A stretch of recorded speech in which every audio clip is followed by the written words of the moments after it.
Whoops, I love it when that happens. Back out of that. And start playing in the right world.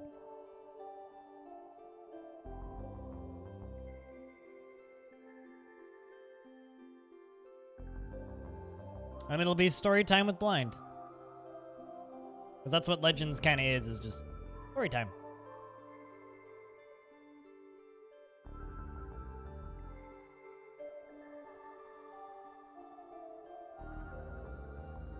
It's also not what I wanted to hit.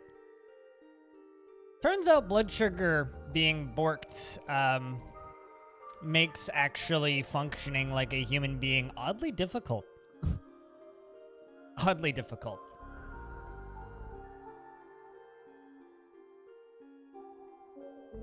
But shoutouts to Kat.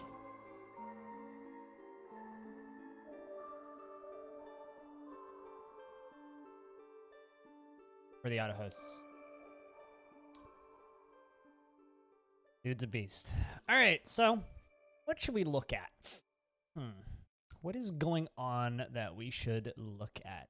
Let's just have a look at the historical maps first, I think, just so we can kind of get a little idea of the world and what is going on, and I'll give a few people's some reminders.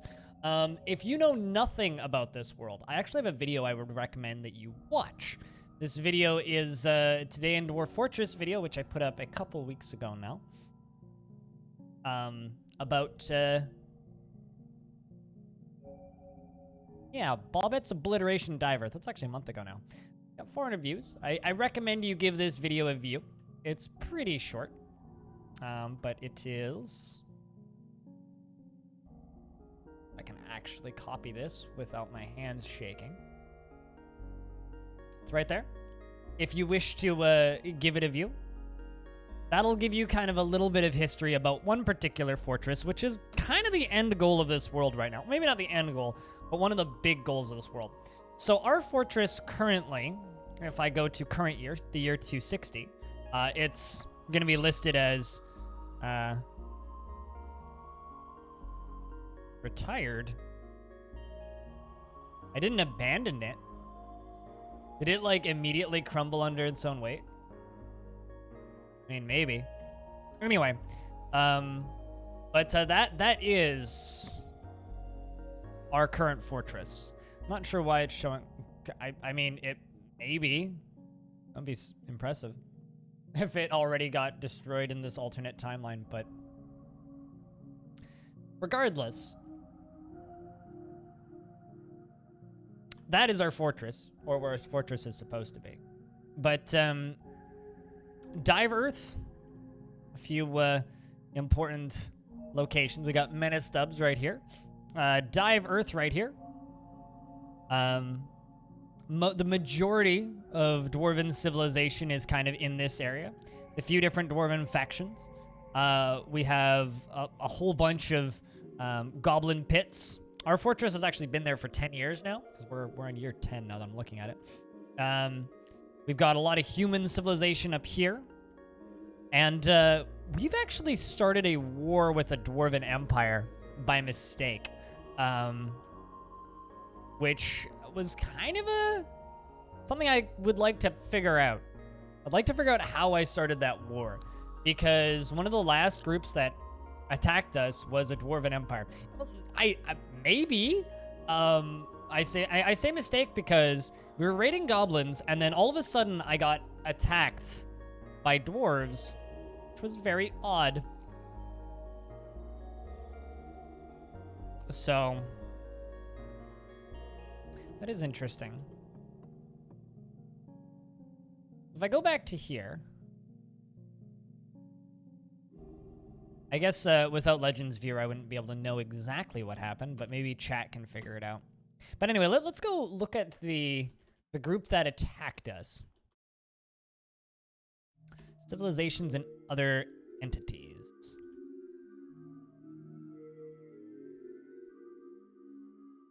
Union of Heat. Actually, I think the Union of Heat did take over my fortress. It's okay. It's just in this version. The stable hex. The vessel of artifice is our fortress, is our faction.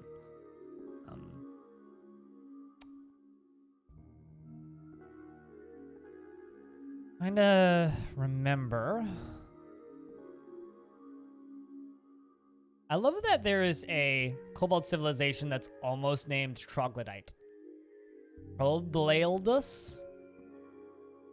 and a Troglodyte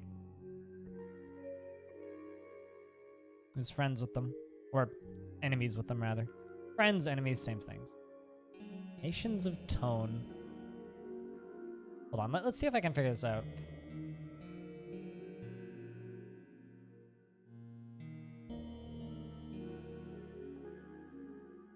Fence of Drums, that was it. It was the Fence of Drums that attacked us. Let's see if I can figure out. Fence of Drums. Dwarven civilization of the oracular domain. There's a lot of history in this world, so we're going to be here for a little bit. While I scroll down. We'll kind of try and work backwards a little bit. But I'm not sure why they're invading me, and I'd like to know why. So kind of the long-term goal for this fortress, or the fortress that I have in this world, is we want to take over or remove the goblin populations from Diverth, which in combat won't actually be that difficult. And I want to then reclaim Diverth, because Diverth is the first place that this dwarven faction dug too deep and too greedily.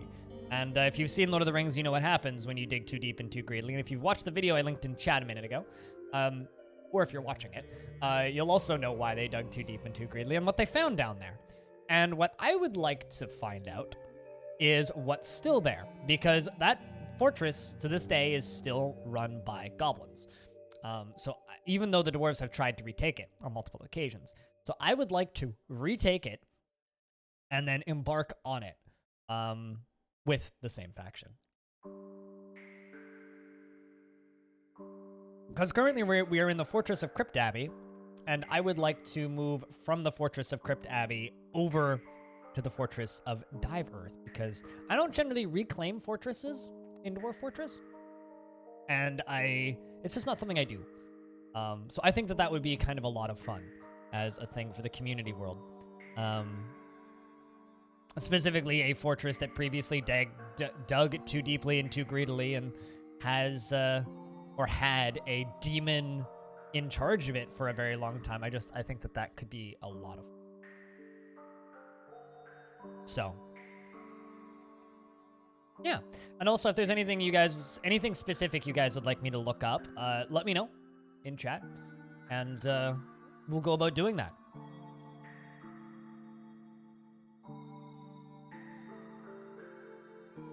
Like, I can't remember if anybody specific got expelled or anything.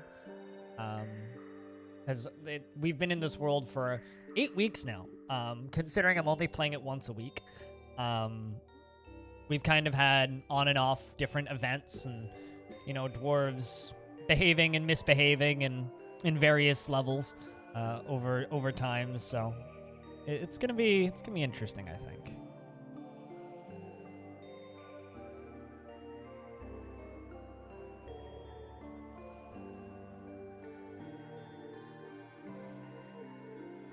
And in about a minute here, I'm going to need to get up and check my blood sugar again. Apologies about all the breaks here, but I kind of unfortunately don't really have an option.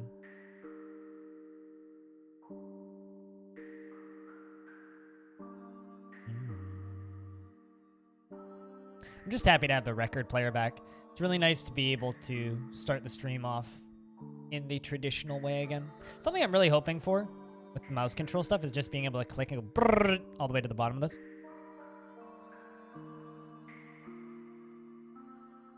Or like a way to just instantly skip to the bottom. Because in these longer histories, oof, this can get this can get long. And yes, I know before someone says, yeah, there's tools that can speed this up, but I want this in the vanilla game.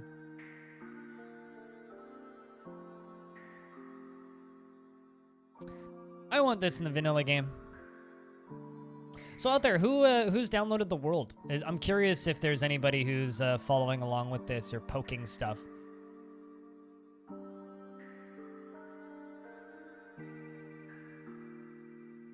Yeah, right? And those are, I completely agree. Anytime there's a scroller that you can't click and scroll with it, bothers me. Like, I think mouse control for Legends is going to be huge. Even if it just lets you operate it like a web page. Like, that's all that it needs. Because, like, I don't think Legends Viewer is mandatory. It does add some neat features, but man, it would be nice to see some of that stuff worked into Legends. Because it would make Legends so much more compelling to people who don't realize why Legends is compelling. How have you been, Bamboozler? Just in general. How the stream's been?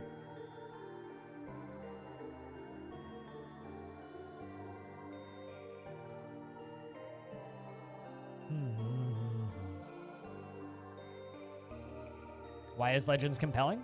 Because it's the stories that the world generates for you. So you literally get procedurally generated history. And it's amazing, the stories that you can pull out of it, if you know how to look for them. Ice Stew, what's up? Hi, hello. Just scrolling down.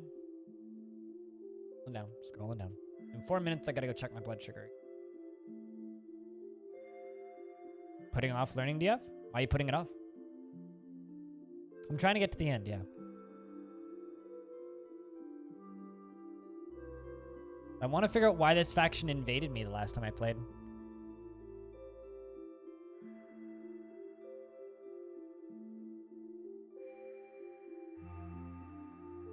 Page down, page up, page down, page up. Don't do anything in vanilla.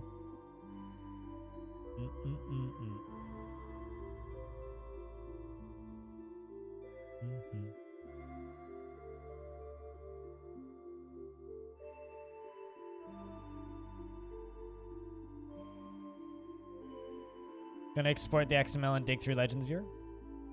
I mean, you can see the mess in my forts design. Well, I'm hitting page down, I'm hitting page up.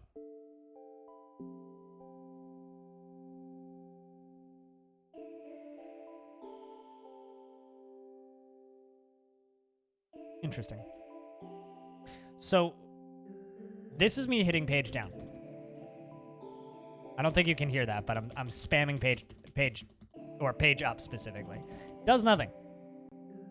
But if I hold up arrow and page up, it speeds up. Someone explain that to me? It intimidates you greatly? Why?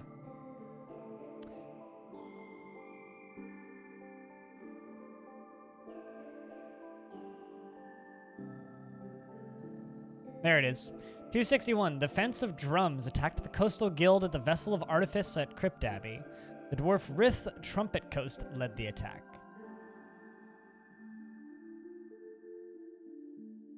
So much stuff? Not that much stuff. Here's the problem with Dwarf Fortress. Yes, there's a lot of stuff. You don't need to know 98% of it. Here's what you need to know in order to get into playing Dwarf Fortress. Dwarves need beer, beds, and a tavern. They can eat food raw. You don't need to cook it. They'll be okay. That's literally all you need to get started. In fact, you don't even really need to give them beds initially. Like, people talk about it like a learning cliff. That's not true. It's just wrong.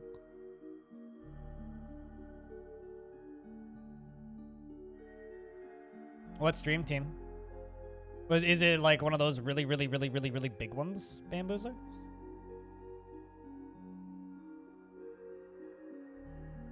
Popping in and out. Tomorrow your study starts. You hope it will be fun. I hope it'll be good, Bamboozler. Or not Bamboozler, Animal. I hope that it'll work. Keep us updated, yeah? I'm hoping that we'll still see you around. Assuming you'll be busy, having to sleep. They attacked the Coastal Guild. Did I attack them? I did.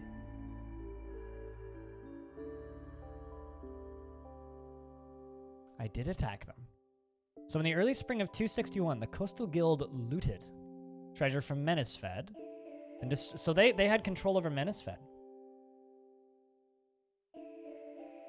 A lot of people also overcomplicate the game with outside tools that, like, you don't need to assign tasks to dwarves. Just do the default start, and the game will give you dwarves with those tasks. Like, you never really need to touch a single task on a dwarf. 2616, the pregnancy test function of frog has been disabled for health and safety reasons. Please, don't urinate on frog. I mean, you can, but you might get electrocuted, and it will definitely void your warranty. Thanks for the 100 bits. Your shadow, cool. I don't know why I want to call you Shadow Cool for one. It's the S and W in your name, but cool. Thank you. Cheers, dude.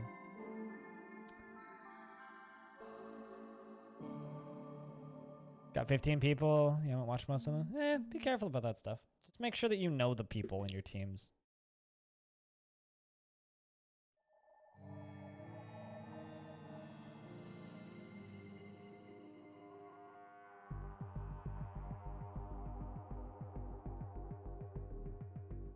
A friend of mine texts me, "The beer is calling me," and I respond with, "Why did you give it your phone number?"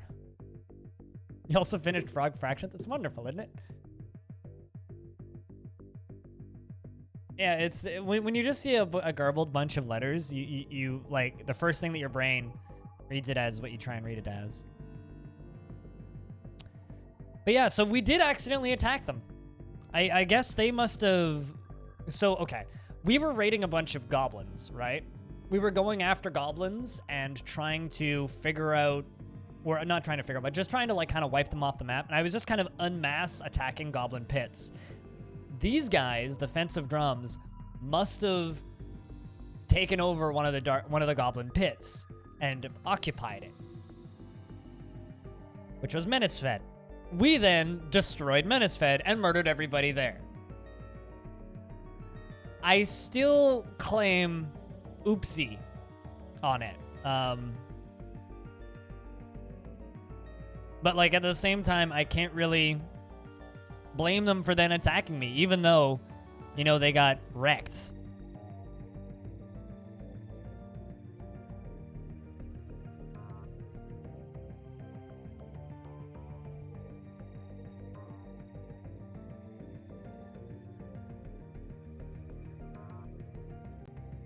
Yeah, right? Oops, accidentally a war. So yeah, we're at war with a Dwarven Civ now.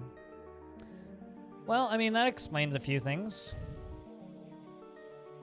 It sucks, but,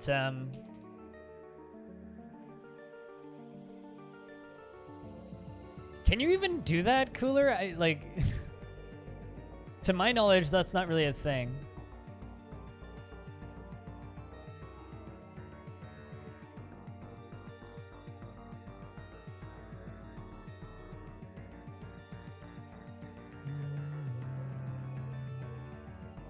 I love that we still have a bunch of dragons alive. I mean, like...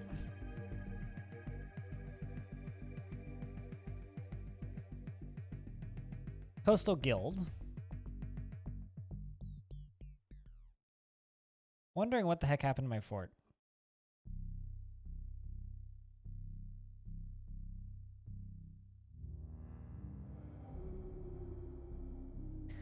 I love the line that the game always gives you when you abandon, or not abandon, but save a fort and, like, resign it for a bit. The Coastal Guild of the Vessel of Artifice at the settlement of Crypt Abbey regained their senses after an initial period of questionable judgment. Lots of disorderly conducts.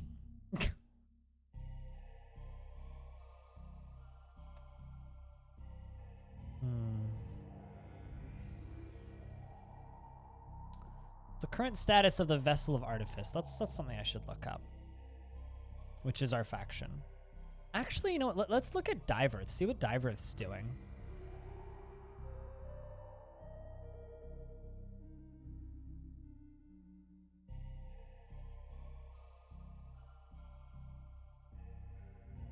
And just accelerate all the way down here.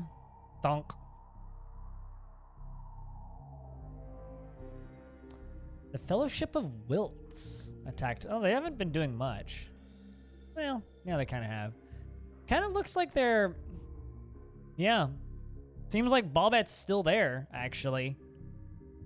Bobat, the skunk monster, the demon that the dwarves found when they dug too deep that has thousands of kills to their name, is still there. And they're still fighting. The Fellowship of Wilts seem to really want to get this thing. Who are the Fellowship of Wilts, I wonder? The Sulkin Band attacked the Unnameable Amazements, and the Nightmare of Coiling at Diverth, the human Shallow, in play, led the attack. So it looks like humans are fighting with them a whole bunch. Fellowship of Wilts and the Silken Band. Let's look at the Fellowship of Wilts. Who are they? Why would they be going after Diverth?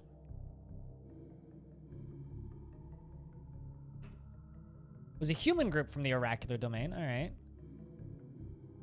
The year 105, the Angelic Empire founded Stainhailed. So they're from the Angelic Empire, which was one of the factions that allied with the dwarves around the time Diverth happened in 210 or 2 something.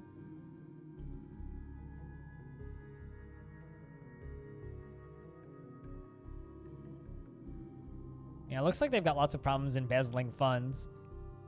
The Fellowship of Wilts attacked the Unnameable Amazements. And yeah, it seems like as of 250, they really started going after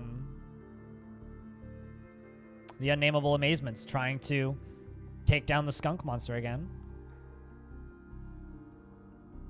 Like 1, 2, 3, 4, 5, 6, 7, 8, 9, 10, 11, 12, 13, 14, 15, 16, 17, 18, 19, 20, 21, 22, 23, 24, 25, 26, 27, 28, 29, 30, 31, 32, 33, 34, 35, 36. 36 attempts in 10 years. Also, this is interesting. Jack Narek, one of my dwarves that I expelled due to tantrums, joined this group. Let's see what Jack Narek went and did.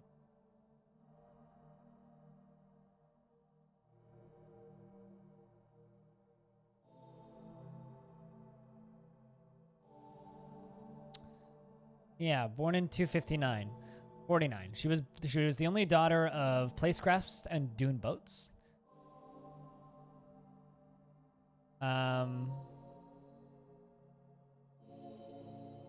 Left the Fellowship of Wilts and left the Fellowship of left the Vessel of Artifice. Settled in Crypt Abbey in the year 259. Interesting. Became a member of the... Okay, so this wasn't somebody that I expelled. This was somebody that joined my fortress. Was born in 249, but settled in Crypt Abbey.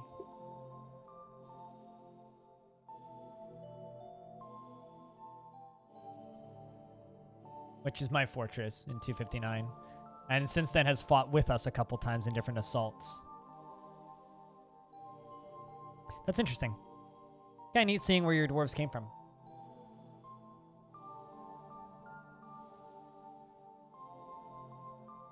No kills, though. Even though it's fought in 1, 2, 3, 4, 5, 6 assaults. Look up some other dwarves. Bastet.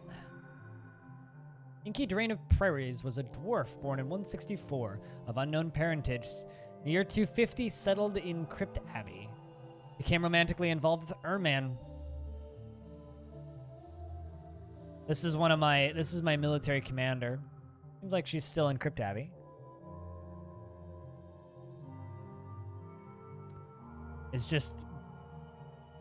I like this. The stern ramparts, brilliantly led by Bastet, clashed with 16 trolls, slaying 10.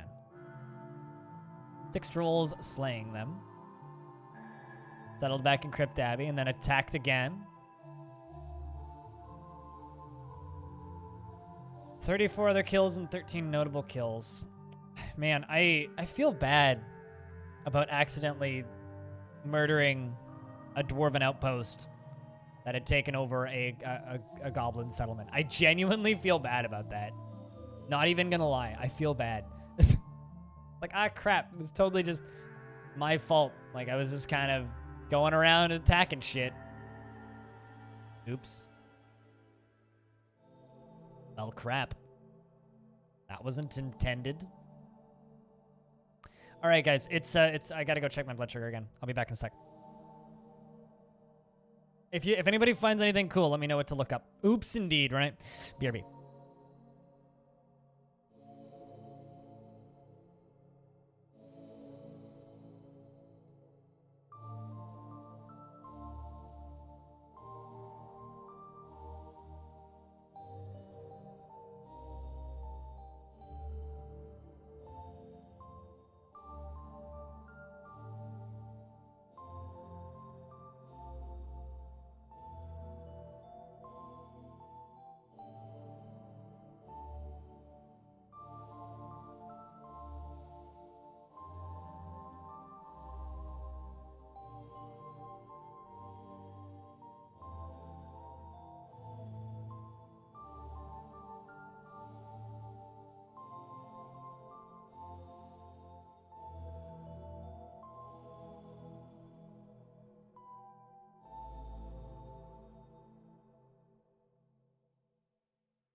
A newish PC tower? Well, that's good.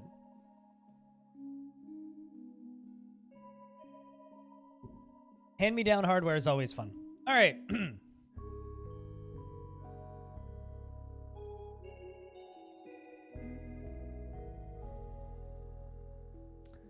Your last outpost liaison got tired of being a boring NPC and decided to play adventure mode. He first...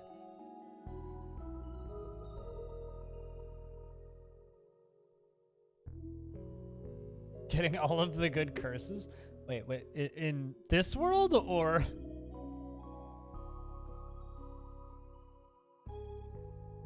That sounds exciting.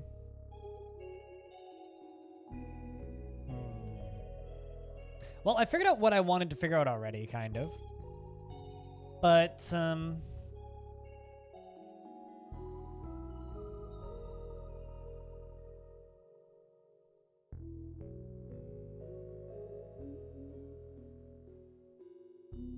there you are. Blood. This is one of my dwarves. I was born in 116. Been convicted of disorderly conduct by a couple of times. Curious about where you came from.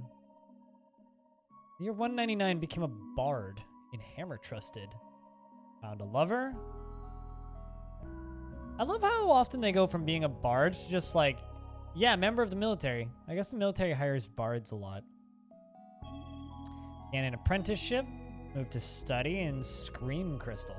Oh, Stream Crystal. Scream Crystal's a much cooler name. And an apprenticeship under Reg. Yeah, anyway. So I have this now. Not too much more to say there aside from we know now why the dwarves are attacking us, which is what I really wanted to look up. We should just jump into dwarfs now.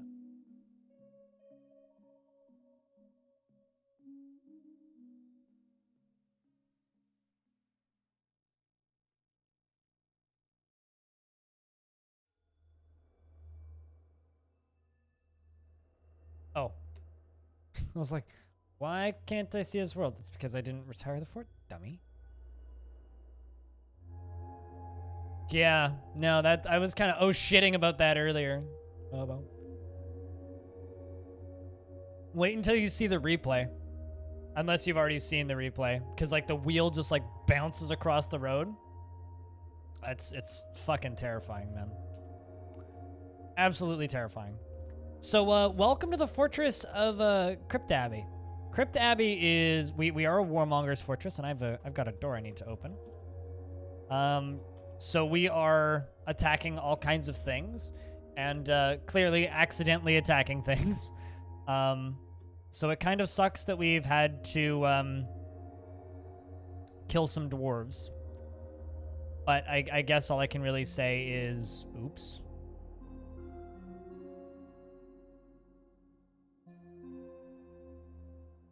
Oh, you just wanted to hear me to comment on it? Gotcha. Yeah, no, the replay is horrifying. I'm actually just going to restart the game real quickly because I just remembered I've got the DF cap too low. So just let me open this up, go down to init. Because, yeah, we currently have the...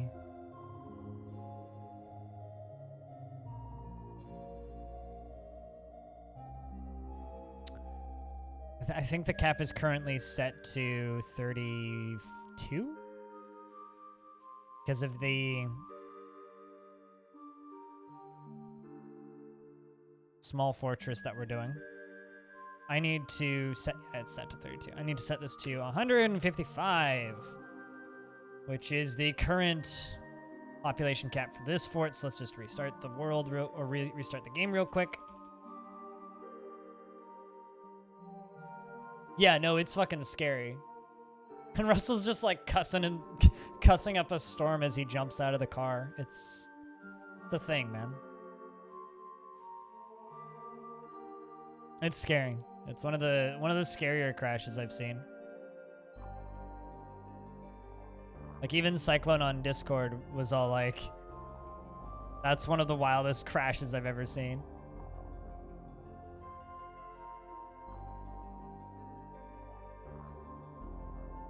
But they both walked away from it. For those of you who don't know, we're talking about F1. It was a Grand Prix this morning, which I watched live.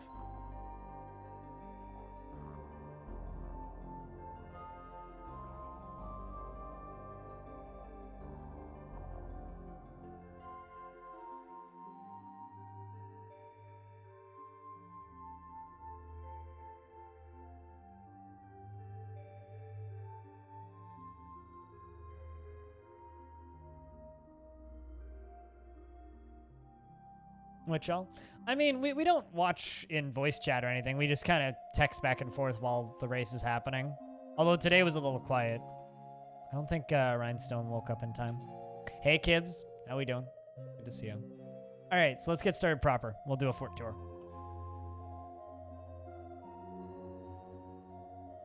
So this is the above ground area. The fortress itself is getting a little battered, but you know, that's kind of how these forts go. Over on the right, there's that little clearing. That's the combat entrance.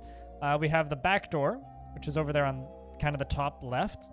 And then we have kind of the above ground fort area, which kind of goes up to about here. And is kind of nice on the inside. Most of the dwarves are cave adapted, so we try and avoid going outside if we don't need to. There's a very injured elven dancer right there, who is currently utterly harrowed by the nightmare that is his tragic life, which, you know, is understandable, being an elf in a dwarven fortress. So up here is farming, our farmers guild, as well as the depressed dwarf. As we go down, there's corpses in the hallways, lots of corpses in the hallways. That's our spiral staircase. So it kind of goes all the way down to there. The long stretching bit around the outside is where, you know, the enemies come in to attack us. We're going to pull this lever. And this is where all of our bedrooms, our main temple, as well as our goblin in charge, Squug, Lord Consort himself, is currently in his office. As we go below here, we have all of our coffins kind of in the middle, and as well as our guest bedrooms and the artifact tomb room place spot spot. It's there. Crafting layer number 1 and boulder storage up top. Crafting layer number 2 and depressed crazy person having an existential crisis. As we go down, there's more stuff in the basement. Is your normal state of being? I mean, not quite. PTSD though, yeah. Well, it depends on whether or not you're warmongers. If you're warmongers, then yeah. If you're not warmongers, then not so much actually. Dwarves are pretty sane. Down here, there's a lot of smoke. And a lot of dead livestock. Because a fire-breathing piece of shit came in here and kind of annihilated my military, unfortunately.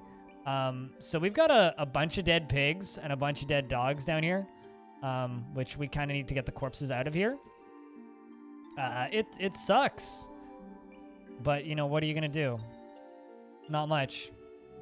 We did our best to fight the damn thing, but unfortunately it won. So, guess we just get to clean up the bodies of our once wonderful livestock supply. It's okay, we still have meat for years, but kind of blows.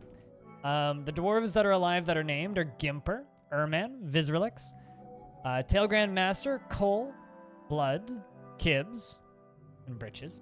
IDZ-23, Cyralac, Kaiser, Chick, Max, Wild Shrat, Eli Kaboo, Vinsati, Dr. Phineas, Reliant 12, Goats, Stone, War Merchant, Bastet, Omnivore, Fog, Jachnaric, and Dragomins for the win, Child Piglet, and Patolus, as well as Squug, the Goblin Lord Consort.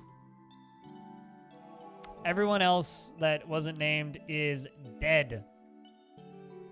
So, we do still have one full squad left, and we're gonna need to train up more because, oh boy, that's all I can say. Oh boy.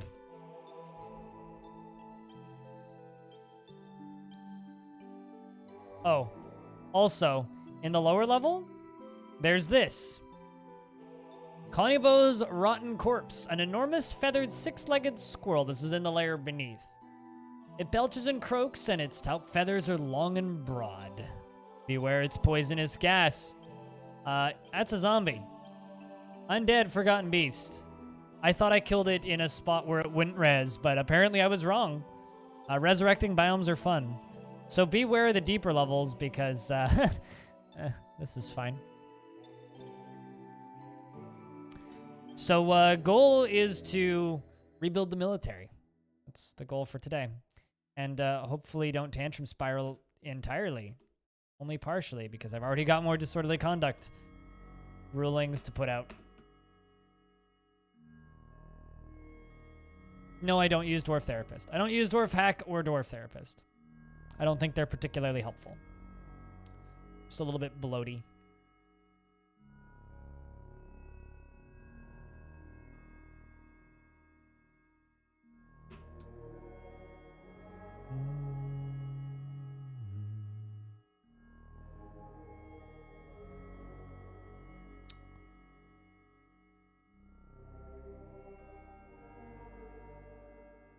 Is anybody going to go pull that lever?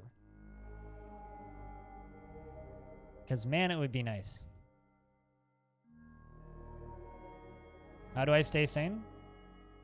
I've never been sane. Anybody just see that book appear and blood get streaked across the floor? What the fuck happened? Oh, somebody went stark raving mad. Okay. That's why there's clothes and books everywhere.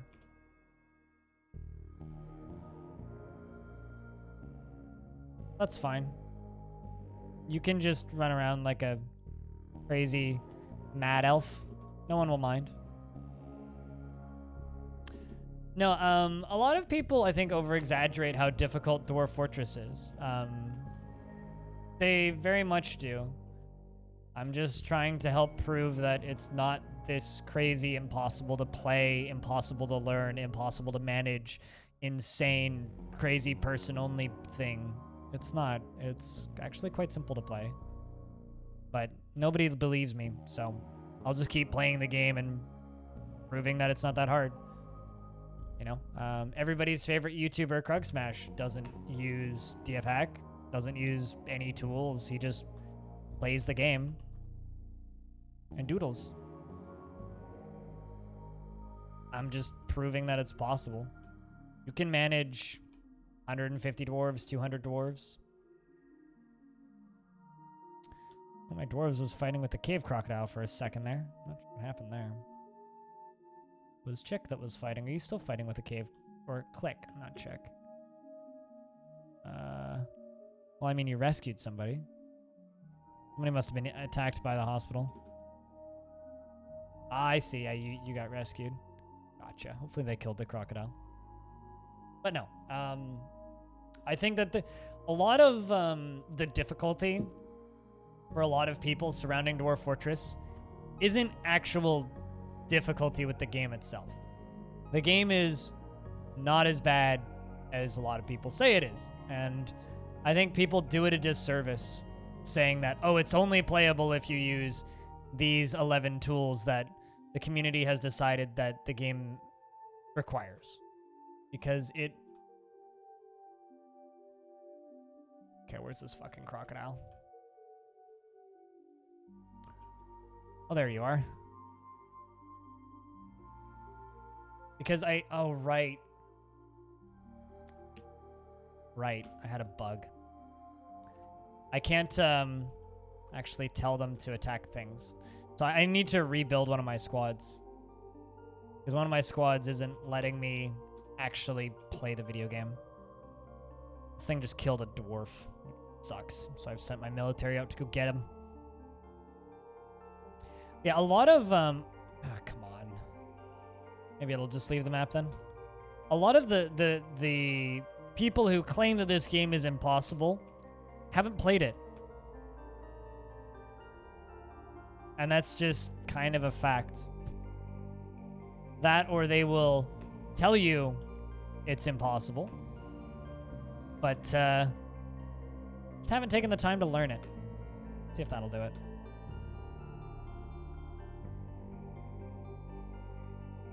All right, I'm just going to deactivate that squad. Rump Kickers is going to get disbanded. Because that squad is bugged. Same with you and same with you. I'm going to just build new military squads. Because they shouldn't be too hard to find.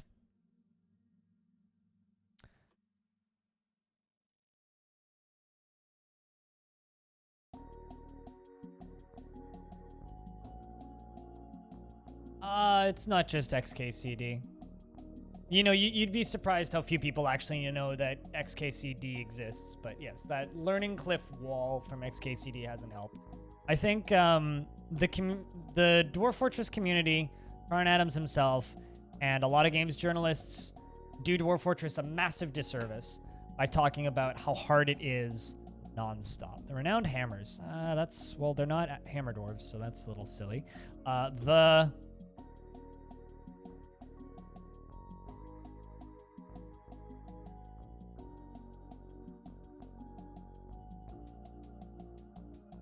I don't know. Axe of something.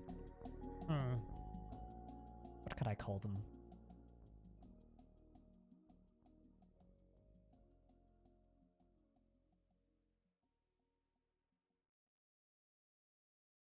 Chad, I need a name for a squad.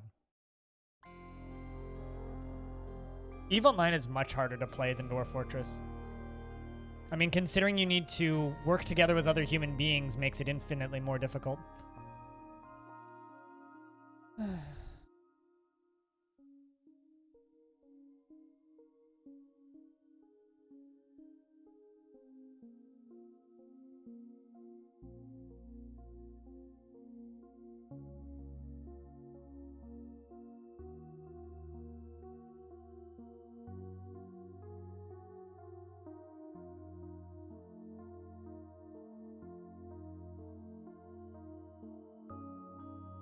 Also, I only just read that, Kibbs. That sucks.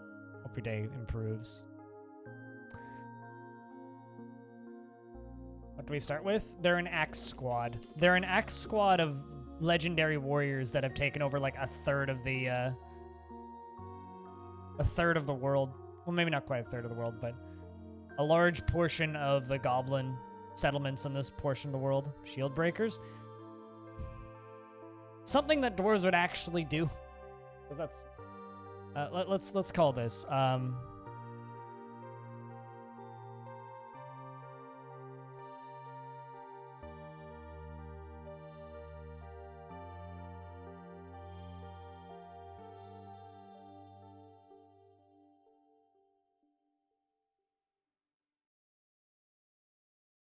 the heavy helmets. That's what I'm gonna go with. That sounds dwarfy.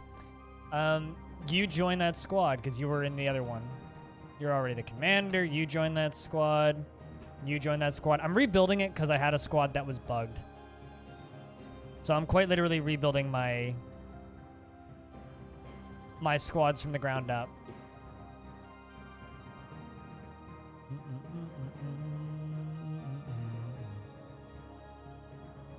War Merchant was in the military.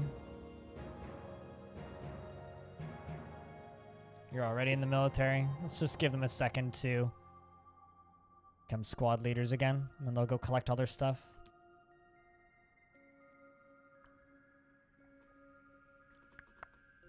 Omnivore, you were in the military. I think Fog was a squad leader, but it doesn't really matter.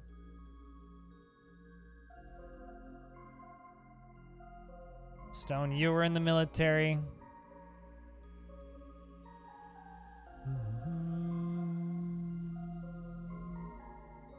You're my chief medical dwarf, Omnivore.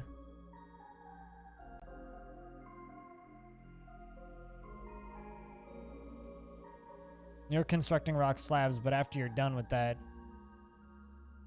you should get into the military. Only 7 in there. I know I had 10. Oh, Erman was in the military. You.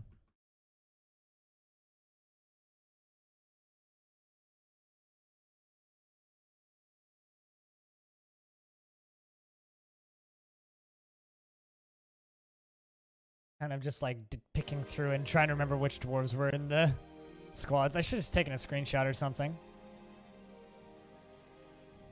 But yeah, no. Honestly, Dwarf Fortress gets a bad rap because the UI is a little clunky. But like, and the fact that it doesn't have default mouse support. But it's not this impenetrable nightmare that people unfortunately have given it the moniker that people have given it. I think that people who genuinely believe that are doing the game a disservice because the game is a lot more approachable than people say it is.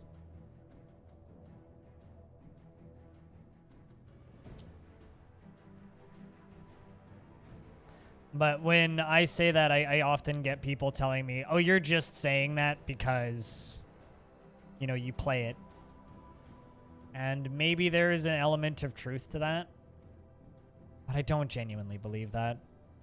I really, really, really, really don't. That crocodile's still in the map. Yes, it is.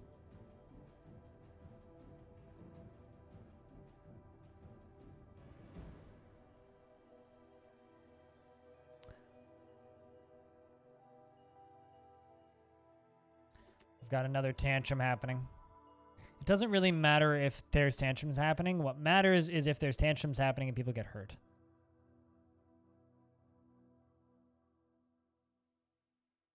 I'm aware of the feature. It's not necessary. It's fine. I could use custom job names, yes, but I'd rather not. A bit finicky for me. And I don't really have a problem here. It's just kind of a matter of looking at the jobs and remembering who did what. Also, a lot of these dwarves I don't want in the military anyway because they're all depressed. I just kind of want the main dwarves that were in the military back in the military.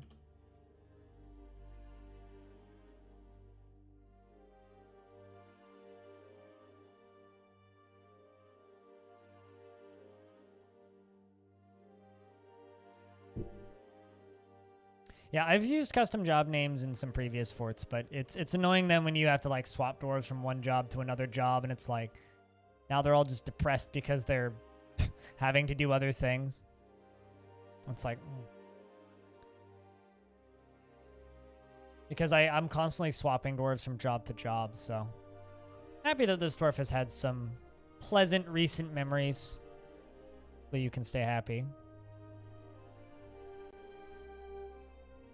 Oh. Dwarf goes berserk. That's okay, because you're in prison. I've got two dwarves that are in prison that are currently just kind of nuts. Why did you just get put into prison? What did you do wrong, Bemble? Did I, like... failed to complete a task. What were you demanding? Breastplates, probably? I mean, I don't have much iron. Hopefully that wasn't a long sentence. My manager's in prison now. Excellent. How long was that? 112 days? Fucking brutal, man. All right, well, I guess I'm getting a new manager. Welp.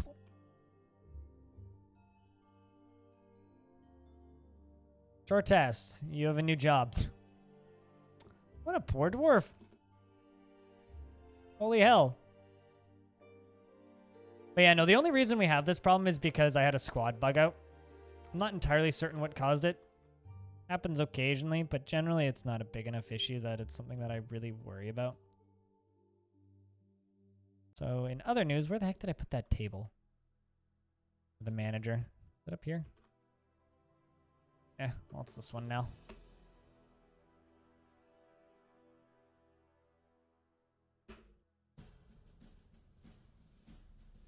All right, we got a new manager now. Apparently my manager got put in prison for 112 days. Just too long to go without a dwarf. Uh-oh, there's a corpse there. Who's that?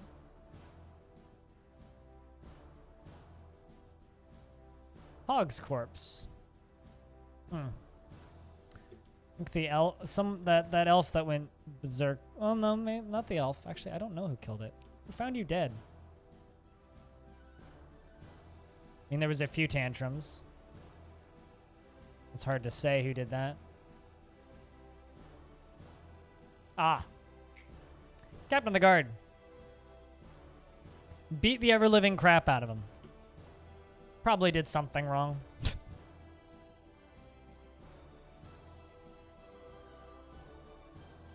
At least Kibbs is okay as the captain of the guard.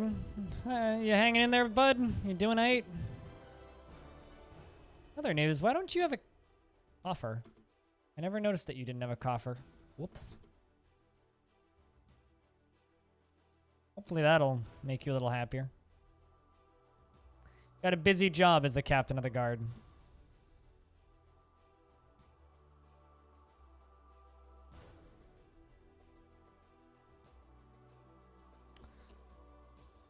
Yep, it's time to throw a bunch more coffins in because apparently people are dying left and right. So yeah, this fortress is kind of not necessarily on its last legs, but it's certainly in a rough bit. Certainly in a rough bit, so I should be able to turn it around, and if we can't, we can't, and that's just kind of the reality. I'm gonna get as many corpses buried as possible because I can't actually remember if the dwarves got properly memorialized or not. Let's wait until all these coffins come in and then I'll mark them. Let's just do this one down here first.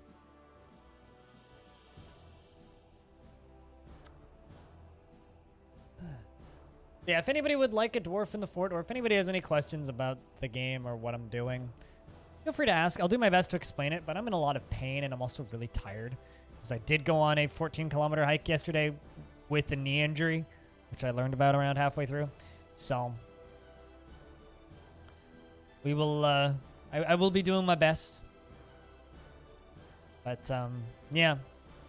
As a fortress currently, I feel kind of bad because I feel like we've screwed up. Because didn't intend to attack friendlies, but apparently I did. It's a big problem. Like, one of my biggest problems with Dwarf Fortress is that Dwarf Fortress doesn't really have a proper diplomacy system, and I wish it did. It's such a shame that it doesn't, because a proper diplomacy system would be fantastic. But what can you do? Answer is not much.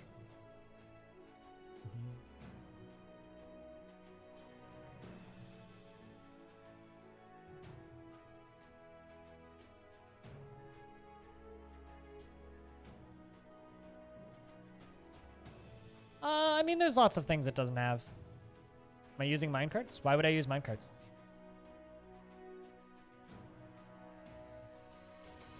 The only real... Okay, like, there's like two main uses for minecarts.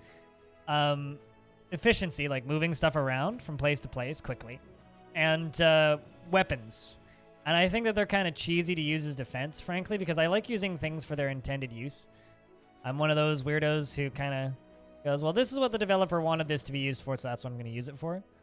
And I don't really have any need to move stuff around, so no, I'm not using minecarts. If I wanted to use them as defenses, then maybe, but they're not that useful, frankly. I can just kind of tell the dwarves to move a bunch of stuff, and they just kind of move it, and I don't need to worry about deconstructing the minecart lines afterwards, and don't need to worry about casualties, and it's just a lot of hassle for not a lot of reward generally.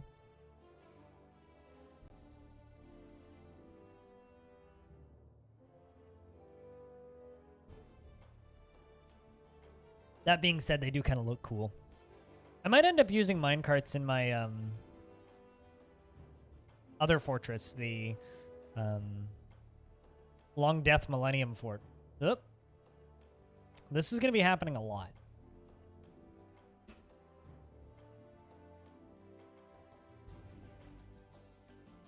This is going to be happening a lot.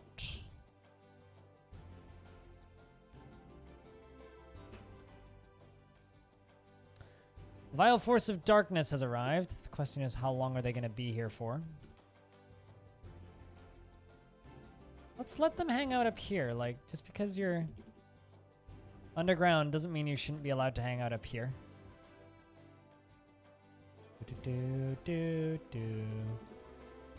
I didn't realize that they couldn't go into these zones. There they go. You guys can just hang out there and read.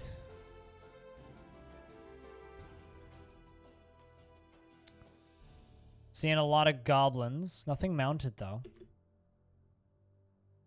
Check doors. Get everything locked up. Okay, so that door is locked, so we're okay. And the front gate is still locked. Love how I haven't even opened things up after the last siege. Let's jump down here real quick and close the combat door, because it has opened. Oh, never mind, it hasn't.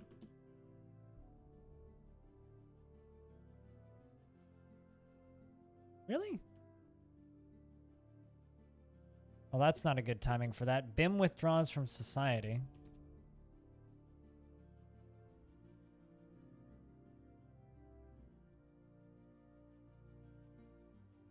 Oh, the doctor. Not my chief medical doctor, the secondary doctor.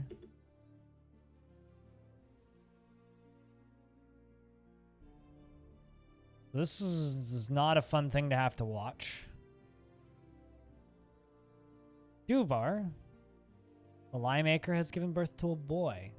You know, this is a fortress that's very busy, you could say. A lot of activity going on all the time. Name's a craft store shop. All right, what are you going for?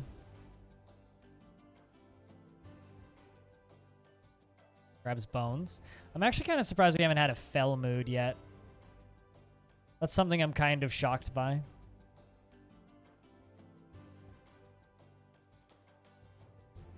But kind of the reason that I'm pumping up the size of the military for this fort is I kind of don't know I'm going to be able to achieve the fort's goal with the amount that we're getting raided. Unfortunately, they can't do that. Would be cool if you made a crutch or something, like something that could be used in the hospital. But I kind of doubt it. It'll probably be a mug or something. Is that an iron bar? What is that? Yeah, it is iron. Regardless, it's going to be neat.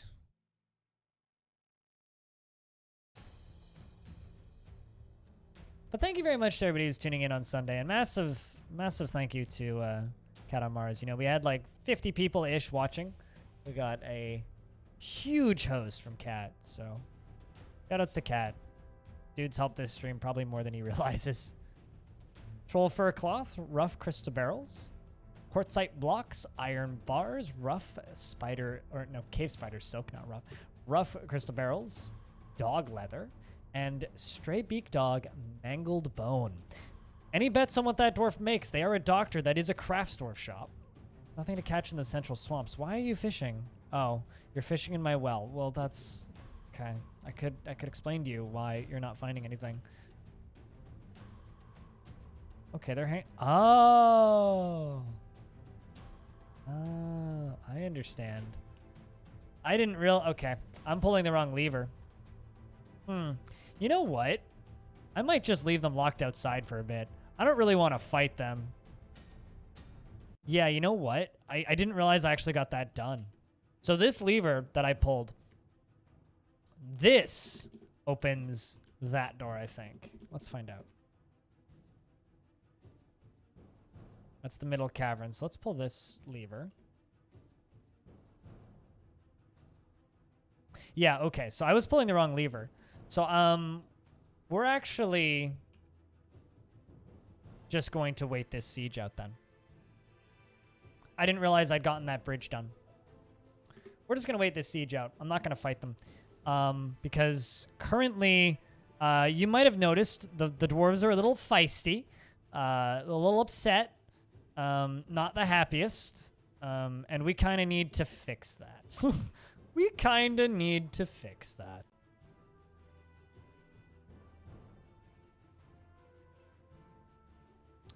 So that's what we're going to be doing.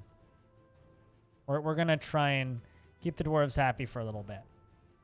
Rather than just going for broke. Thanks, Axon. Also, Axon, since you're not in this fortress, I don't think.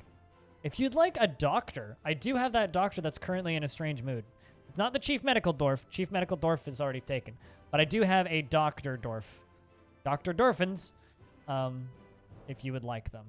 They've killed some goblins. They're a pretty good dwarf. But it's good to see you, Axon. Doctor's good enough. Good stuff. And if anybody else would like a dwarf, if they're not sub-only or anything, you just ask me nicely and I'll give you a dwarf.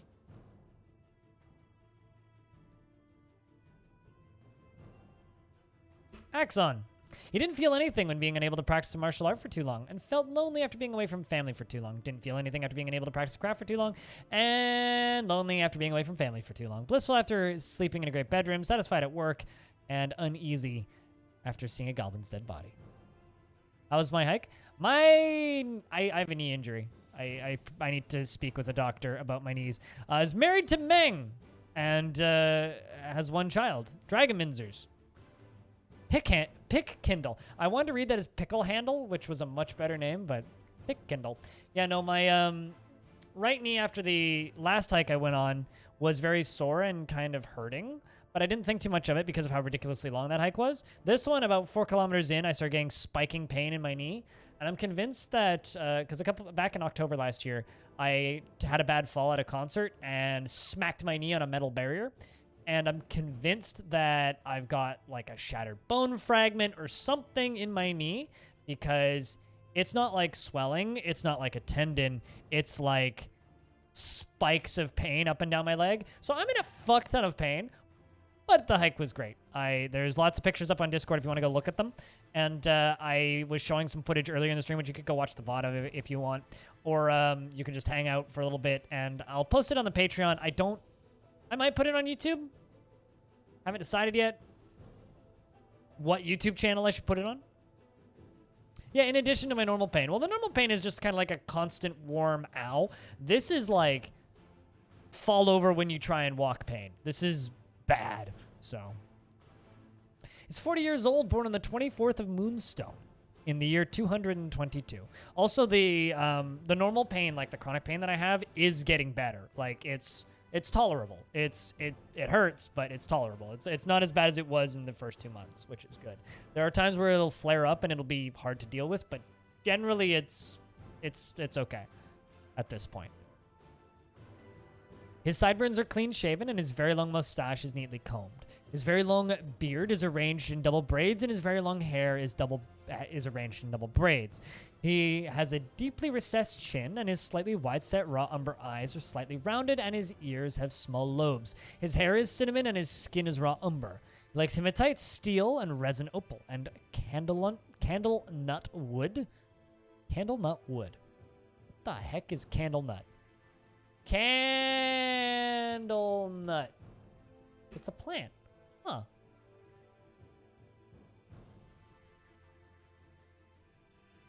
Flowering tree in the spurge family.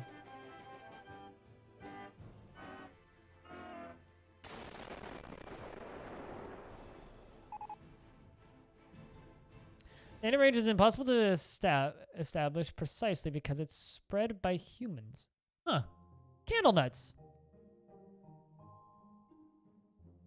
It's a candle. It's nuts. How you doing, Squug? Good to see you. Her Gabo mayor is still happy and existing. I hope you're doing well. Hope you're feeling better. Better-ish.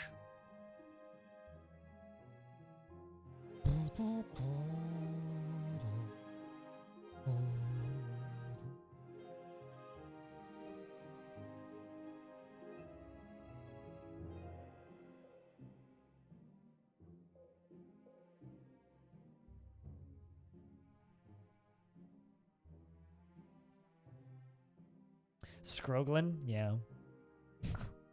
He personally believes. Also, Squug, you put my manager in prison for 120 days for failing to make you the adequate number of breastplates. I demand an explanation as to why he got a longer sentence than multiple dwarves who've committed murder. Murder? 60 days. Doesn't make me breastplates? 120. In solitary confinement. No booze. It's like the ultimate goddamn torture. He does everything in his power to avoid excitement and stress after seeing Rhine die in the year 260. He enjoys being in crowds and can easily fall in love and develop positive feelings. He has a sense of duty and tends to make a small mess with his own possessions. He tends to be a little tight with resources when working on projects. He's often cheerful. He generally acts with a narrow focus on the current activity, and he's not particularly interested in what others think of him. He's assertive and chews his cheek when he's angry. He scratches his head when he's thinking, and he stammers when he's annoyed, and he needs alcohol to get through the working day. At least they went through with it. Whoa! Bro, come on.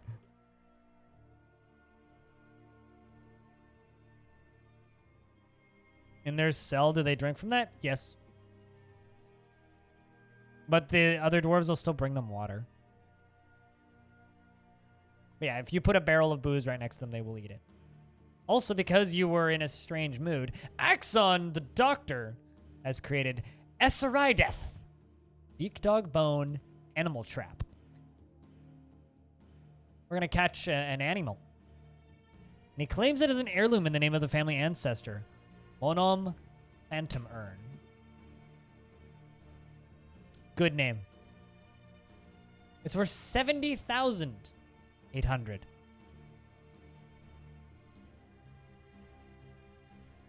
Why is it a little redundant that's made out of beak dog bone? This is a beak dog bone animal trap. All craftsmanship is of the highest quality. It is encrusted with baguette cut barrels and decorated with beak dog leather and encircled with bands of cave spider silk, iron, and octagon cut barrels. On the item is an image of Vin, Machine Paddle, the dwarf in beak dog bone. Vin, in Crypt Abbey, in the midwinter of 257. On the item is an image of Glad Windowed, the quartzite figurine of Shortast Goldappear, the speechless fall in Trollfur.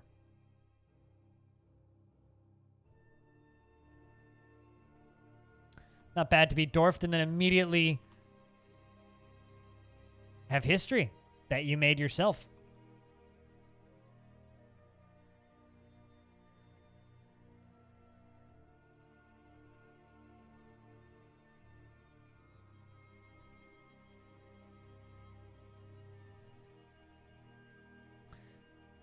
Ba-da-da-da. All right, let's just scroll until we find it.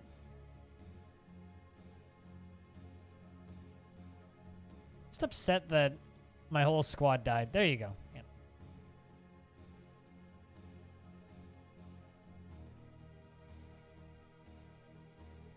Showing where the artifact is in the artifacts screen? Or when you go to put them on display. Because, yeah, it's quite helpful when you go to put them on display. Also, I have an artifact millstone, which I forgot about. There you go. That one. Oopsies.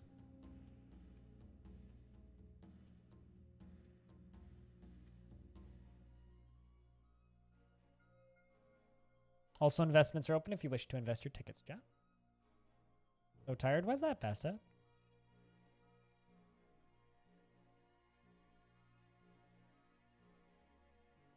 I hope that you get rested up, you know?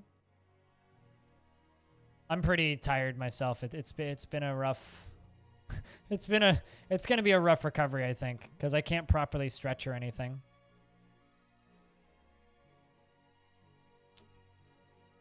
This dwarf seems like they would be good in the military. They were in the military previously.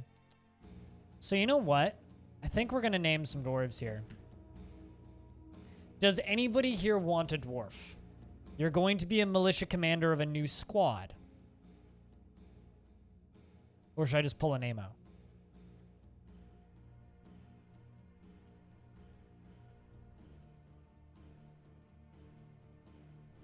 What the hell? Sure, why not? You want to die a glorious death? We'll get you in next, because I saw Zyrexion's comment first. Zyrixon. So you are married. You have a husband who's not in the fortress or dead, one of the two. Your third eldest daughter is actually a sword master in our fortress named Stone. You have a pet dog named Catan. 4 deities that you worship. They're the normal ones, but I'll show you Dur, who is the faction's main deity. Most often takes the form of a male dwarf and is associated with war and fortresses. You had a master previously named Atir, and several passing acquaintances in the fortress. I'm going to make a new squad. They're going to use metal armor. Creative staves. So here's the important question. Before I read your dwarves' description. What would you name your squad? Because right now they're called the Creative Staves, but what would you name your squad? Please don't use too much profanity, if possible.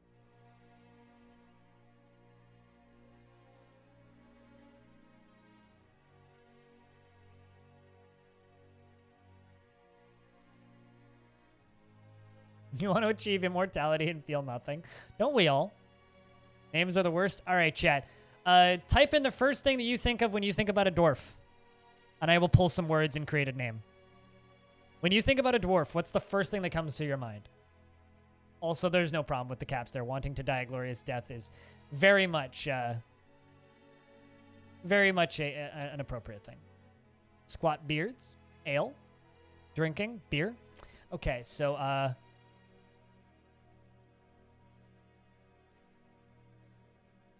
the sharp ale we'll go with.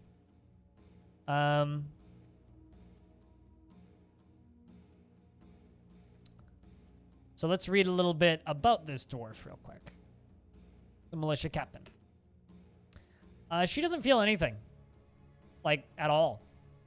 Ever, in fact. Her fifth toe on her left foot is broken. Uh-oh. And her third toe on her left foot is gone. Uh-oh. You got a broken toe and a missing toe. That's fine. I'm sure you'll be okay. She is corpulent and her hair is clean shaven. Her nose is short and she has very low cheekbones. Her hair is gray mixed with cinnamon and her third toe on her left foot is gone. She personally holds shrewd and crafty individuals to the lowest self-esteem, values romance and harmonious existence. After suffering a major injury in 259, she believes it is important to conceal emotions and refrain from complaining and does not particularly value the truth. Dreams of creating a great work of art and never becomes angry. She is cruel.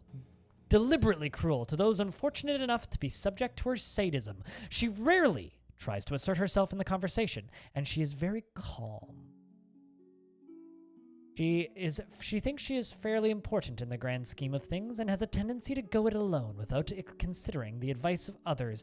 She generally acts with a narrow focus on the current activity and likes a little tumult and discord in day-to-day living. She often, something about where was I? She is conflicted by this as she values harmony as an intellectual concept. She tends to assume the worst of two outcomes will be the one that comes to pass, and she lives a fast-paced life. She likes a little excitement now and again, and she is brave in the face of imminent danger. Very important. She does not easily fall in love and rarely develops positive feelings, and she is troubled by this as she values romance. She often feels discouraged, and she prefers to present herself modestly. She takes offered help and gifts without feeling particularly grateful. And she is not particularly interested in what others think of her. And she doesn't often feel envious of others. She is currently more rude, and she needs alcohol to get through the working day. Doesn't really care about anyone or anything anymore. Perfect military commander. Now imagine that is in charge of your squad. I feel bad for any dwarf that has to train under that dwarf. Also, hello, Meeby Harry. What's up? Good to see you. Swinging by. All right, let's poke around. Who would make some good military dwarves? Kaiser was in the military, is a stonecrafter. Pretty far up here. Has a bunch of notable kills, including risen corpses. I think Kaiser can join the Sharp Ale. Muthcat, I think, was in the military. Doesn't really feel anything.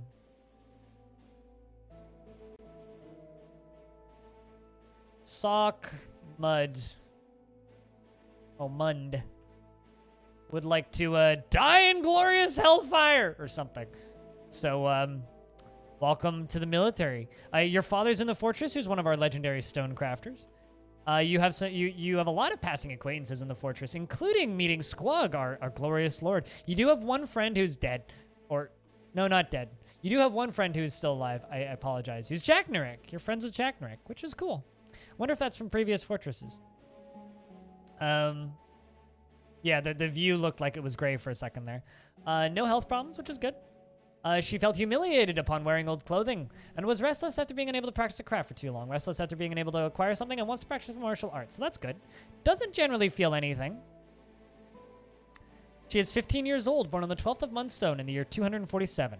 Her slightly protruding raw umber eyes are incredibly close set, and she has very low cheekbones. Her hair is clean shaven, and her nose is extremely narrow. Her hair is cinnamon, and her skin is raw umber, and she is rarely sick.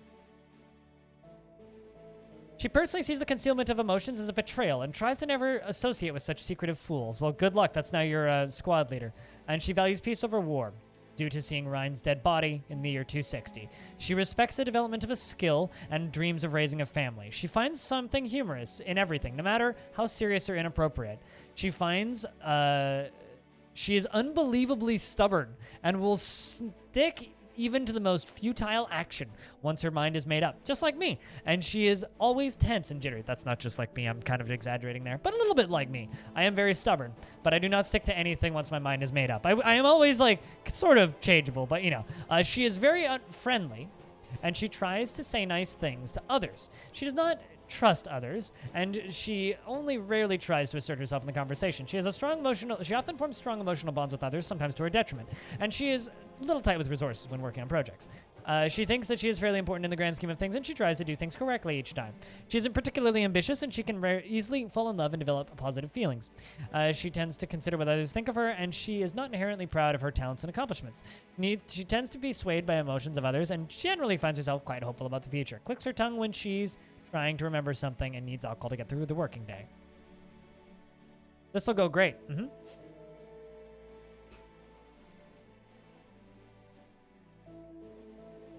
You are a legendary stonecrafter.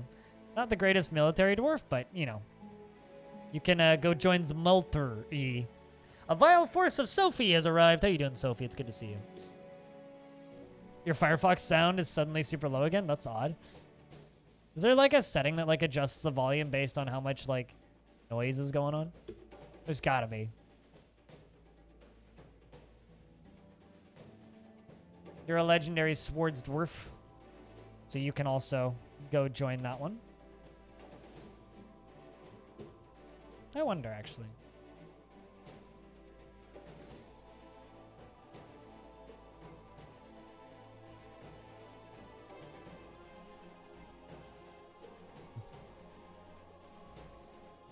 Troll is fighting with the undead forgotten beast in the basement.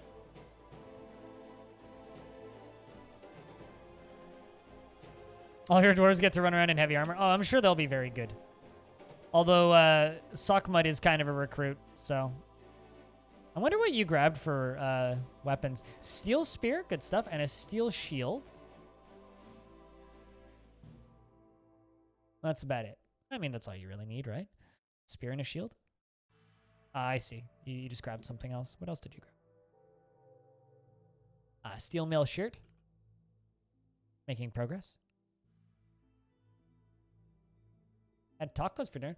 What'd you put on them tacos? I love me a good fish.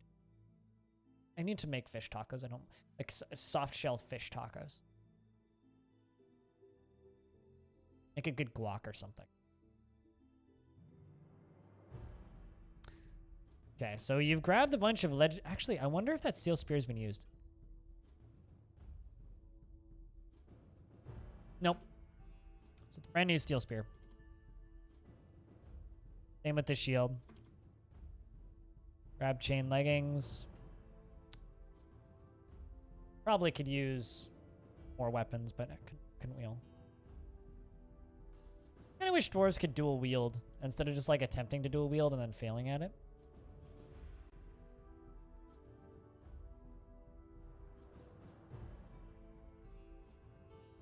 Yeah, frame rate in this fort's a little meh, but that's not the goal. All right, let's find some other people we could put into the military.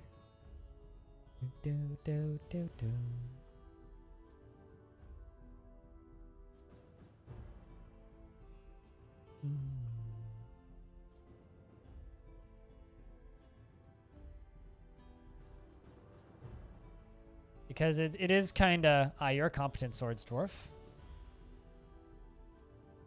It is kind of the priority right now that we get people in the military.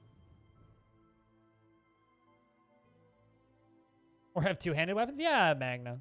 Does anybody else want a dwarf? Out of curiosity?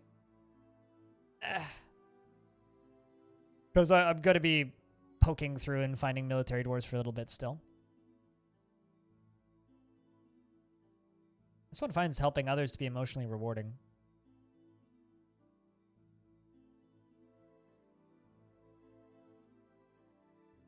You're not in the fort currently. You'll take a military dwarf? All right, well, we'll name Magna first. Killed a bunch of echidnas and some kestrels and some impalas and a gazelle. One giant gazelle. Must have been terrifying. Could you imagine how big a giant gazelle would be? Like, gazelles aren't small. Magna, welcome to the Furt. He feels satisfied at work, but within the last season was satisfied after producing a masterwork. Felt lonely after being unable to make new romance for so long. Aww. Doesn't really feel anything when seeing dead bodies and feels isolated after dwelling upon being unable to find somebody in charge to yell at. I don't think I've ever seen that one before. All right, you're going to join the Sharp Ale. And he's married to Edom and has 3 children. None of them are of nicknames, but you have 3 kids. 106 years old, born on the 8th of Opal in the year 156. This is a different fort. Yeah, this is the community world. The save's actually public. If you'd like to download this fort, I've updated it as of this morning. Here's the link to download the save if you'd like it. So if you want to go poke through Legends, start your own fort, try and play this fort, do whatever you want. You're more than welcome to. He is 106 years old, born on the 8th of Opal. His hair is somewhat greasy, and his very long sideburns are braided, and his very long mustache is arranged in dabble braids, and his very long beard is braided. Why am I doing this voice? I'm gonna stop. His long hair is arranged in double braids, and he has a very deep voice, and his nose is short, and his raw umber eyes are slightly rounded, and his head is somewhat tall, and his hair is cinnamon mixed with gray, and his skin is raw umber, and his eyebrows are somewhat high. His eyelashes are somewhat long. Dreams of mastering a skill. He never acts without prolonged deliberation, even to his detriment, and the harm of those around him. He likes to present himself boldly, even if it would offend the average sense of modesty. He finds humor in most situations, and he is very slow to anger. He is quite comfortable with others that have a different appearance or culture, and he often feels lustful. He tends to only form tenuous emotional bonds with others, and he finds helping others emotionally rewarding. He often acts with compassion and doesn't cling tightly to ideas, and is open to changing his mind. He generally acts with a narrow focus on the current activity, needs alcohol to get through the working day.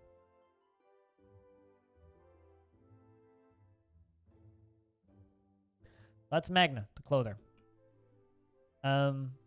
Let's find another dwarf that I could put in the military. Ubar, the lime maker. She doesn't really feel anything.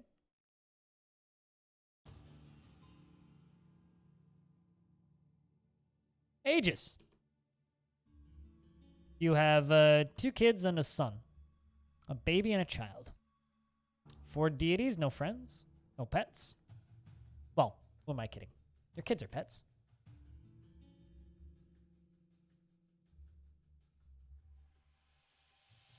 Dwarves need therapy. In general, they need therapists. Is married and is 40 years old, born on the 12th of Felsite in the year 222. She is corpulent, and her long hair is arranged in double braids. Her ears have long hanging lobes, and her head is very short. Her raw umber skin is wrinkled, and her somewhat narrow nose is slightly hooked. Her raw umber eyes are slightly wide set, and her hair is cinnamon. Her silver red pyrope mountain... she likes silver red pyrope mountain goat hoof, and the color pale chestnut. Clouds, weapon racks, and figurines and turkeys over there. Waddle.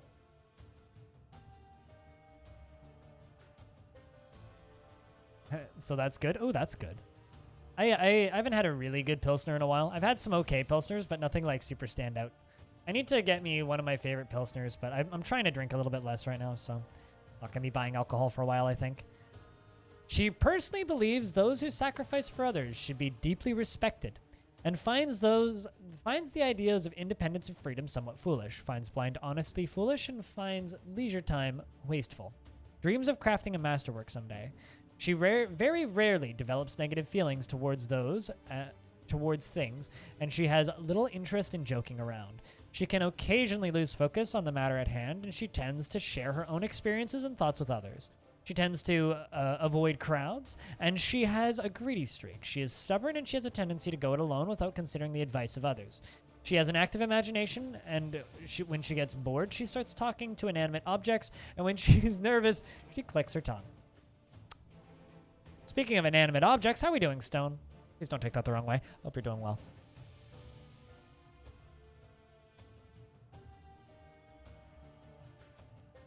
Question is, did I put that dwarf in the military? I don't think I did.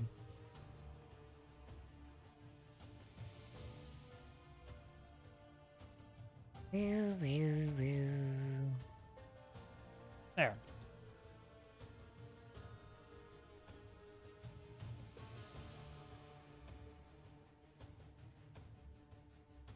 All right, did I miss anybody?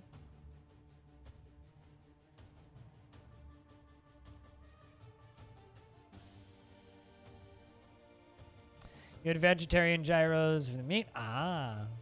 Mushrooms and paprika and beans. Ooh. I've actually had tacos without beans. I really like tacos with rice. I don't necessarily need beans, but... Stones are inanimate. You're not inanimate, but stones are.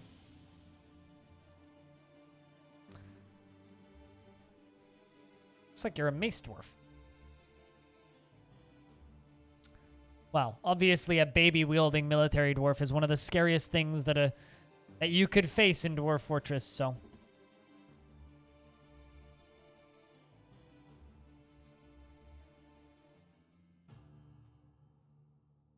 Thanks, Flowy Ghost, and Magna, and Darren, and everybody for throwing money for me to take, or not money, but channel points for me to take a day off, which I kind of already cashed in, so...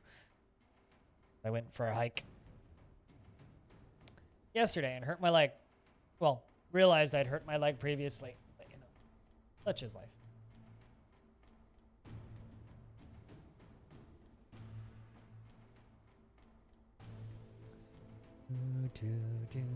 And nano chip as well, thank you. All right, so plan for today, or the big goal for today. I need to fully rebuild my military, and I'm going to start looking to reclaim Diverth of the Nightmare of Coiling. At all costs. They are a goblin fortress of 100. We peeked at Legends earlier today. We know that the demon is still there. So that's going to be interesting. But I'll be back in a second. I'm going to, I think, do my lunch stuff. I've had a really hard time keeping my blood sugar stable today. So I'm going to go grab lunch real quick. So I will be back in a couple of minutes with a sandwich. Yes, we are going after the Dark Tragedies. The goal of my current goal in the World Stone is to reclaim Diverth and then settle on it. Because I think that would be fun. Anyway, I will be back in a couple of minutes. To anybody in chat, if you're just hanging out, thank you. Big thank you. For just tuning in and watching Dwarf Fortress. And cheers once again to Kat for the massive host earlier. And everybody throwing channel points at the goal. You guys are the best. Be back in a little bit. We'll continue.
Had a hell of a time keeping myself from going low today, so I'm giving myself less insulin than I normally do.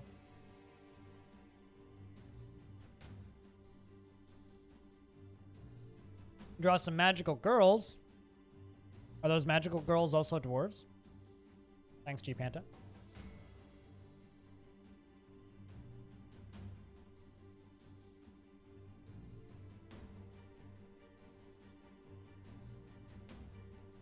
I kind of packed way too much food for the hike yesterday. The bonus is I have a bunch of pre-made sandwiches and don't really need to worry about making lunches for a bit.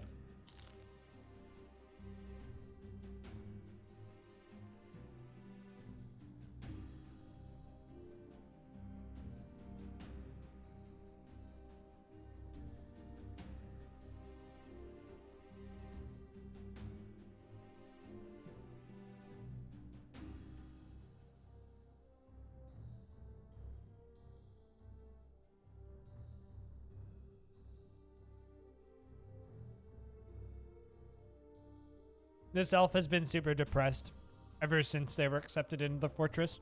I don't think elves really work very well in dwarf fortresses.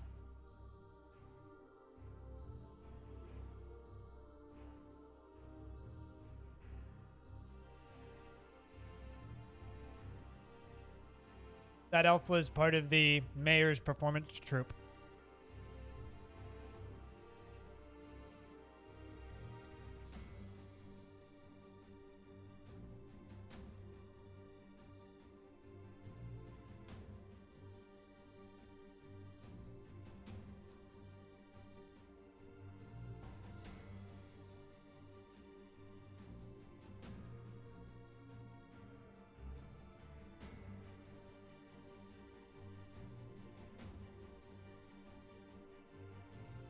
Hey, you know, the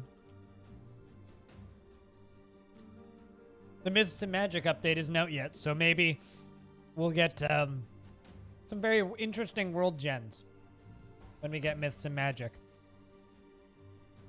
I wonder what their transformation sequences would be like. They just jump into a volcano.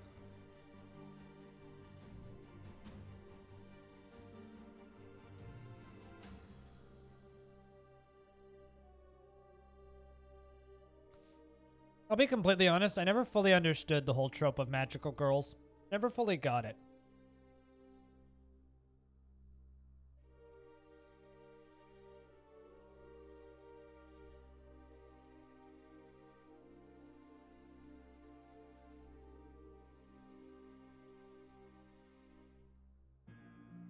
Like, I've seen my fair share of anime, but that was one I never fully got.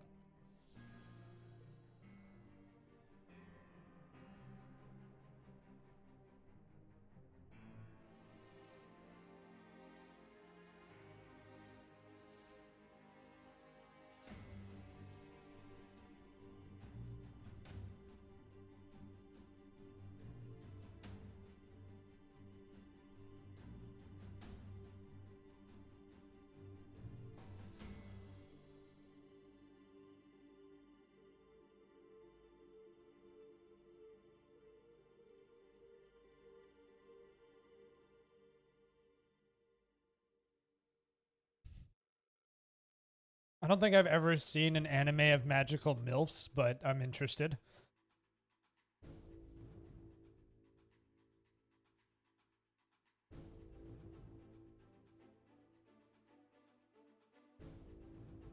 What, like as a kind of dedication?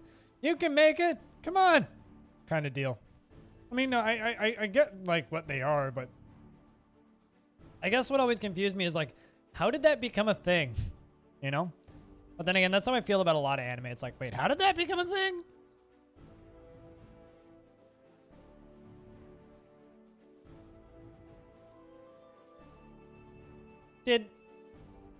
Hold on. No, okay, that's just... That's one of the dwarves that attacked us. Okay, yeah, that's fine. I haven't watched anime in about 10 years. It hasn't been that long for me. It's been a year or two. I don't know. I guess I just kind of lost interest in anime over the last 5 or so. Maybe I just got old and boring. I just ceased having interest in it. I don't know. Like, a lot of the science fiction anime always was really cool for a while there, and I don't know, I guess I've just started seeing the tropes. Let's see if I can get all this stuff dumped. There's so many body parts.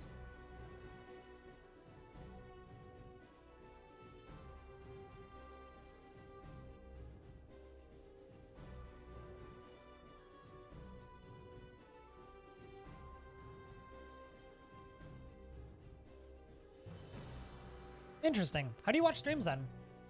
Or is it like the instant feedback of getting to talk to somebody else? Or do you just lurk generally then?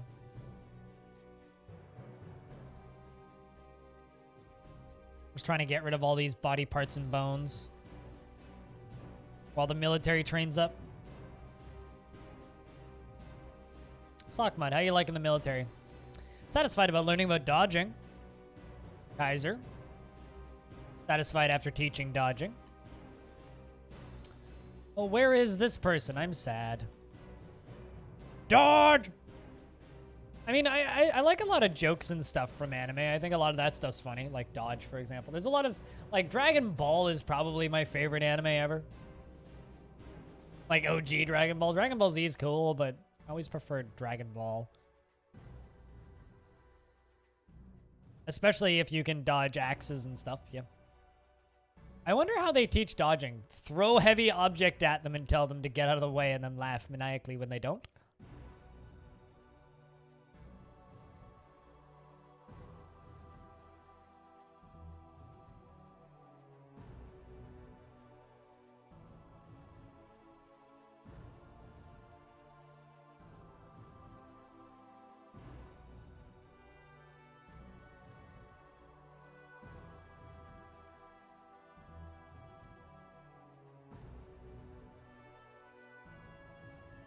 You can dodge an axe, you can dodge an axe, I guess. If you don't dodge the axe the first time, then you won't dodge it the second time, so you better dodge it the first time.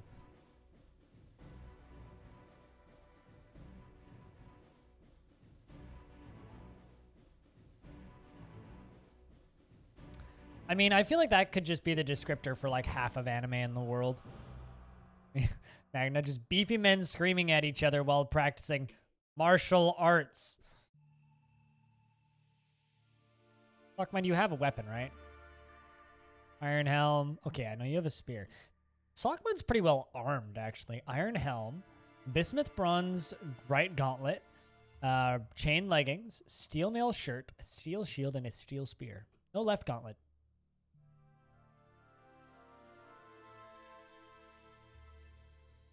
I hope that Reliance isn't too depressed. I might need to remove you from the military. You really, really, really want to go pray to your god. But, like, you also hate everything. Oh, yeah, by the way, we have a bronze colossus in this fort. It lives here. It's fine. Friendly. I hear it stomping around in the upstairs area sometimes. I just see a ghost.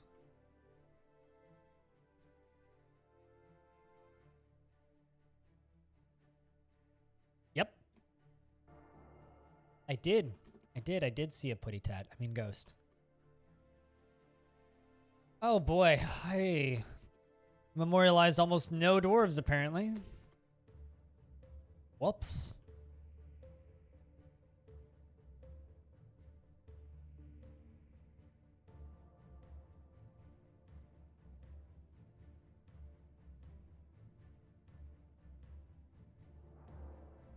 Get rid of those jobs then.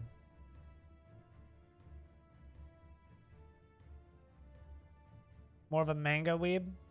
I always liked the comics more too. Yeah, I liked reading manga. I think my biggest problem with anime, I often find the voices to be bloody annoying. But with manga, I can just read this stuff and look at the cool art and not have to and put their own voices in my head. But like the overdone, high-pitched voices often bother me, and a lot of the weird grunting and moaning also bothers me. Like that's a thing that happens in anime a lot that I'm not a fan of. Like, you know those scenes when there's like 10 seconds of just in anime? Yeah, that makes me want to just punch somebody.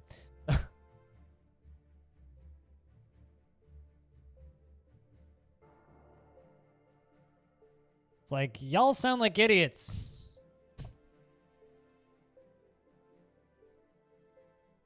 I'm just not a fan of that.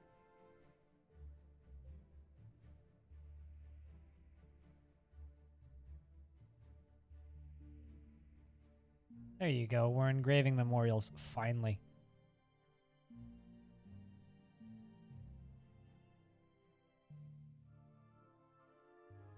Come on, Erdem, I need you to engrave all of those memorials, please.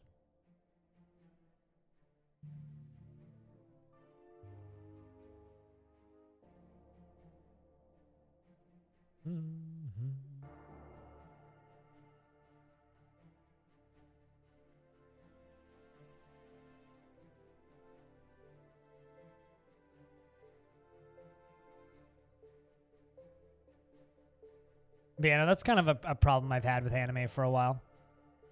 I love how they're just like engraving memorials and there's a ghost just chilling right there. Who is that? What's in it? Is literally watching them engrave their memorial. That's kind of sad. I like to think it's like the last time they say goodbye.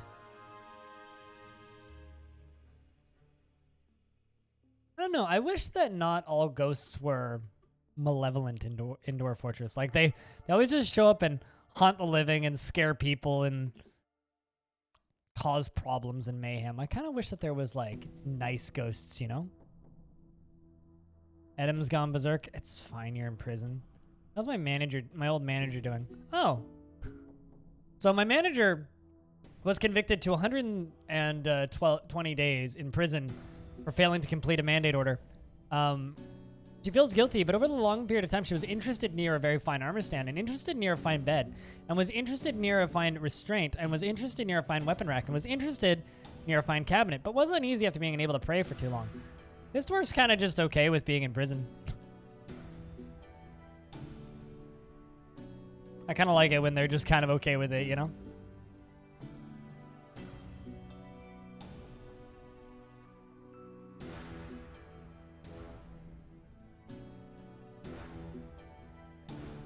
No, I have not watched The Legend of the Galactic Heroes. Sounds cheesy as shit. Why? Should I watch it?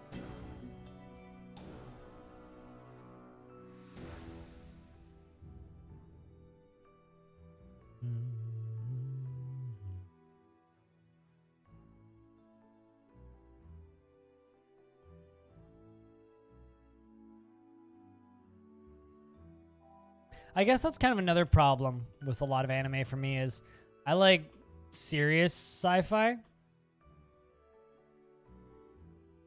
There's very little anime that's serious sci-fi. Granted, there's very little serious sci-fi that's actually good. Okay. I'm gonna be skeptical about the best sci-fi. Very skeptical about that statement. So, I bought a video game yesterday morning.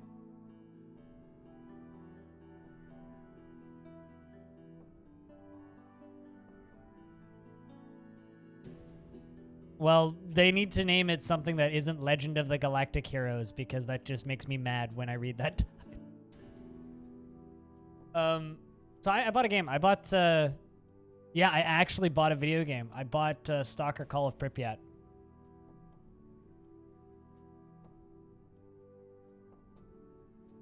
Well, there's a lot of really good anime out there, Axon.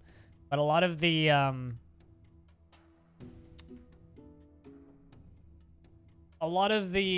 tropes with anime make me want to punch a window out.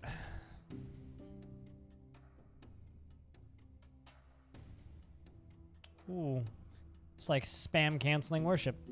Don't punch another dwarf. You already punched one.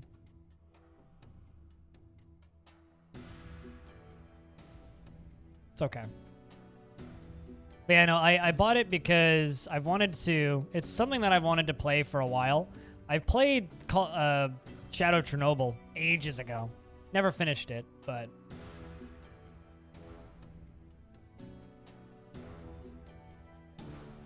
I think they're both good but different. That being said, the recent Fallout games are horrendously terrible. So... I'm assuming that's what you're referring to when you say Western Cowboy.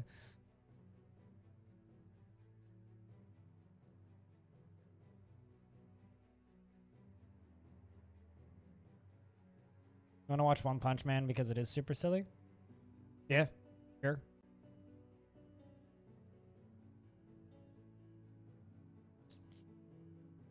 I mean, most of the issues that I have with anime now, Axon, is I was surrounded by anime for years because my ex was heavily into that shit. And there was always like minor things that bothered me about it, but I never really worried about it too much. I wonder how Squug is doing.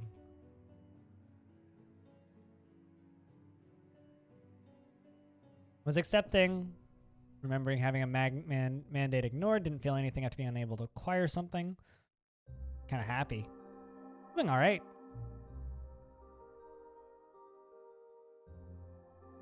You mean that Star Wars is actually, like, not great? Everything around Star Wars and the world of Star Wars is great. Everything else about it is meh at best. This goblin is ready to become royalty. I just need them to offer me royalty.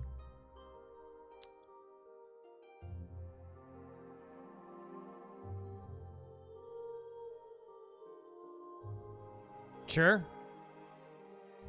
Sockman. But I'll say this, like, generalizing something to Western cowboy is kind of inaccurate.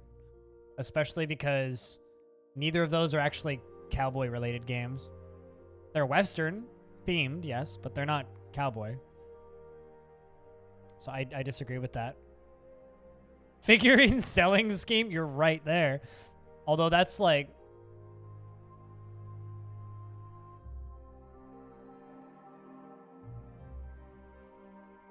kind of every single franchise in existence. Figurine selling schemes.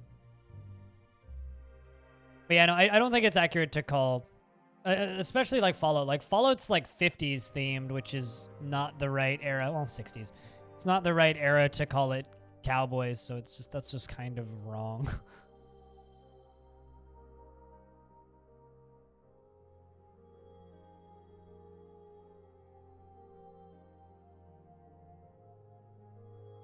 Can I put you in the military, Dwarf? Never feels hatred towards anything after having a family member receive justice through a criminal's conviction. Relies on the advice of others during decision making and doesn't easily fall in love or develop positive feelings.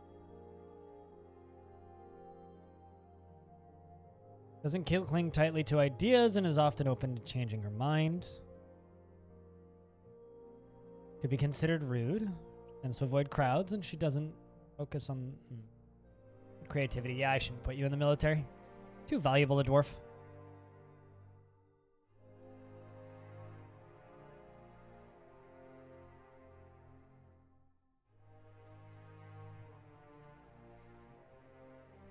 It's more about human reaction. I think you're generalizing a lot and also generalizing in kind of an inaccurate manner. And I would say that the modern Fallout games, which are trash, kind of about that. Not really, though. I mean, like, I think I understand what you're trying to say, but I disagree.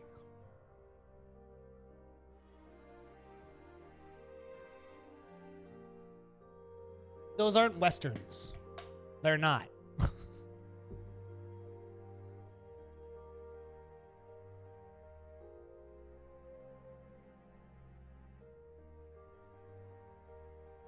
A Western is a very specific theme.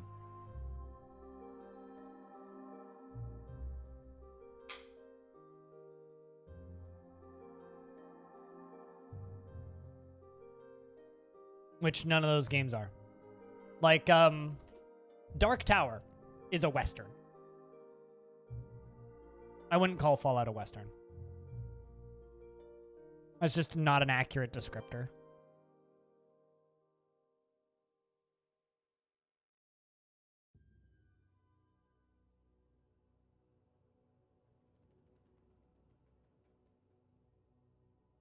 Got so many memorials.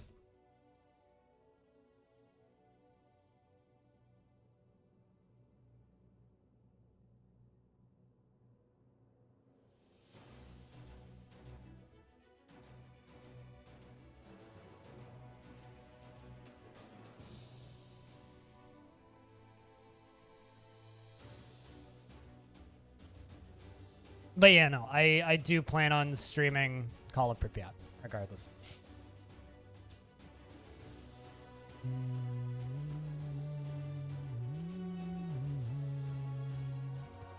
So I need to make this tomb bigger.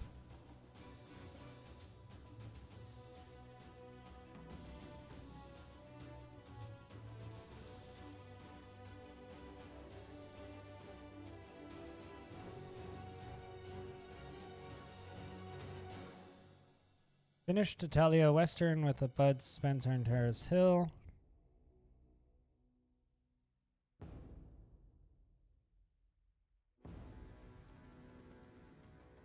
I'm confused.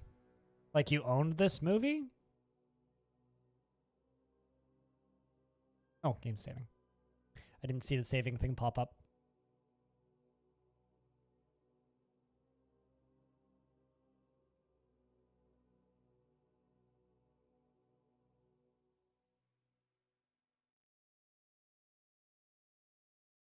But on the flip side, I do kind of understand what you're saying.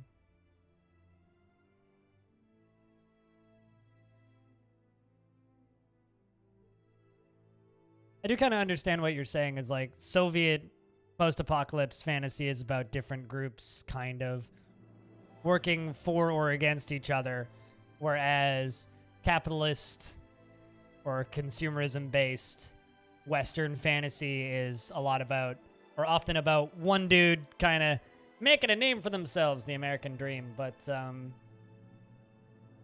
don't think that that automatically makes it a cowboy flick. Why do I have a horse? What?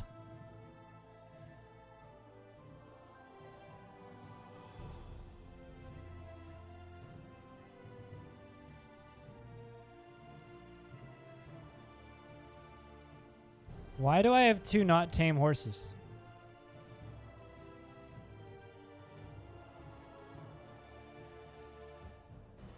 I have no idea. I've got an itchy spot on my back. Hold on.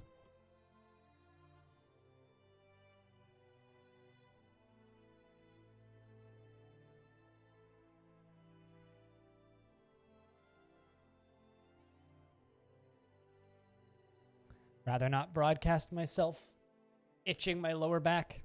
I mean, I'm going to eat them. I'm sure they're delicious.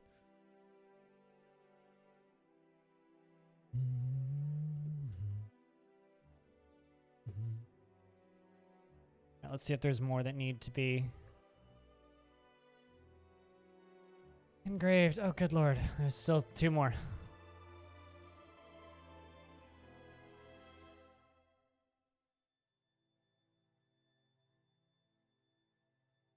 How you enjoying the race, Obo?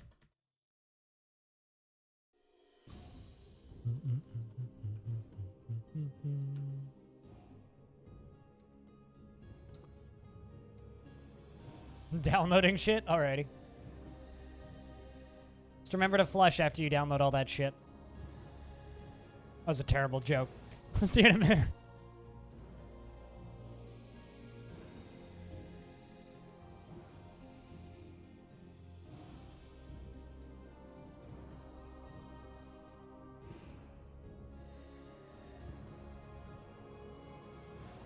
Well, I mean, you did say downloading shit.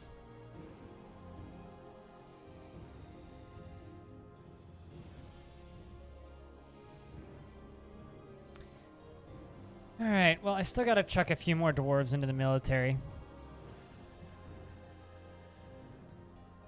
It's real oh. Toe Grandmaster snapped out of it. I mean, you're still unbelievably upset, but... and hardly functioning after seeing so many dead bodies, but... good lord. There is a lot. Oh, shit. Luxul. Got ourselves a Fey mood. While the others proceed dump stuff for a little bit. Do-do, do-do-do. Nice watching kids put their stuff away, you know?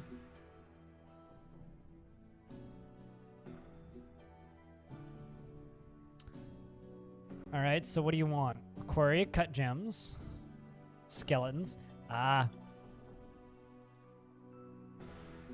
I know what you want.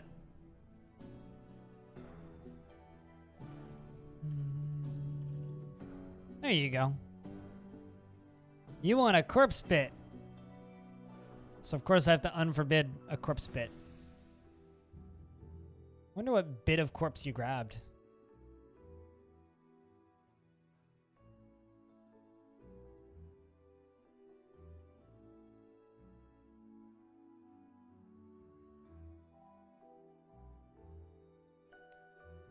It's a beak dog mangled bone. Alrighty, child. Kids with the strange moods are always fun.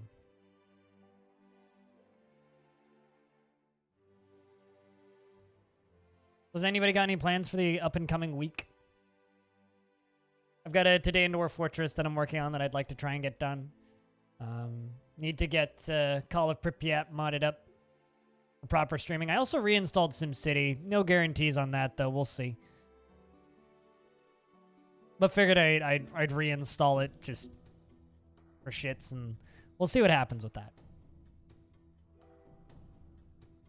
SimCity 3000. Might maybe do it once or twice for after hours. Kind of had it that I get like this kind of tick every couple of years where I just kind of twitch until I play SimCity 3000 for at least 2 hours. We're gonna try it. We'll see. Bamboozler. I don't know how well it'll do on the channel, so like I said, we'll try it. But I've never actually played Call of Pripyat. I've played Shadow Chernobyl. Never played Clear Sky either, but I've never heard that many good things about Clear Sky. So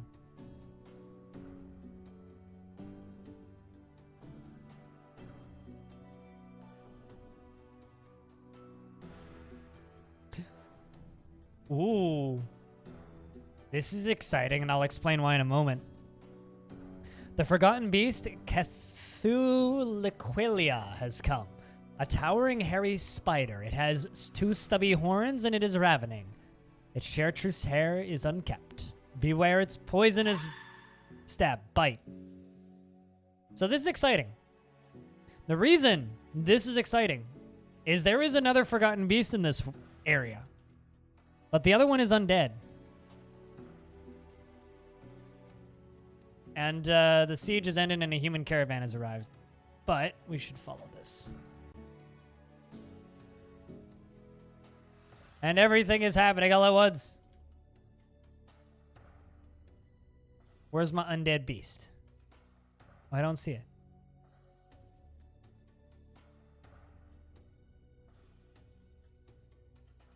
Squug has been re-elected.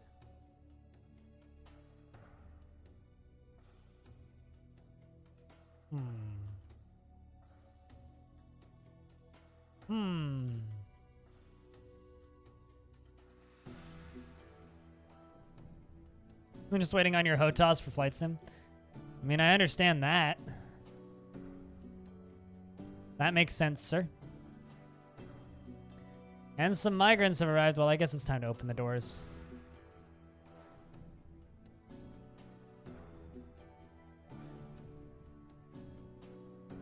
I don't think all Forgotten Beast spiders have webs. I don't actually think so.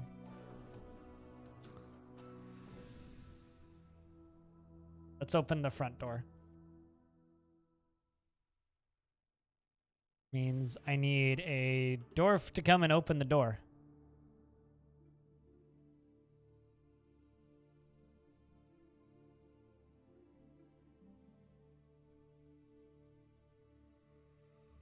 Now the question is, how many new dwarves do we have?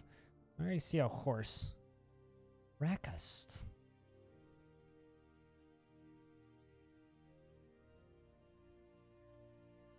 Dreams of creating a great work of art. Avoids seeking stressful situations. Like rope reed fabric. Wait, waves? Is in like water waves? I believe I've ever seen that before. Put you on clothes making. Weaving and clothes making. I got the thresher. In terms of raising a family. Easily fall in love and develops positive feelings. Occasionally overindulges. Not interested in what others think of her. Has a greedy streak. Laughs loudly when she's embarrassed. One of my dwarves already. Fisher dwarf. Ugh. It's created a great work of art. Poor memory. Little willpower. Great sense of empathy. So terrible as a military dwarf. Very rarely develops negative feelings. Is single-minded. Tends to share her own experiences and thoughts with others. I've had giant forgotten or spiders that are forgotten beasts not shoot webs, and we just almost instantly kill them. So, and then I've also had forgotten beasts that also have webs that are spiders. So I don't know. It's a weird thing. I'm undecided. And Sax, what's up, dude?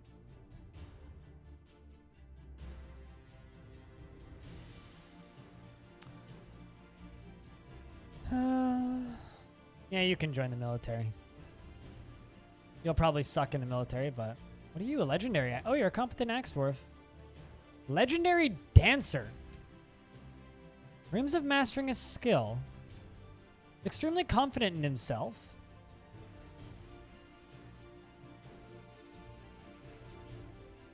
Sure, after I'm done, like, kind of jobbing off all these dwarves. The webs are spiders? The webs are spidery. The spiders shoot webs. Oh. You like fluffy Wambler leather?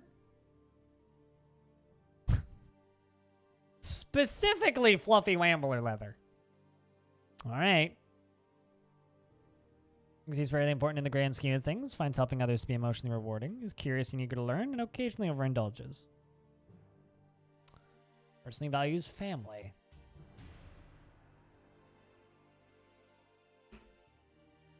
Join the military.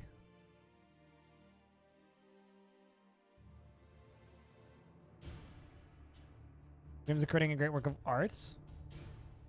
Ryan prefers abstract discussions, is prone to hatred, and develops negative feelings. He's greedy. Very slow to anger, likes to brawl. Stubborn, tries to keep things orderly. Only forms tenuous emotional bonds with others. Needs alcohol to get through the working day.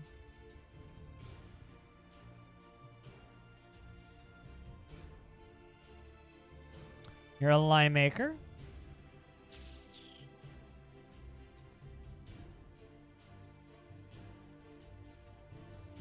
Expects the development of a skill, dreams of creating a great work of art, is utterly fearless when confronted with danger to the point of lacking common sense, and is quick to anger and form strong emotional bonds with others. You can start a squad, a dwarf.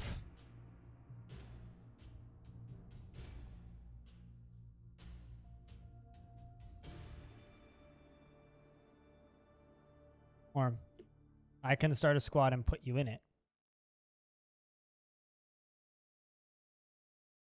You're a legendary what? You're a legendary something. Competent swords dwarf, legendary tracker. Ooh, you can just join the military. I don't even need to read your description. A named guinea hen. Okay. But yeah, no, this world, for anybody who is just tuning in, hey Numbers, what's up? This is specifically for Tele. So this world is the community world. If you want to just download this fortress and fudge around with it yourself, that's the link. Up on the like we're a warmonger fort. Our current goal is to reclaim or demolish and then reclaim a fortress. The fortress that we want to reclaim, here I'll zoom in a little bit so it's easier to see, is this fortress right here, which is the fortress of Dive Earth. Dive Earth was one of the first forts in the world to become a military powerhouse and then dig too deeply and too greedily. However, here's the problem. They discovered something called Bobette, which is a skunk monster. It's a humanoid creature, which is commanding the powers of evil. The skunk monster still lives there to this day, and is one of the things sending attacks against us. We would like to attack this thing, take it over, and gain control of it.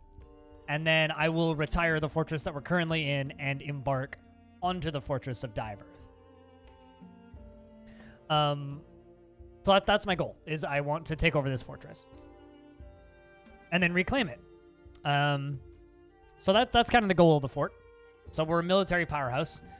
We have 3 entrances, the big old one with the tower around it, the one up in the top right, which is kind of like the combat entrance, and then the one above it, which is kind of like the back door, which is locked with a legendary door.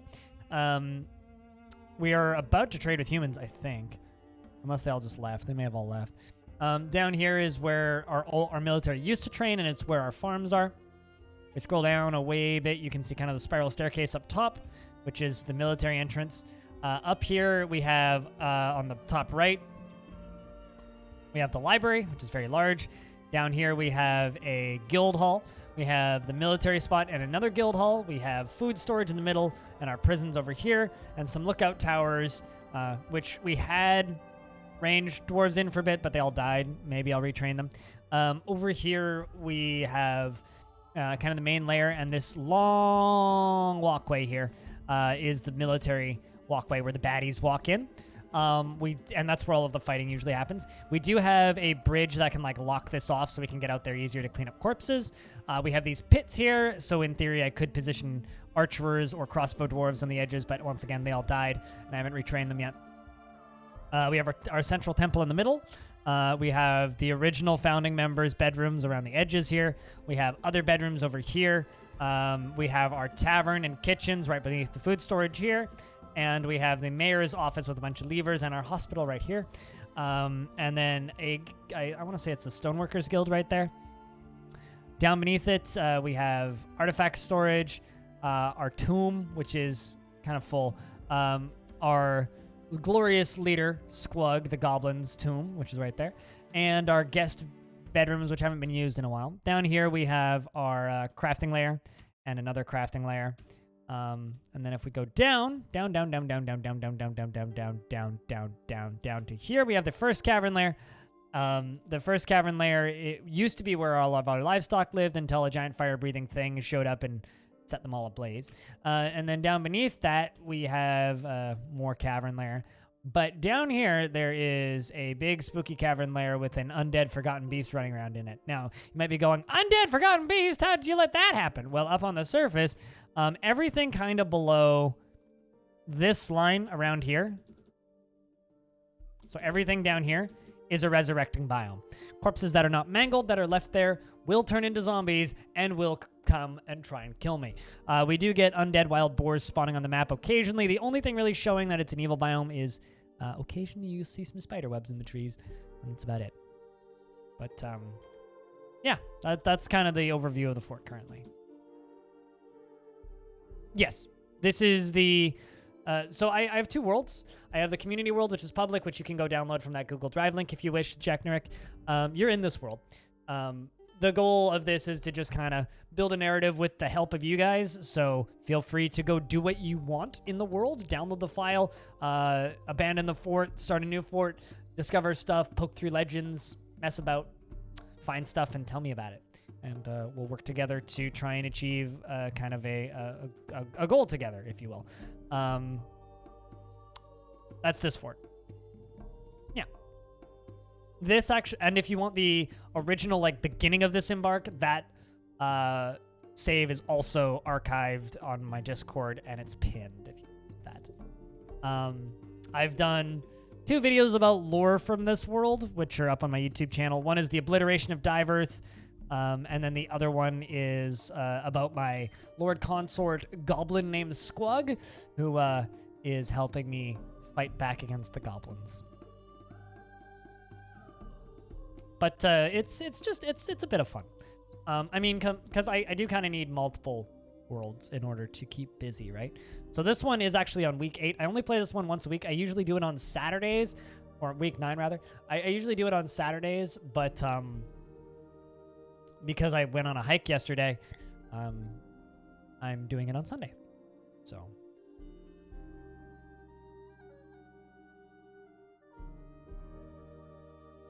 Suxul, the dwarven child, has created Makar Zemoth, bitter orange wood figurine of Moses Glaze Organs. She claims it as an heirloom in the name of the family ancestor Ficod Champion Slings. But yeah, the Millennium World is completely separate from this one, and I'm going to keep playing this one kind of in tandem with it, and we'll be going from fort to fort, and just, you know, to change things up and kind of play Dwarf Fortress in a little bit of a different way.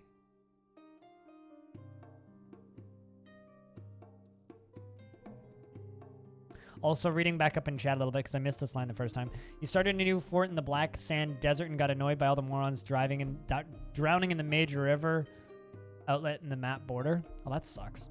So did you abandon the fort then, Spitalier? This is a bitter orange wood figurine of Moses Glaze Organs. All craftsmanship is of the highest quality. The Sadness of Venom is the name of it. On the item is a masterfully designed image of Moses Glaze Organs, the dwarf and dwarves in bitter orange wood by Suxul. Moses Glaze Organs is surrounded by the dwarves. The artwork relates to the ascension of the dwarf Moses Glaze Organs to the position of king of the Vessel of Artifice in year 1. That's our faction. That's cool. It is decorated with bitter orange wood and beak dog bone, and encircled with bands of hematite and beak dog bone. On the item is an image of trillion cut gem in Christoperil. On the item is an image of the Sadness of Venom, a bitter orange wood figurine of Moses Glaze Organs in granite. Self-referential. Psychon, what's up? Yes, you have a dwarf in this fort, Jack Nurk.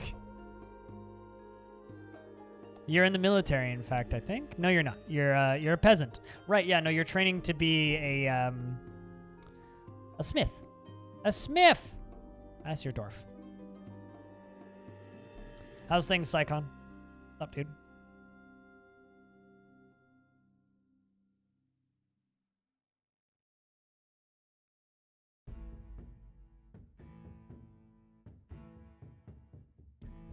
That's not what I wanted to do at all.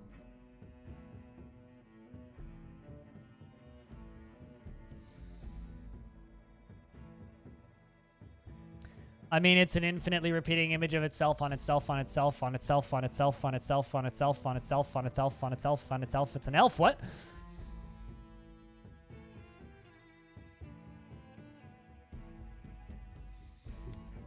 Just enjoying the great weather. By the way, to anybody who missed the photos that I posted on Discord, I got a few shots to show you guys real quick. So these are some photos that I posted of the hike. Some of these would like make really nice desktop backgrounds if you want them. They're just up on my Discord. This is actually my phone background now, this little mushroom that I found. Check this guy out. I don't know what it is, but this is like a handprint that from people leaning on this tree. That's my dad. Yeah, all these images are just up on Discord if you want them. That's also a photo that I took. If anyone wants to count how old this tree was, you can do that. That's me next to a nice little tree.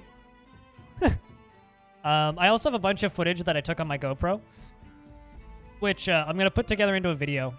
And I can't decide. Chad, should I make a new YouTube channel for hiking videos?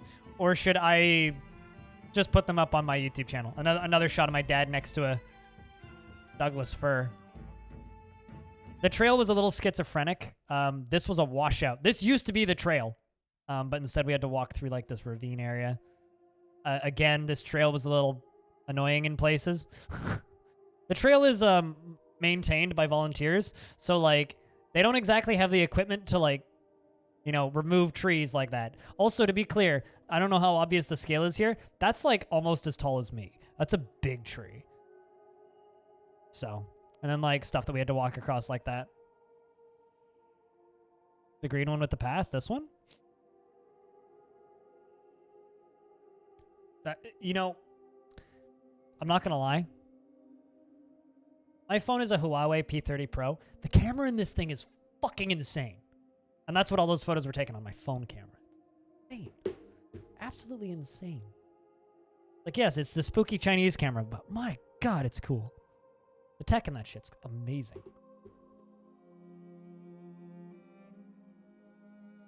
They really are, Euthyrus.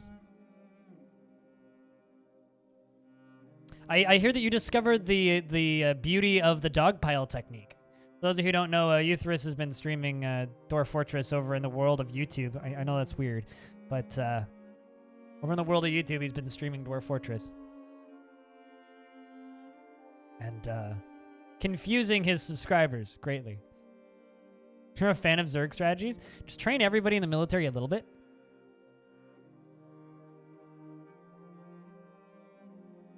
As a friend of mine would call it, the Crypt Beard's Rush. The charge! Everybody punch it! And as long as it doesn't have deadly dust, you're probably okay. Or poisonous gas. Poisonous gas is also pretty bad.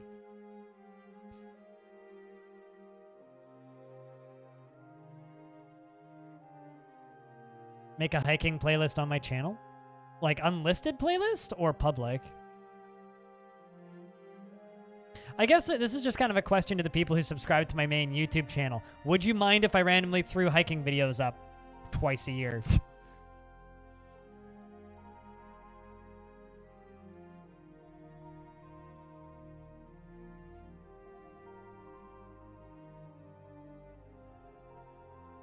Help that everyone who died was instantly rezzed by your necromancer? Wait, were they rezzed as intelligent undead or just zombies that you then had to kill again? Okay, so we're trading with Zim humans. Both? So a public hiking playlist? I mean, I could do that. Got like 6 of them? That's cool. I've never actually managed to make that work. They always res them as unintelligent undead, and then I just have to kill them twice. They're pretty great. They're like mindless drones that just obey all the orders.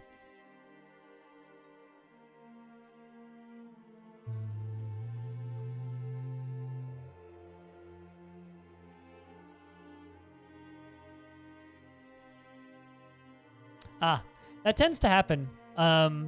Mechanically older creatures have way more years in time to learn knowledge of things like social skills, persuasion, lying, you know, all of the things that you need to be a good politician.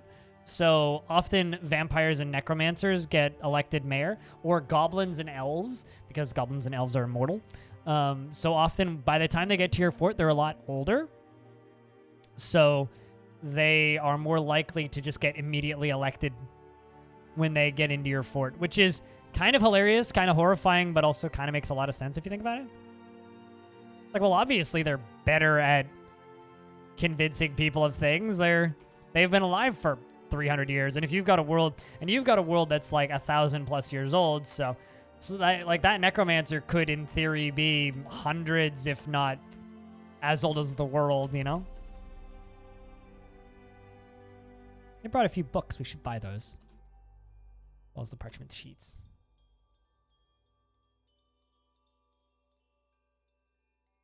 And trade.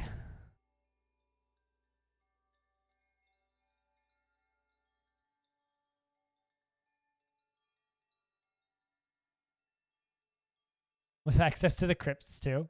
Good shit.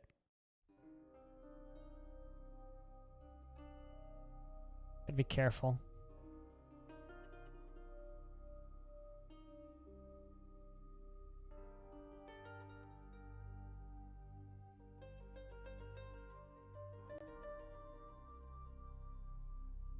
We're dealing with so many corpses.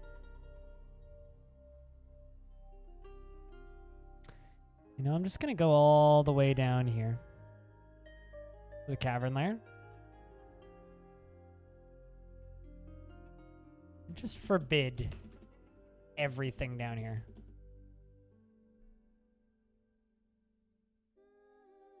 Because I'm kind of done with them hauling this. And then let's claim all this stuff right here. I do need that stuff.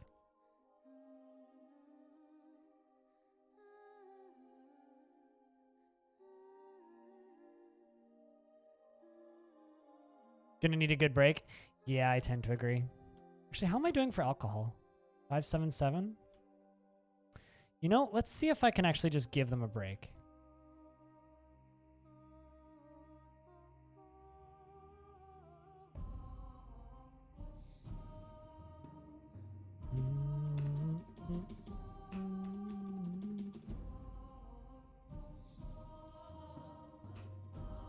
So I can still feed those guys.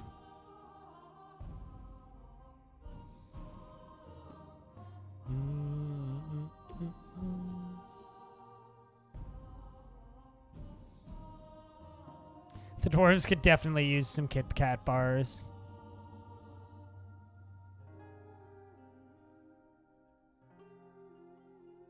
Yeah, let's see how long until we have tantrums.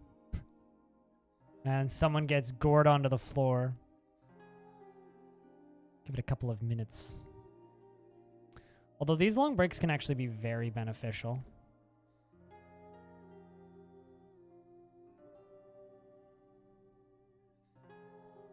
Sometimes when you first turn a burrow on, it'll like break their pathing and they'll get stuck.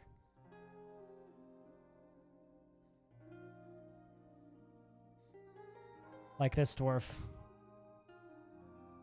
You're just stuck. You're supposed to be moving.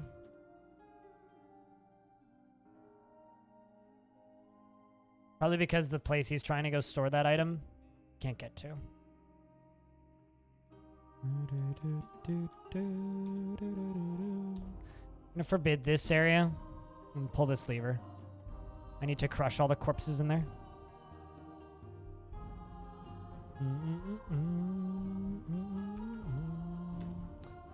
Alright, that's not where I wanted to put you guys. I just wanted to put you into the burrow.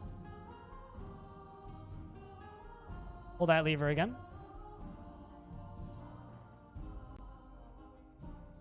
Is it best to have one guild per profession? I mean, you only need to make guilds when they request guilds, and they'll only request guilds when guilds are formed, and guilds are only formed when you have 10 dwarves in each profession, and you won't have 10 dwarves in every profession. Like, I don't think I've ever had 10 dwarves in a single fort that are all, like crafts dwarves, sure. Masons, yes, you'll get that. Stone workers, probably, which is like mining. Like, it's very rare to get a beekeeper's guild, for example, or like a waxworkers guild, or a strand extractors guild even. So there's plenty of guilds that you won't need, so you don't need to make every single guild. But more like crafts dwarf guild, yeah, you'll need that.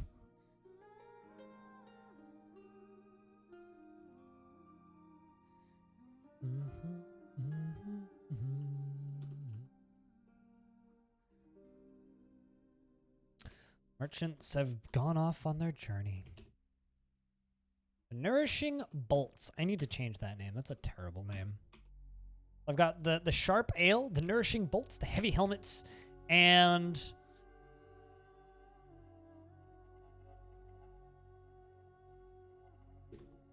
the Flying Heads.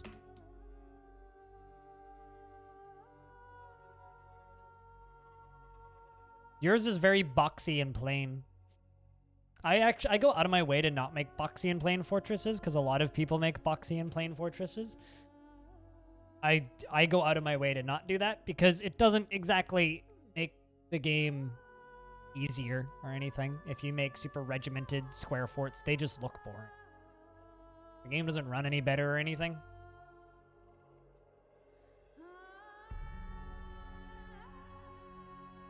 I'm not calling you out. I'm just calling all of you out. Stop making square forts. Clap, clap, clap. Or I'm going to start calling them squirts. Make patterns at least. Cut you some slack. Okay, you get 2.5 centimeters of slack. Is that enough? How about I just cut us both some steak and call it a day?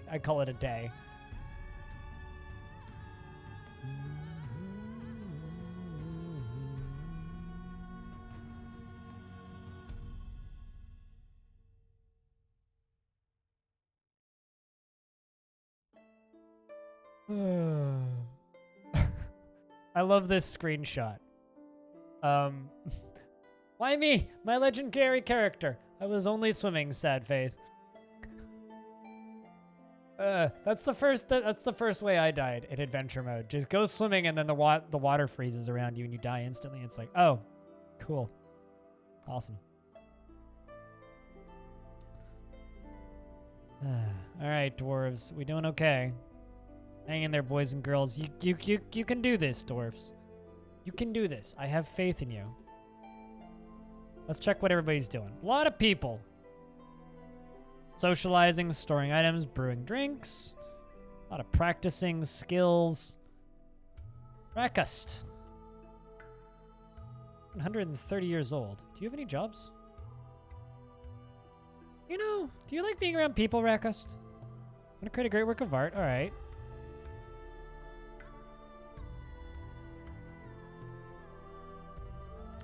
Slow to anger, tends to avoid crowds, friendly individual, greedy streak. How about we make you into the tavern keeper of the Cobalt Peach? It's a weird name for a tavern, but once you're done reading that book, that is.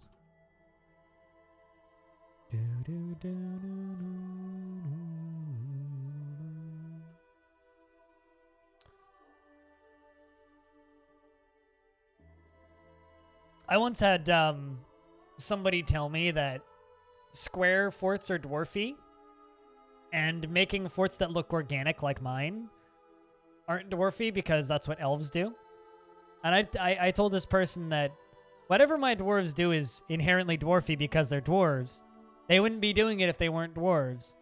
So anything that my dwarves do is dwarfy because they're dwarves. So if you're telling me that something that I'm doing is incorrect because it's not dwarfy enough for you, then, yeah, exactly. Elves are up in trees, my dude. If my dwarves want to make their fort look like a giant pentagram above ground, suspended in the air, made out of glass, I can do that. If I want to pave a road of wood, I can do that. Last I checked, elves wouldn't make a road out of wood. Like, but using wood, that's elfy. It's like, but no, it's not. What? Cutting down trees is like the most dwarfy thing you can do. Progress with industry, I'm telling you.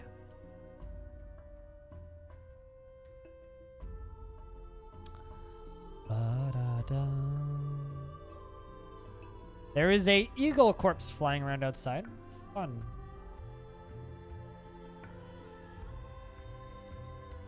So this is that undead creature that's in the basement. I wonder where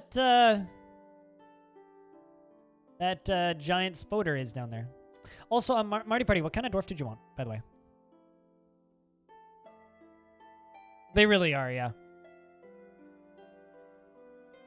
Like the real life star-shaped forts that they would make with big trenches around them. I went to one of those in just outside of Halifax, actually. It was really cool. That have islands and a moat. Yeah. Yeah, no, those things are cool. Those things are cool. It's a relic of a past time. Any dwarf? So you have no preferences?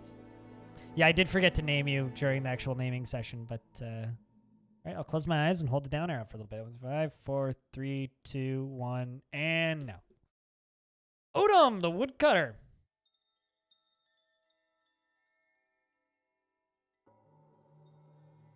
Marty, within last season, was interested near a fine door. He has, you killed a zombie eagle, and you killed Galka Whisperfocus, the goblin, in the year 261. You have any military skills? Oh, you're a competent swords dwarf. Well, I'm gonna keep back in the military. Interested. Near a fine door. And interested after watching performance, but didn't feel anything due to inebriation. It says, how great is it to be surrounded by family?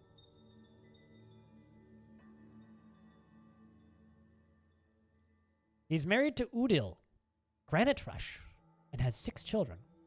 Merle Tomesclench, Merle Playstaff, and is the son of Avus Roughness Wealths.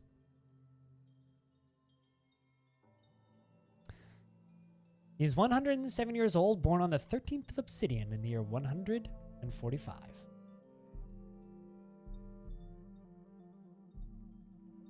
You know when you feel like you need to sneeze, but you just don't? It's been me for the last, like, 2 minutes. It sucks. Okay, I think I'm okay. He likes lemonite, black bronze, clear zircon, giant moon snail tooth, and the color crimson. The sound of the embraced periwinkle, and when possible, prefers to consume rhubarbs and prickleberry wine. Ooh, you've got good taste.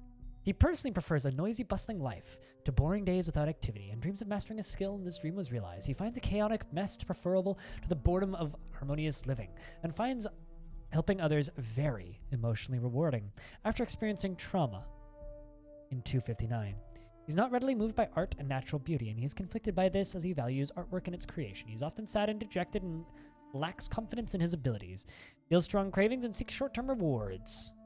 And he has a very calm demeanor. He's very rarely happy or enthusiastic and conflicted by this as he likes parties and merrymaking. He doesn't tend to cling tightly to others. He doesn't tend to cling tightly to ideas, and he's open to changing his mind. He tends to form only tenuous emotional bonds with others, and I still need to fucking sneeze. What is wrong with me? He likes to take it easy, and he has a noticeable lack of perseverance. He is slow to anger and can handle stress. He has a tendency to consider ideas and abstractions over practical applications, and he taps his feet constantly when he's nervous. He needs alcohol to get through the working day.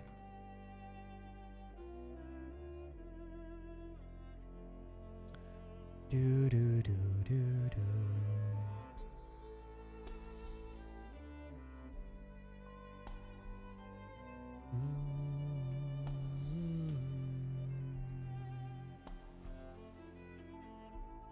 But yeah, no, thank you very much to everybody who's tuned in today. There's been quite a few people hanging out. Sundays are often kind of like the slow day of the week for me. I always kind of never really know what to expect when going in, but kind of plan for this week is I would like to try and start Stalker. I'm up in the air as to whether or not I want to put those VODs up on YouTube. So to those of you loyal YouTube watchers out there, if you want to see those VODs, shout at me and I'll stick them on YouTube. Otherwise, they'll just be archived on Twitch. That's kind of my plans. So I need to figure out whether or not I want to mod it heavily or just kind of play. That's something that I need to figure out because at this point, I don't really know. Yeah, that's something that I'm kind of up in the air about.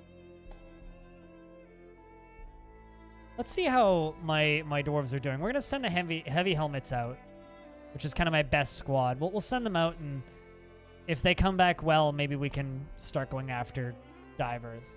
Hey, Dan. I'm doing pretty well. There's blood. Why is there blood?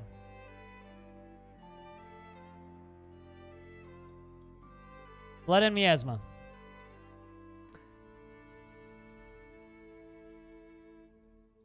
If you missed the stream, all right. I mean, it'll be kind of like an evenings game, so it'll be like Risk of Rain, where I play it later in the day. But I need to mess about with a few things to make sure it runs properly, right? And I just installed it last night, so I haven't really had the chance to mess about. Yeah. Ooh. Ooh. If anybody has Legends open by chance, look up this Cyclops. Actually, here, I'll screenshot her. That looks like an elf name. Like, I'm not an encyclopedia on names for Dwarf Fortress, but that looks elfy, words-wise.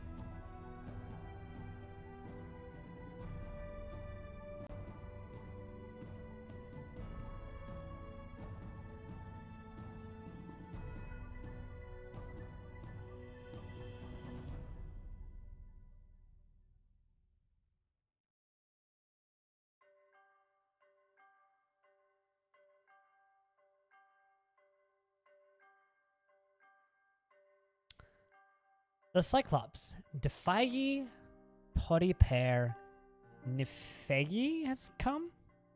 A giant humanoid monster with a single eye set in its forehead.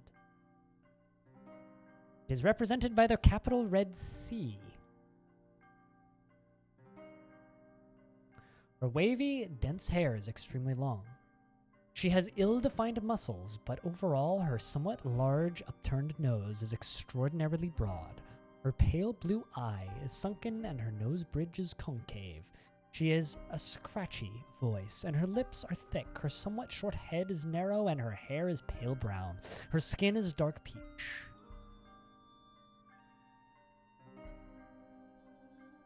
For Zephyr? Gotcha.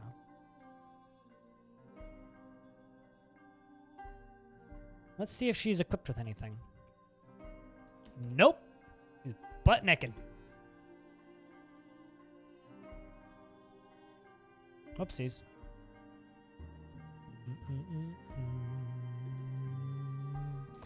And she just climbed a tree to go after an albatross. Are we going to have a rare tree Cyclops? Nope, she just climbed down.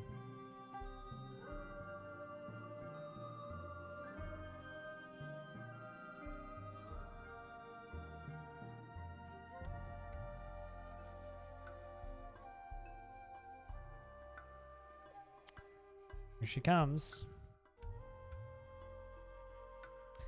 We're going to fight her in the stairwell, I think.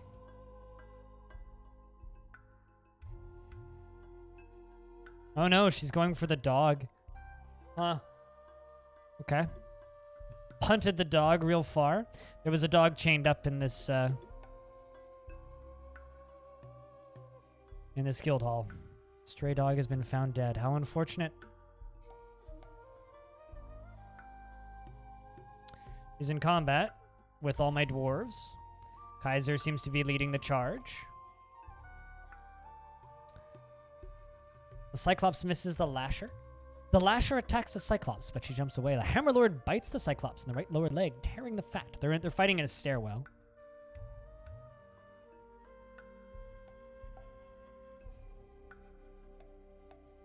Yeah, I just let her walk into the fort. The Hammerlord bashes the Cyclops in the lower body with Thorian Nakanin, bruising the muscle and bruising the right kidney. I didn't want to fight her outside because I know all my dwarves are cave adapted, so it's tough for them to fight outside, but they can fight very well inside. Militia Captain punches the Cyclops in the lower body with his left hand. The Lasher lashes the Cyclops in the right lower leg with a bronze whip, bruising the muscle. Move a couple turns forward.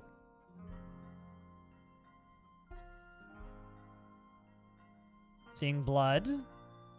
He's now knocked prone. They seem to just be kind of wailing on her. Marksdwarf misses the Cyclops. Militia Captain strikes the Cyclops in the right foot with his avocado wood crutch. Really? Cool. The Hammerlord bashes the Cyclops in the right head with her hammer, fracturing the bone, or in the right hand. There you go. Right upper leg. Marksdwarf strikes the Cyclops in the right lower leg with his steel shield, bruising the muscle. I think that's the Cyclops dead. Yep, and there it goes. There is now a dead Cyclops in the hallway. Can I get some RIPs for that poor Cyclops? Horrible creature, but it didn't have to end that way. I'd love to see a time where, and maybe we'll get this with Myths and Magic, where we can just be friends with the Cyclopses. I don't know, I think it'd be cool to have like a Cyclops or a giant band of bards, you know?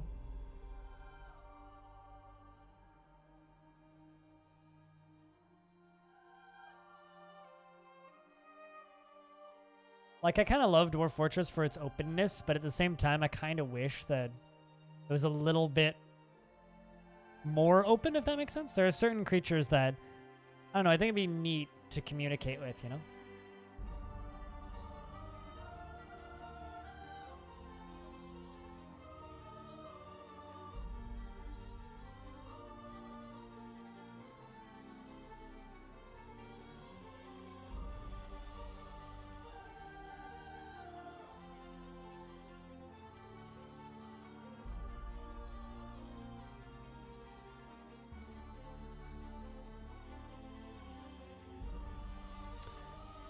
All right, I think that's enough of a relaxation session, dwarves, especially considering somebody's throwing a tantrum now. Let's turn off the burrow. Let the dwarves go back to work.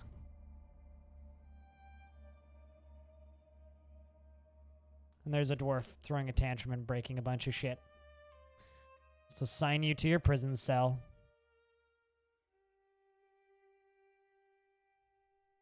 Like friendly dragons. Yeah, that's one thing that I really like about the way Caves of Cud does their alignment system. Where, like, certain factions can just like you by default, and some can just hate you by default.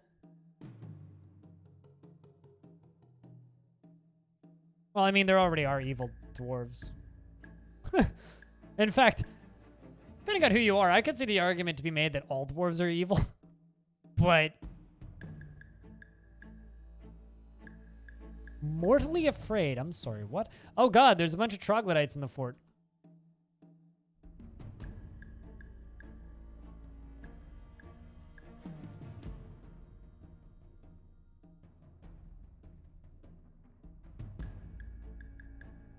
Let's station the military down there. And on their way down, they will murder everything that exists.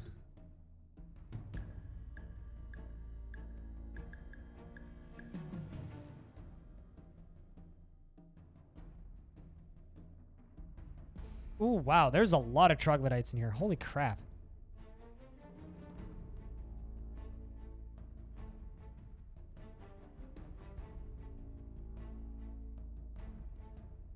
Okay.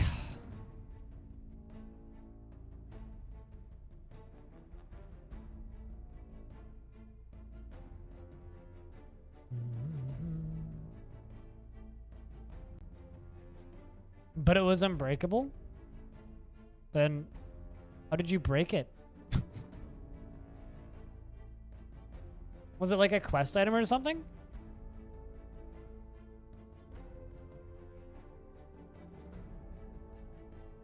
You think you broke it? No, wait, it's fine. Really? I didn't know that there was unbreakable items in CUD. Huh.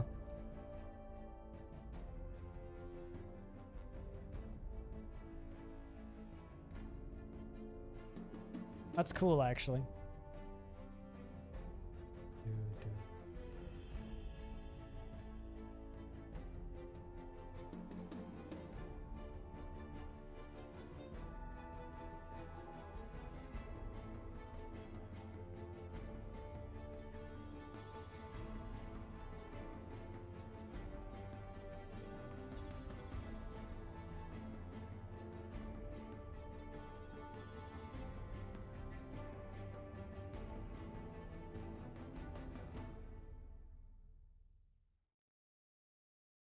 God damn, I gotta respond to you right quick.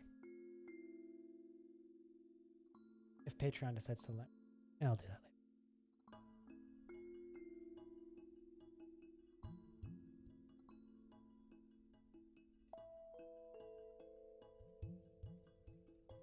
Yeah, no, I don't think I've ever had anything like that. I mean, I've certainly broken many items in CUD. I don't think I've ever had, like, an item that get broken and then be like, nah, you didn't break it. I did once, Oh shit, I do still have some pigs. I thought all my pigs died. Also, I must not... Dwarf, do you have any jobs? No, you don't. Well, guess what? Now you do. You can be my butcher. I apparently have nobody doing any kind of butchery.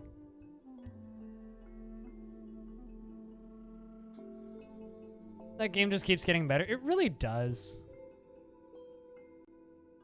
You know, that, like, as much as I love CUD, I almost wish that CUD had a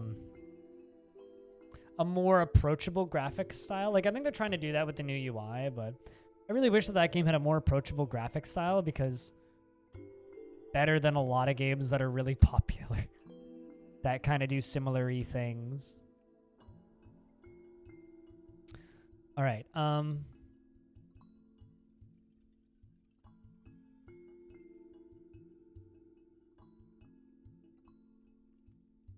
Just make sure that dwarf's gonna go do that. Apparently you're listening to poetry.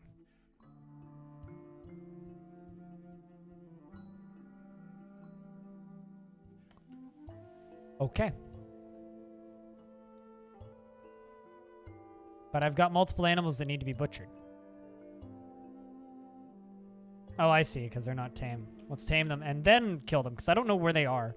But I need them to die. Sounds kind of bad, but it's true. I have a stray eagle? Where the fuck did that come from? Alright, well, let's just go down to the caverns and put some animals down here that need to be down here. Also, my military has returned.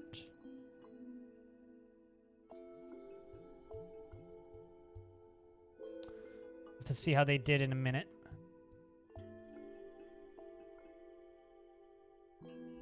Oh, they're in cages. Oh, they must... Yeah, they're just wild horses in cages somewhere. Gotcha. Yeah, somehow I managed to still have some piglets. Oh, I don't want to put the puppy down there. Piglet, piglet, beak dog, stray. Oh, okay, just got some new beak dogs, too. All right, let's see how that raid went. Mission report.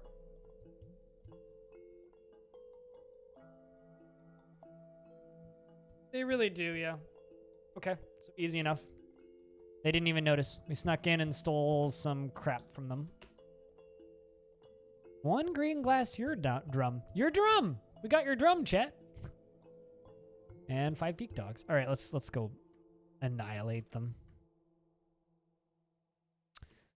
So for those of you who missed the start of this stream, we learned that I kind of maybe sort of accidentally attacked a Dwarven Civ. Dwarven Civ took over a goblin pit around the time I was raiding it. And now we're at war with...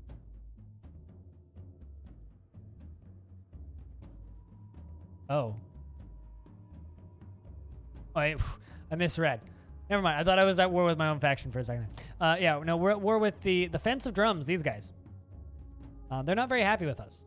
Although, interestingly enough, the Nightmare of Coiling, which is a goblin civilization, is at peace with the Fence of Drums, which I think is kind of interesting. The Immortality of Doom is at war with them. The Immortality of Doom is the big, gigantic, monstrously huge goblin civ. Humans are at peace with us, and most of the goblins too. And then the Seduction of Confederations, the goblin civilization, is also at war with us. But, I don't know, just worth noting, I guess.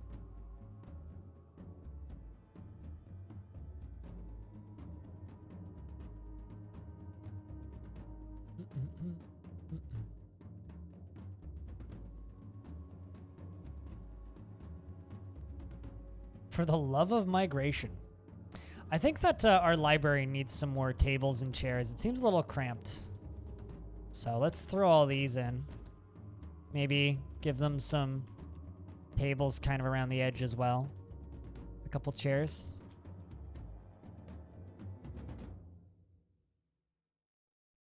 Give them a little bit more space, you know?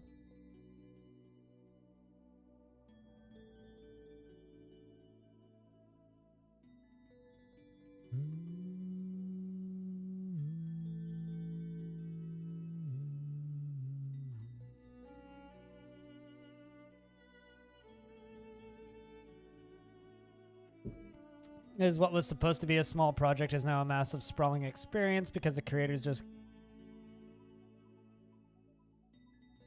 like DF and Warsim. You get that vibe from CUD even though you don't know too much about the development history. CUD's been around for a really long time actually. CUD started its development in 2007. So CUD is almost as old as Dwarf Fortress. It was free for like the first 5 or 6 years or something. But they decided to make it a purchasable experience. And the old version that is still free is still available. It's fully ASCII. But CUD's actually a pretty old game. Dwarves have arrived, and Olim's been taken by a possession. A brewer. Name's a craft store shop. Grabs stuff and things. But yeah, no, it's apt that it gives you the same feeling because it's actually, the games have a lot in common.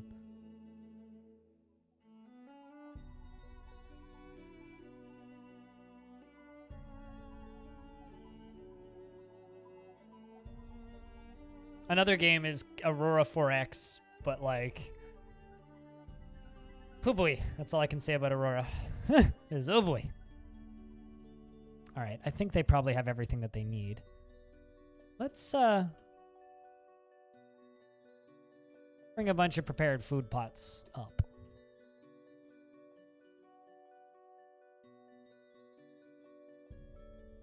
Like, do you have adventure mode but functional? I mean, adventure mode is functional.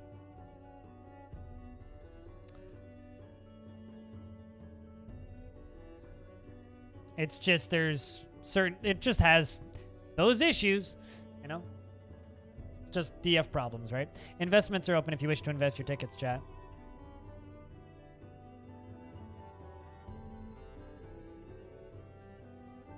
And Olin has begun a mysterious construction. I wonder what it be.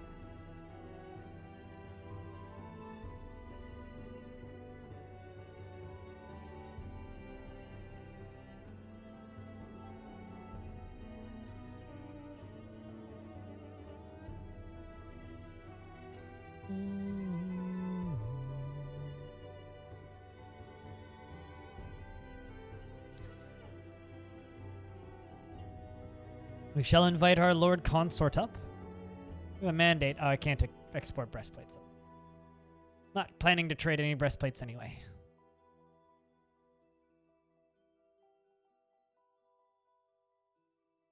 I don't know, chat. What's a game that you know of that's been in development forever that has a person or like a small team working on it that they just keep adding to, that they've been adding to for a really long time that I may not have heard of?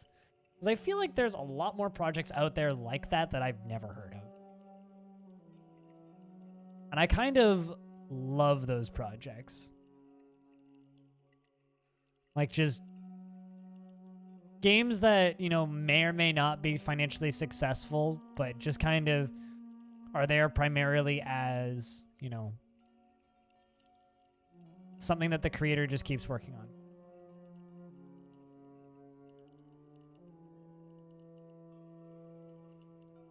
And Olin O'Killerbam, the brewer, has created Tashin Hedzilbad Zassit and a diorite scepter and claims it as an heirloom in the name of the family ancestor Abam Lansombriel.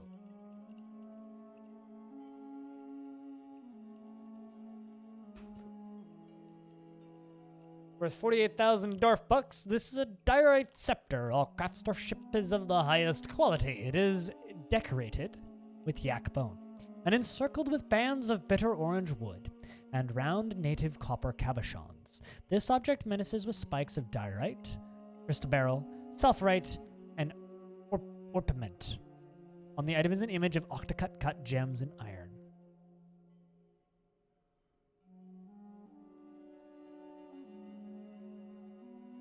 Here's the thing, right? I don't, because that's kind of not the question, right? The question isn't, what is a game that the community has been adding to and adding to and adding to for ages? Because that's not what that is. You know, that's a game that a guy put out that wasn't very good. Because I'm maybe unpopular opinion. I don't think Banished is very good. I think Banished is boring as shit and doesn't really have a lot going for it. Banished is a game that a guy put out and then improved the mod support on and made it crash less. That's it. The rest is all the community doing it. That's not the question. The question is, what is a game that I may not have heard of that somebody puts out and then just continues to add to? One person or a small group of people. Not open source, not mods, not, you know, long-time projects. I'm talking about like somebody who makes a thing and then continues working on it forever.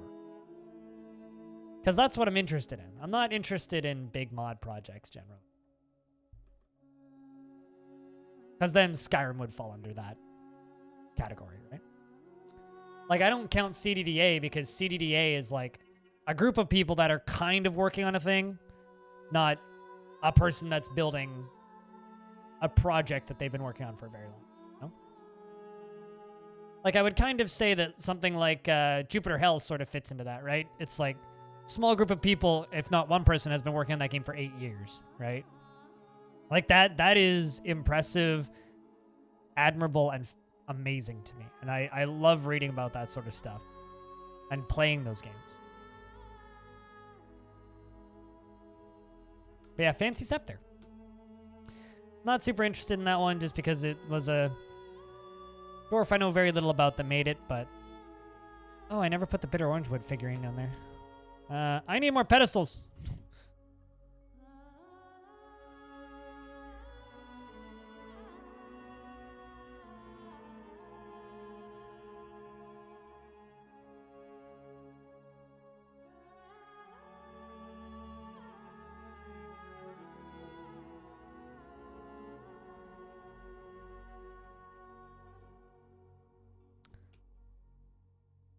But yeah, no, I know that there's games out there like that that I haven't heard of. You know, there's always the kind of big obvious ones, I think.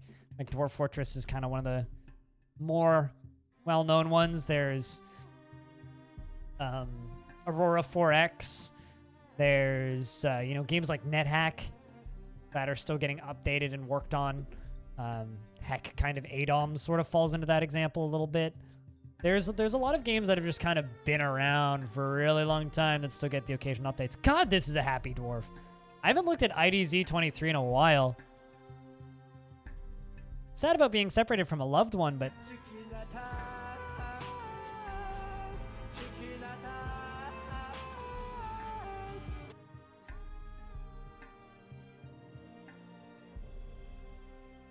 Almost done. Amazing! Yeah, Minecraft.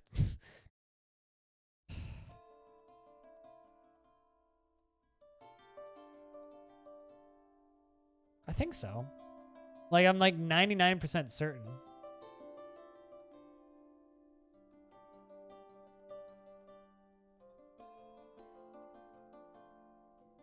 I don't know of any other games that have been updated as long as NetHack.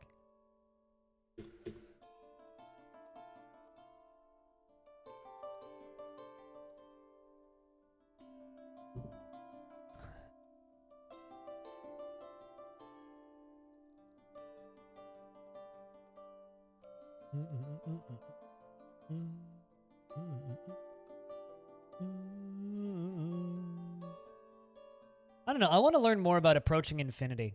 I need to like just snap and buy that game. Like $12. This game. Because I'd never heard of it until it popped up on Steam. And I've done a little bit of research into it. It's kind of got a weird history.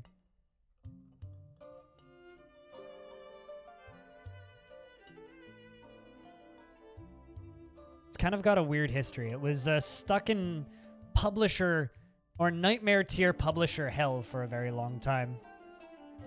It does, Ryan. It really does. I think Cassiopeia from chat has played it. I think she's the only person I know that really touched it.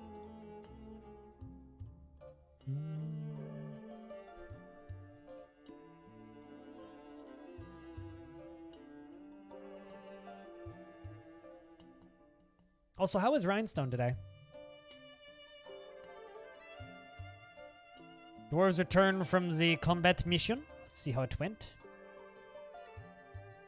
We rampaged throughout Whimsgruel. We stole 2 steel low boots and a bunch more beak dogs. 9 to be exact. Alright, I need to just store all these beak dogs right here because they are delicious. Could you imagine how big beak dog wings would be?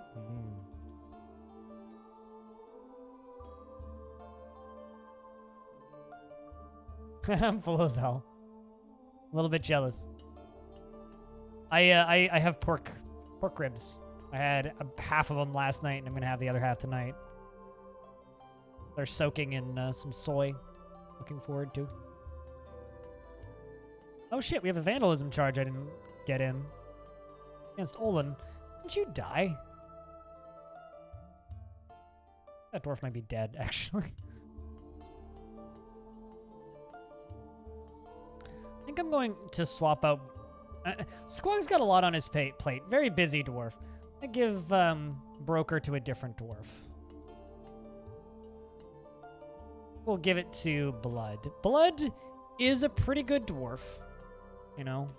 A little bit harrowed, but has a good heart.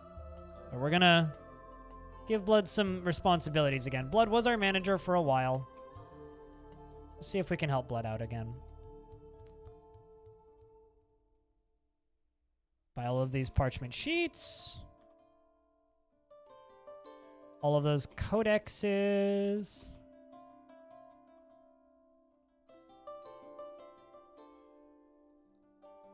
And all of these books. It's a course on shapes.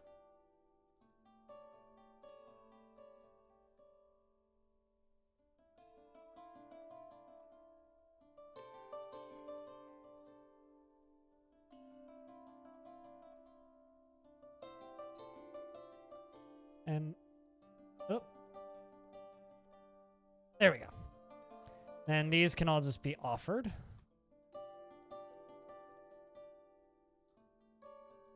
And you can trade that for, let's take all this cheese.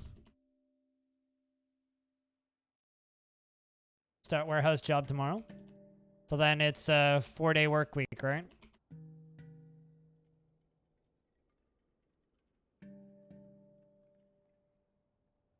It's just so delicious. That happens sometimes. It's gonna be nice, although I feel like for me, if I went as, because how long has it been since you've had a full-time job? I feel like it's been a while. Because I feel like if I went that long without working full-time and then suddenly went back to working full-time, I'd go a little bit nuts. All right, let's trade. 3 years? Oh God. Yeah, no, that first week's gonna be tough, but God, has it been that long? Good Lord.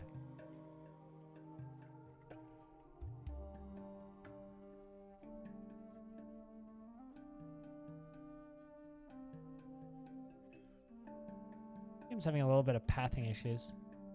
A little bit. Nothing major, but just a little bit.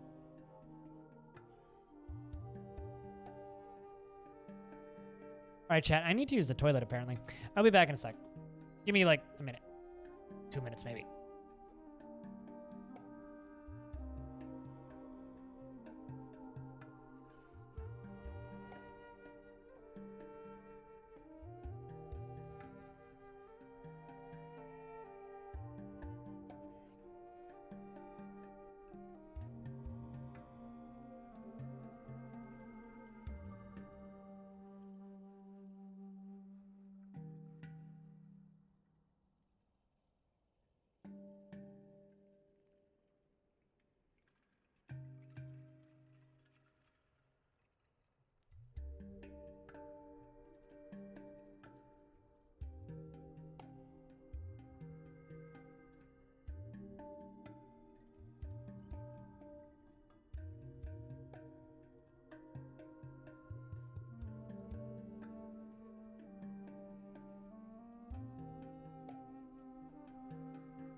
All right, let's get back caught up on what Ryan was on about.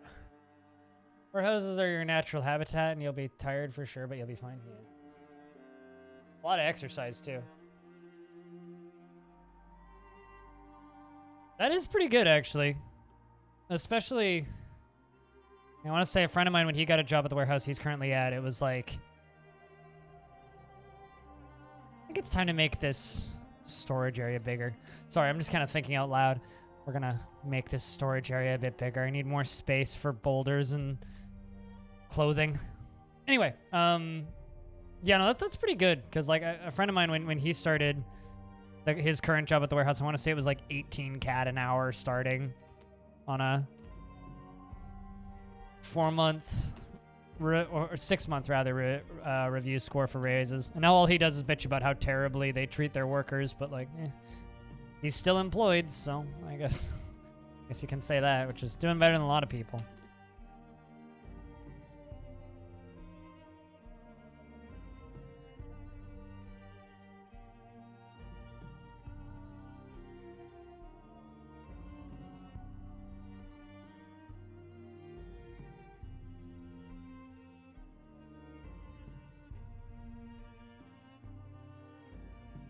Amazon and you were the only one not feeling anything after a week? Well, I mean, as long as you're still like keeping basically in shape, then you'll be okay. Someone is fighting with something. Oh no. Who's in trouble? Oh, it's Max. Okay, never mind. We should be good, right? Yeah, we're okay.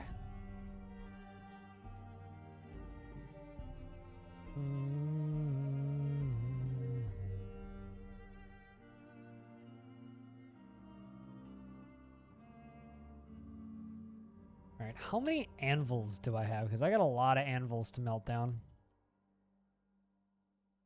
20, 30.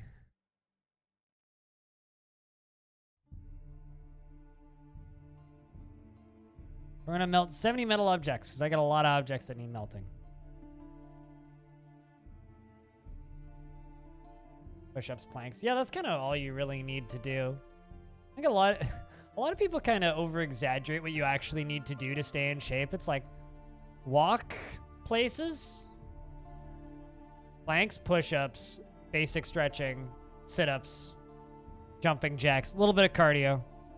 Just a little bit, like not a ton, just a little bit, and you'll get her done. You'll get it done. You'll be moving. You love lifting? I really like lifting. I was also never particularly good at it. Probably why I didn't really like it.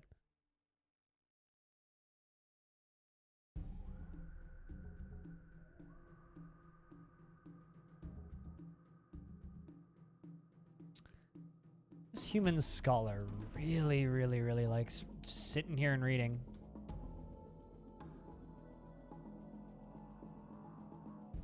What's the 1,000 pound club? Is that like the Mile High Club except really heavy?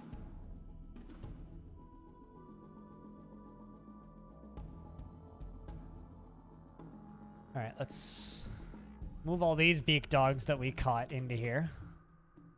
Maybe not the puppies, but all the beak dogs, yes. And set all those beak dogs up for slaughter.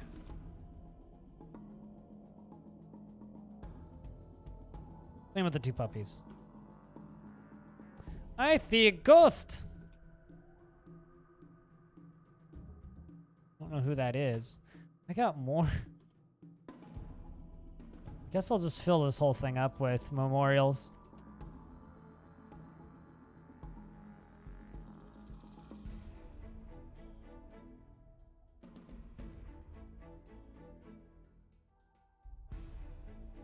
Huh.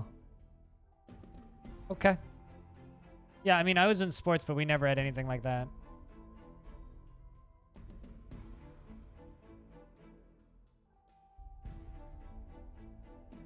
Yeah, I've never done any kind of, like, weightlifting competitions, so not familiar with that stuff.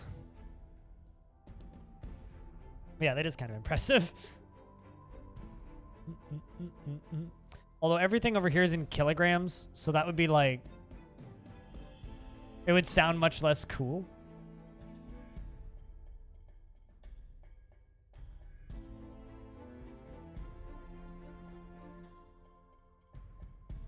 Which is the problem when you're dealing with numbers that are smaller numbers for heavier weights, because it never sounds as cool. It's like you want to say, I lifted 200 pounds, not like, I don't know, 90 kilos.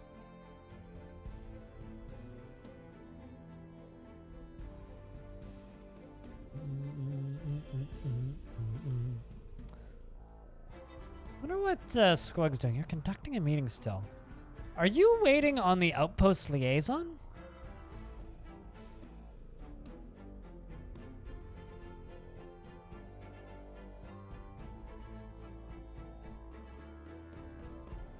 All right. Sure.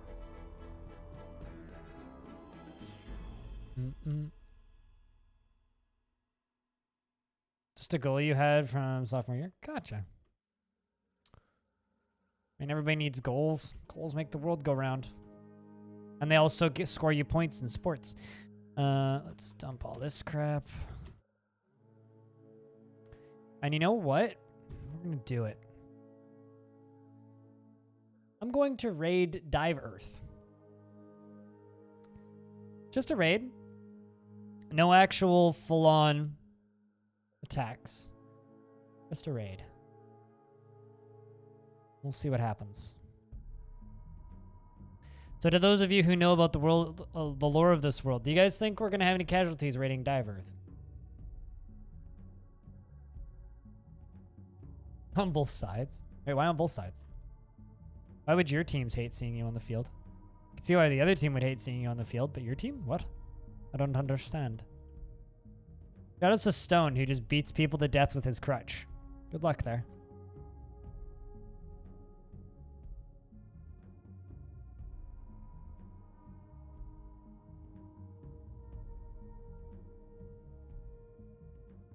I played offensive and defensive. Yeah, I never did any team sports. Always horrendous at them. You're off to go raid Dive Earth, Stone. We've attacked Menace Dubs before, but we've never attacked Dive Earth.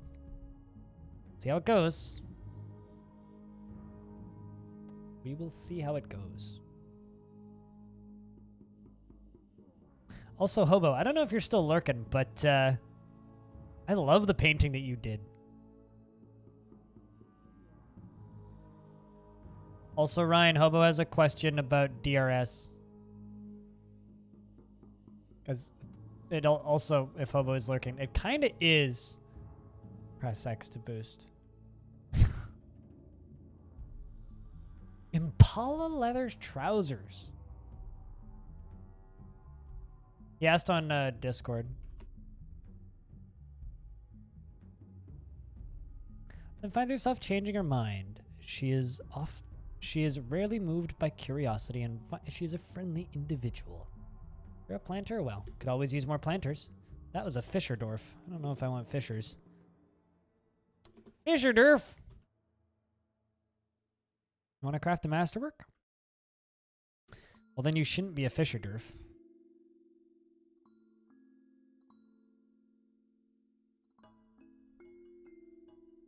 Put you on weaving.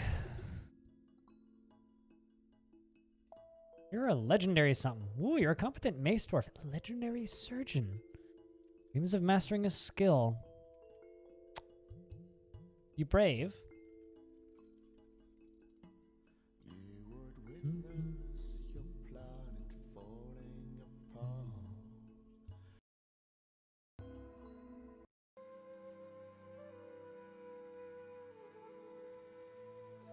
He's quite ambitious, finds obligations confining.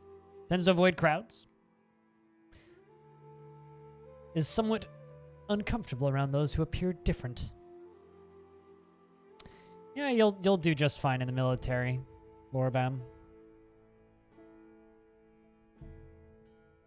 Moses the Herbalist, competent mace dwarf. Kill the goblin. Join the military. Dreams of mastering a skill. Competent mace dwarf.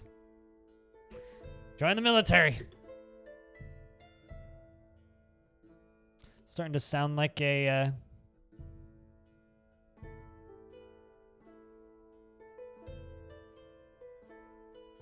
competent spear dwarf. Starting to sound like a Sabaton song. We're in the army now. Dreams of crafting a great work of art. You're a legendary reader. How about we make you into a scholar? In the home of rocks.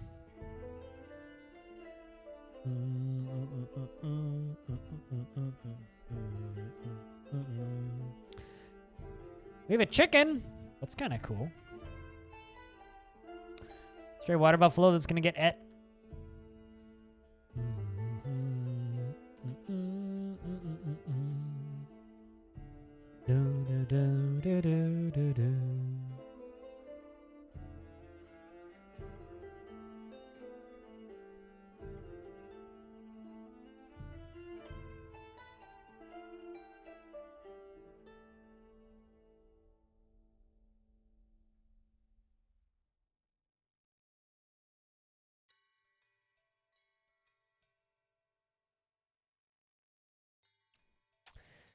All right, so a lot of these dwarves are just wandering aimlessly, which is fair. Because they're all depressed beyond all reason. All depressed beyond all reason. Feature I'd love to see at some point in Dwarf Fortress would be the ability to just like...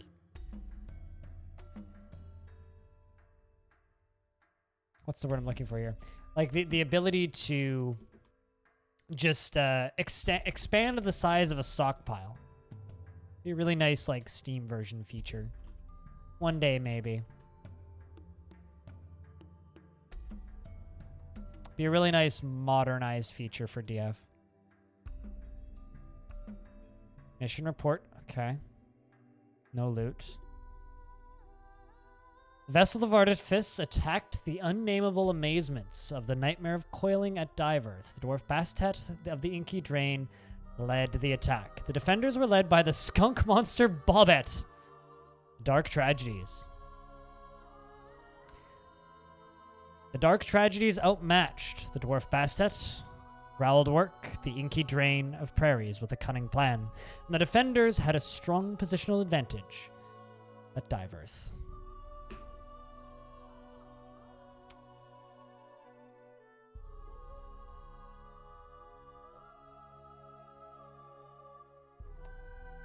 That is terrifying.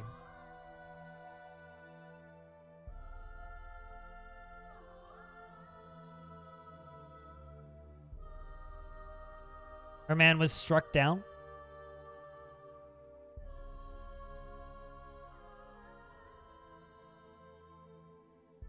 We fought with Final Boss himself.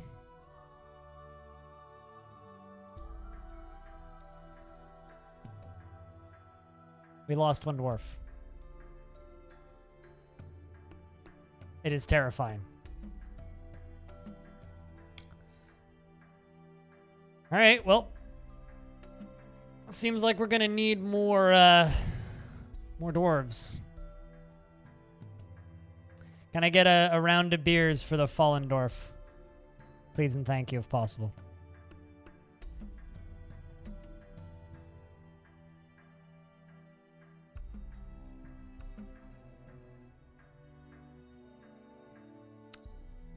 Because it is terrifying.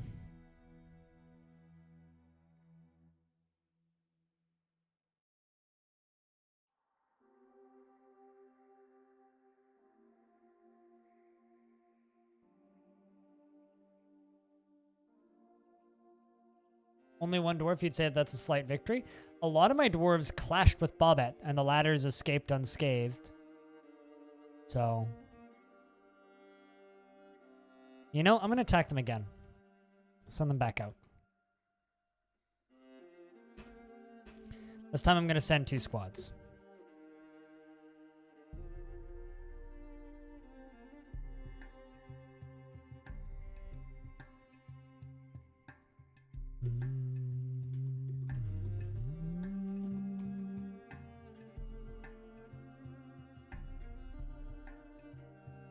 You really like performing, don't you?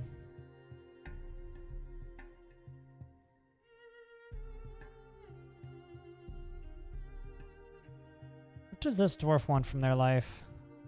To dream of ruling the world, obsessed with order and structure in his own life and everything kept in its proper place. Prefers to be alone and feels a strong need to pay back any favor done for him. It's very calm demeanor and he is dour as a rule. He finds helping others emotionally rewarding, and though he wishes this were not the case, he considers altruism foolish. He is curious and eager to learn and generally acts impartially. He's rarely moved to mercy, and he likes a little excitement now and again. You know, this peasant, you're going to make a squad for us.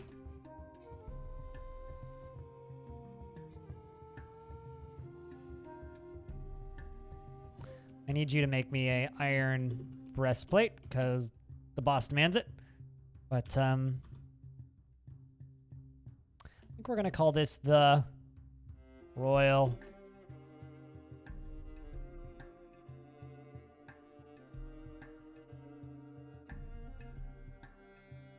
Decapitats. Only because it doesn't fit.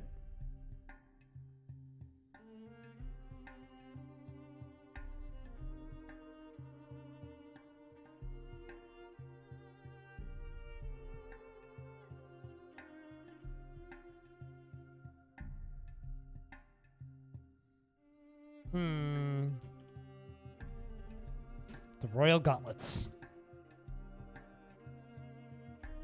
The Royal Arc. We'll go with the Royal Gauntlets. Because that dwarf is it has a lot of stats that would make them good. What is this? Dwarf Fortress. What are you? I mean, you were here earlier, which means you didn't just tune in. You tuned in earlier, and you came back. Specifically 3 hours ago.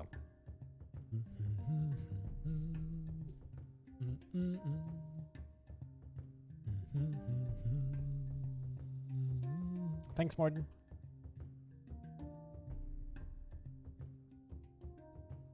I mean, I don't see a lot of new names around here, so they tend to stick in my brain. The only thing I have that still works. The rest of my body is just trying to self-destruct constantly. I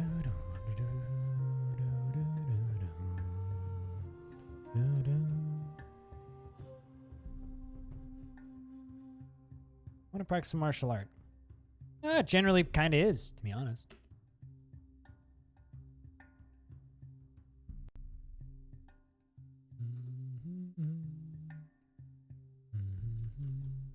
Okay, why'd the frame rate suddenly get all fucky?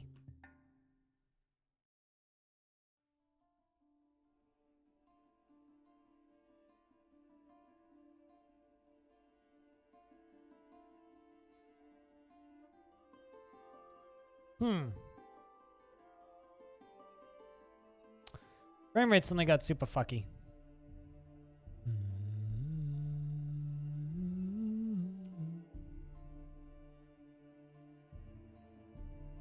Probably somebody trying to path off the map that's taking a while.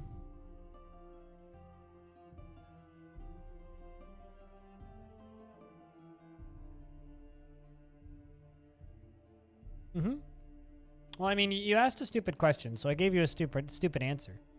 I asked, what is this? I mean, it's a video game. Clearly. But if you actually have honest questions, I can answer them.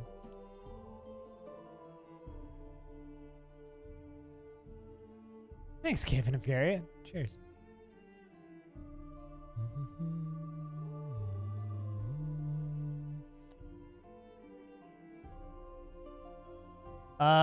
84 of them. The ones that aren't dead.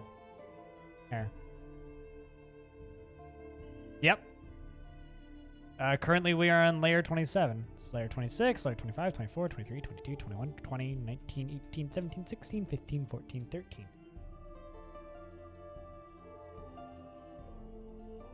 Can I take up a list? What, do you want me to write it down and fax it to you? Or do you want me to show you this?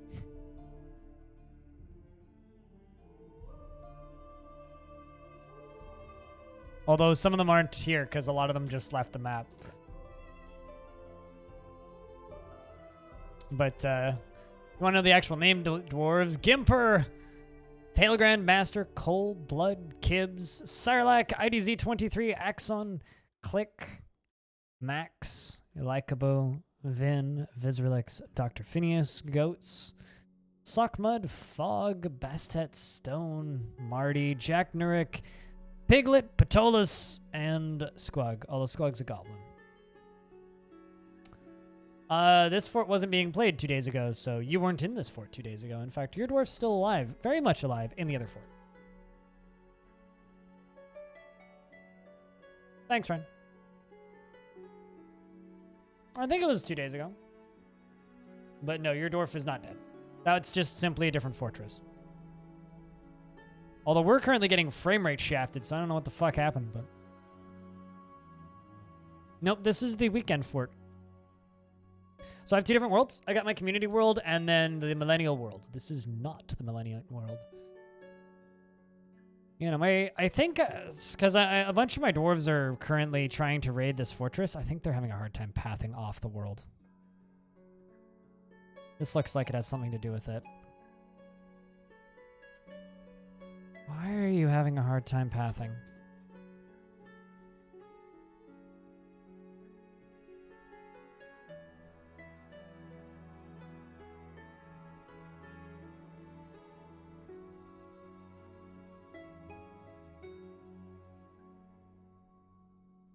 I have, well, I mean, I don't really decide on shapes or designs. I have one goal, and it's pretty simple. Don't make boring shapes.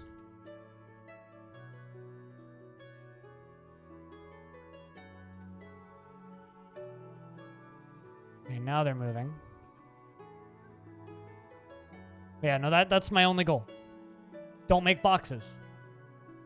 So I generally start by making a box and then look at it and go, well, that's boring looking. How do I make this interesting? So then I make it interesting. There isn't really a science to it. I don't really think about it. I just don't make boring shapes. Something's stuck somewhere. It's gotta be your fault, Sockmud.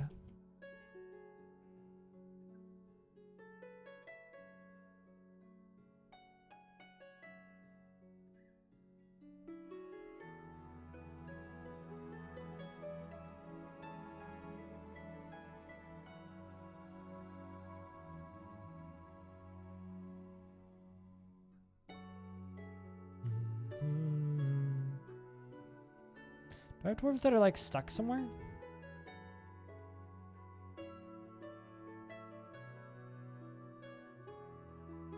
Nope. If I set them up here. Also, I think that dwarf's gonna die to a helmet snake, potentially. Now you're okay. Run, Sarlacc! Unless you've been bit. Yeah, I think you've been bit.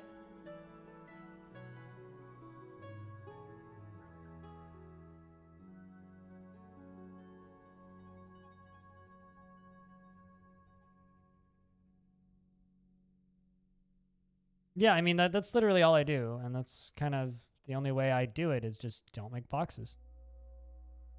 Like, a lot of people are like, well, how do you design these shapes? It's like, I don't. Design would require logic to my builds. I don't have logic in these builds.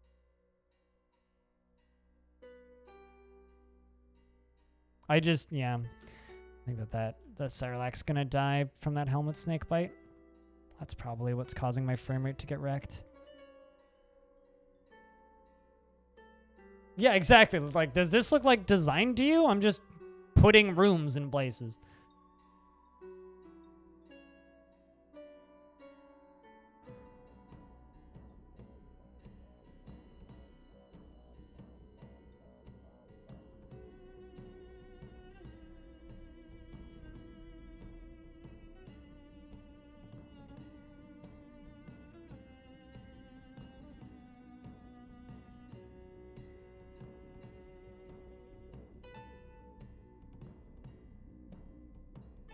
What if I forbid this?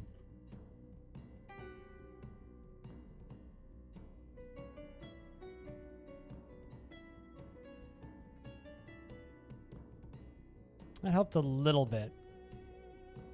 I'm having frame rate problems right now, which kind of sucks. I think I know what's causing it, but there really isn't much I can do about it. It's like these dwarves trying to get out of the fort. Oh, is it your fault? Where are you?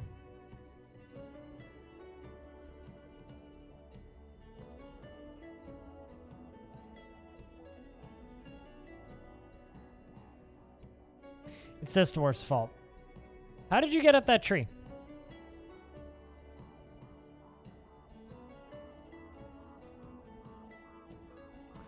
Found it. Found the problem.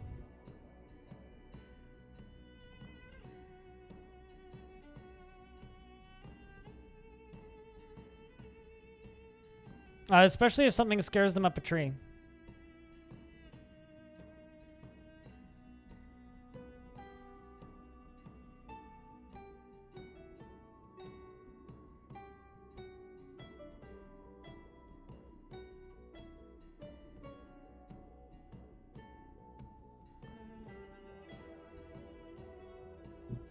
Naturally selected based off their one. Here's actually kind of something I tell people. If you want to try making more organic designs, now that I figured out what the frame rate problem is, if you want to try and build more organic designs, build cavern forts. So dig down to the first cavern layer. Don't actually like open it up. Just like look into the cavern layer and kind of get the lay of the land, and build your rooms in the big blank spaces on the edges of the cavern, inside of the cavern. And it'll force you to actually design based on the environment around you. I don't think this is necessarily a problem with Dwarf Fortress, but Dwarf Fortress is a very open game, and it's very easy to just kind of go into a big, blank, empty slate almost area. It's very easy to do that, right? So because that's generally what people do, they go to a big, open, blank slate layer and build a perfectly symmetrical, often very plain-looking set of boxes. But if you force yourself to go down to the first cavern layer and build around that and build within that constraint, you'll naturally make more interesting looking layouts. I mean, if you're super used to building symmetrical squares, then yeah, you'll probably still have a boring looking layout, but it'll force you out of that mold a little bit. Out of several micro forts that make a corner as carpenter quarters. I don't like doing that. Something else that I see people doing that I don't understand why they do it is when people make a separate room for every shop type. I don't get that. Like, it doesn't help frame rate. It just kind of looks ugly. Skyline, SimCity, etc. Yeah, no, totally. Right, I agree. Build things so that they look natural, the way that they would naturally be built. Not everything has pristine planning.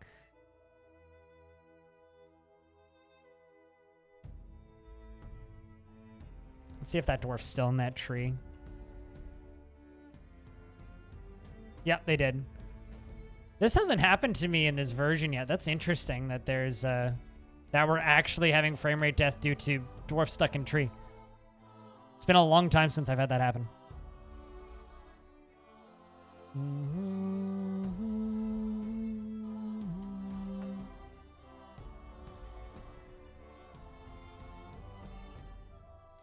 You try to paint the story in the city? Yeah, no, totally. Like, kind of, it makes the RP of it a little bit fun.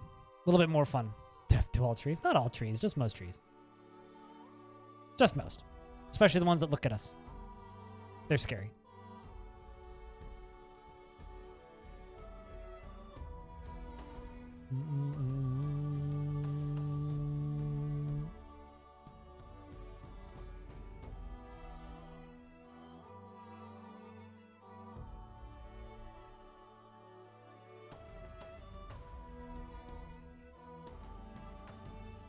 Why am I expecting this tree to fall down and kill the other tree? Or not kill the other tree. Kill the other dwarf that's chopping down the other tree. God, this is taking forever because of how bad the frame rate is. And the frame rate's back.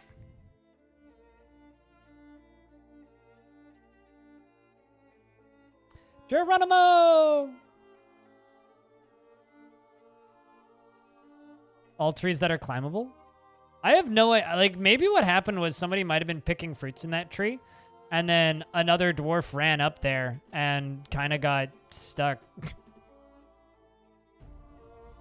Like, I kind of have no idea what actually caused that there. It's very perplexing to me.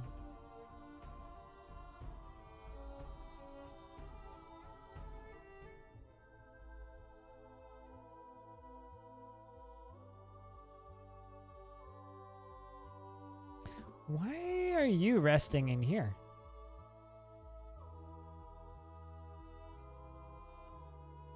Ooh. My goblin got his neck torn open and his upper spine bruised. That's brutal.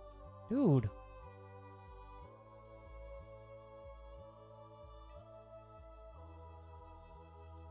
Anybody reporting crimes? I really hope so. Not all. I mean, a lot of those problems have been fixed since the most recent update. So it's been a while since I've seen that happen. But yeah, previously that was always a thing. Frame rate dip, check the tree layers was always a thing. Also, Ryan, I have a question. Are you planning to play Amazon's new MMO, since you're the MMO person I know? Because I have questions if you do.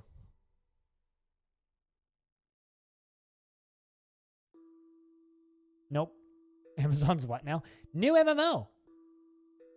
Okay, so I mean, I still kind of have questions. What does it do that's interesting that actually has people playing it? Because it literally just looks like BDO to me. Everything about it just looks like Black Desert Online. It's like, oh, this just looks like BDO. Like they made BDO, but like less anime titty. No, dude. Okay. I mean, the grass looks kind of pretty. What's it called? New World. Looks like every MMORPG ever. That's not true. I think there's kind of like two types of MMORPGs. There's games that look like BDO and games that look like WoW. It's one of the two.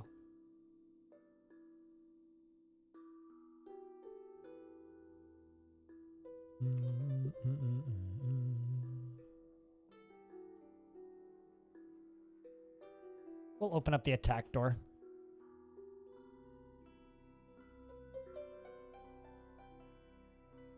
Competitive skill-based crafting.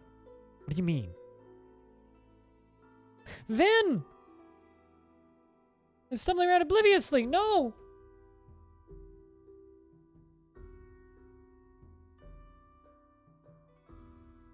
Sad.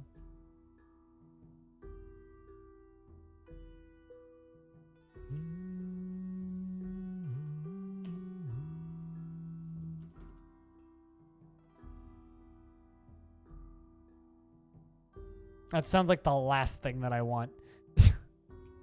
What if it's like a Hell's Kitchen video game, but it's like a combination of like high-speed, rhythm-based puzzles?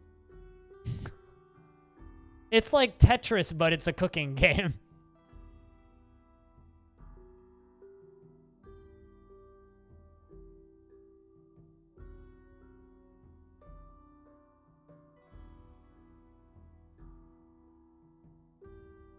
It will flood off map. If there's ways for the water to get off map, it will flood off map. And empty infinitely, just like above map. But it will fill parts of it that don't have drainage.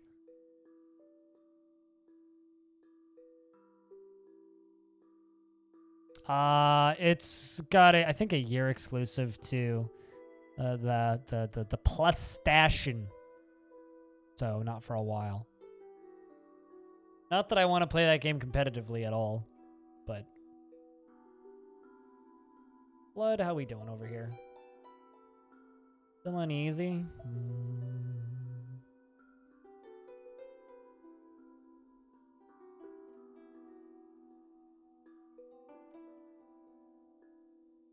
It's got head-to-head and up to 8-player co-op, I think?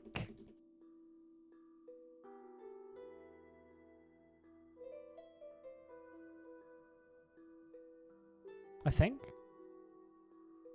There's like this weird cooperative mode where like you can place Tetris blocks in other people's areas. Yeah, it sounds neat. Sounds like it would make me very mad though.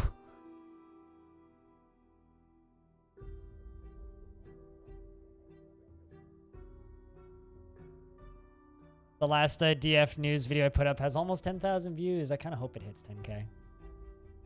Currently just hit 9,000, so. You can try it when it's not exclusive. Yeah. Yeah, it kind of requires it to not be exclusive, you know? Doot, doot, doot, doot, doot, doot, doot, doot, doot, doot, doot, doot, doot.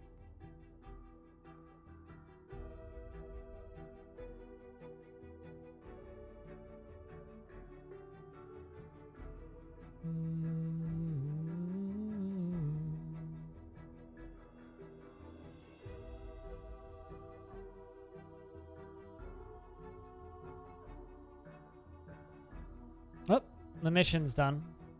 Let's see how many dwarves we lost this time. Looks like just the one, or no more losses, but the defenders were led by the skunk monster Bobbet Dredge Ditches, the dark tragedies, and they outmatched the dwarf Bastet. Growled work the inky drain of prairies with a cunning plan. The defenders had a strong positional advantage.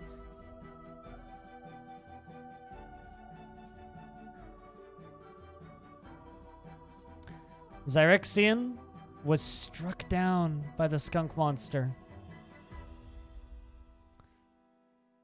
Dwarf Magna was struck down.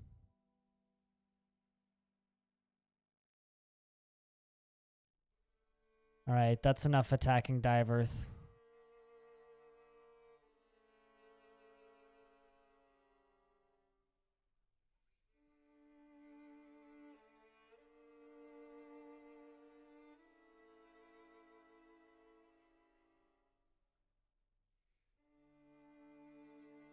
A chill Tetris social session?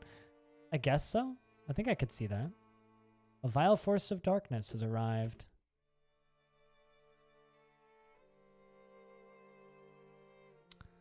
Who are these, though?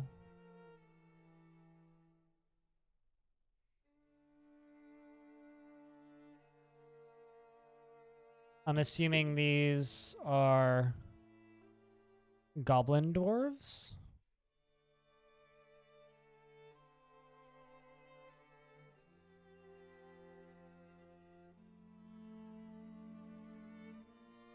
Get inside, military. No! Alright, never mind. We're just fighting.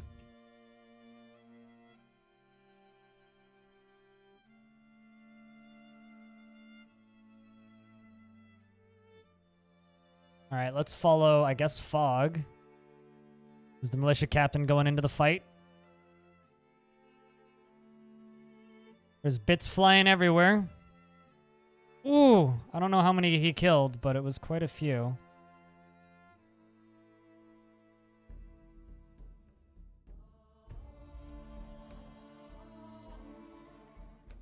Everybody get inside. Come on, dwarves.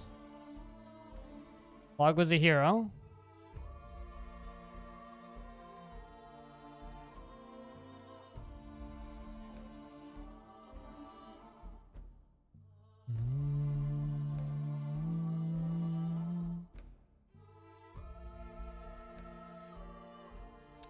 Looks like Stone made it inside. All right, let's jump down to the main level. Close the front door. Jump up to the surface. Check the other door over here. Forbid it.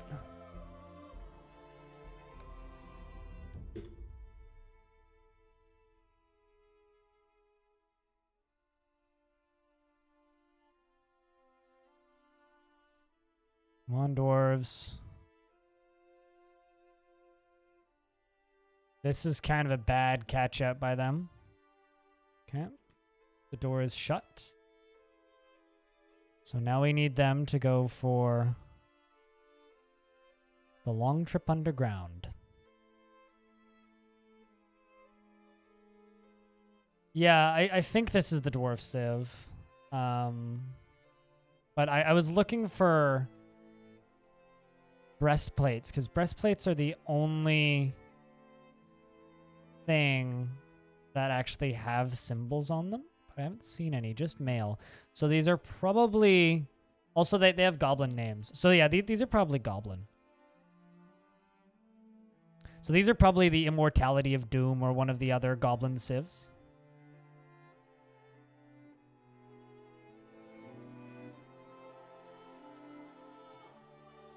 Not always, but we can check Copper Mail Shirt.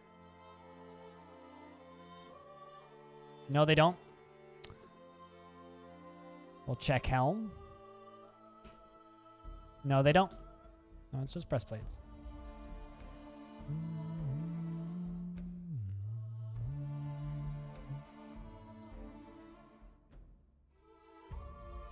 Look for item. That's what I was doing. I think I know what I'm talking about. Blood covering. View description of steel high boot. Just to prove that I know what I'm talking about. View selected. This is a steel high boot. So don't tell me to look for item, because I know what I'm talking about. It would be in this screen. This is where the image would be. Okay?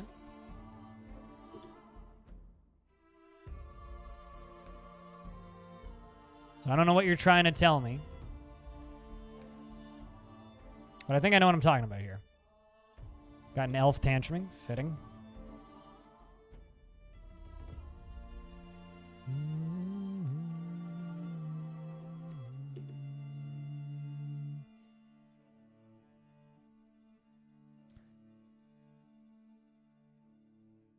I know what you're talking about.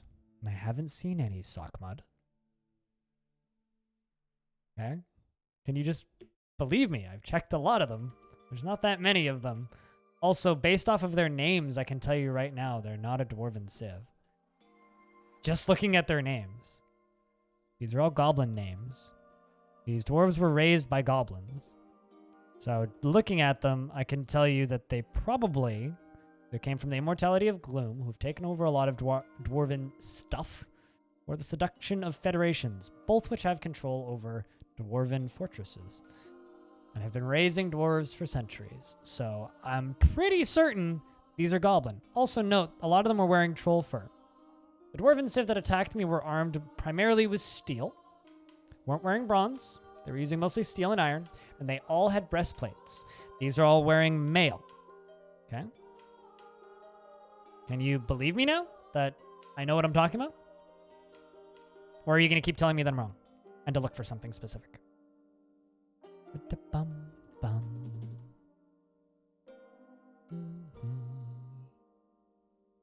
You were implying, but okay. I know what I'm talking about here, and I also know what you're talking about. I'm pretty certain these guys are not dwarves. Well, they're dwarves, but they're not from the dwarven civ. Okay. That's just not how I read. It's all good, though.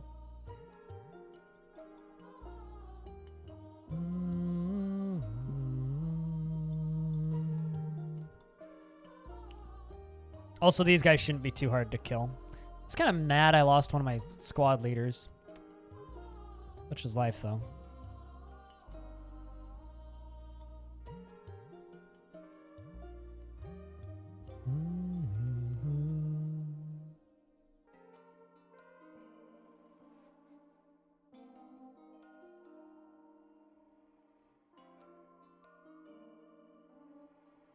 Yeah, generally if they're wearing troll fur clothing, that's usually a sign of, oh, that's a goblin civ that they came from. So. Dwarf blood covering. I wonder if it's his own.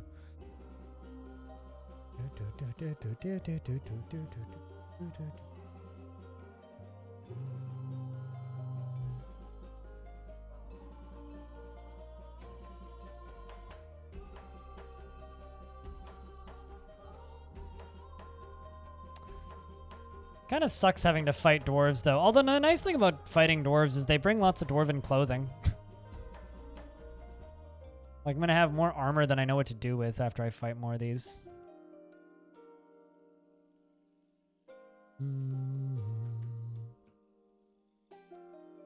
Bunch of disorderly conduct. All against that dumb elf. My whole prison's gonna be filled with elves pretty soon.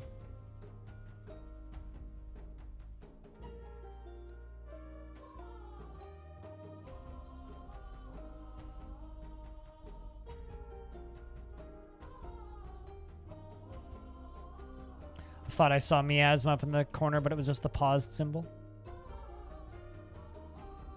I'm glad that Squug is back up on his feet. Good goblin.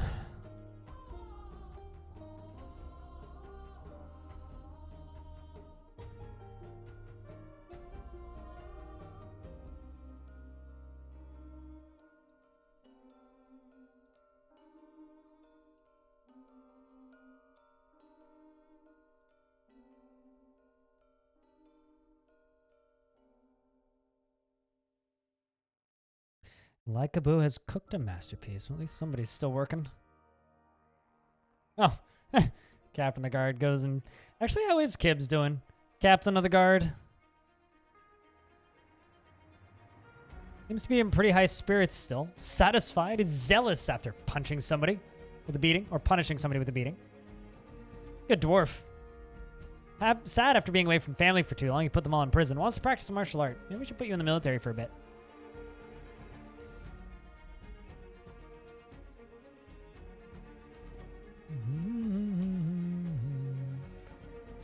Here come the military.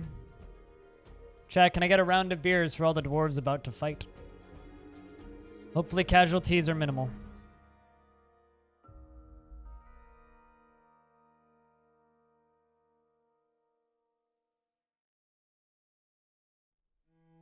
Domas the Woodburner has withdrawn from society.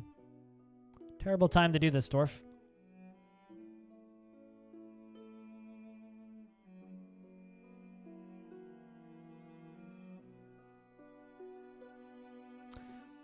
I'm out of dental floss as of last night, so I need to go pick some up tonight, and there's something stuck in my tooth, and I got no way to get it out of my tooth, and it sucks.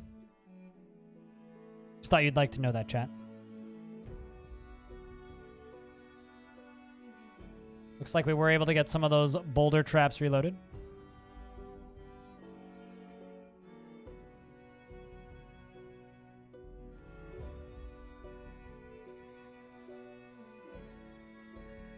Oh no, Soapmaker was found dead. Somebody was caught out in there. I think it was one of my super depressed dwarves. And a siege stone. They're about to get some heavy boulders on the head. Just use some spider silk thread. I mean, I wish I could. I mean, there are spiders outside. I could try.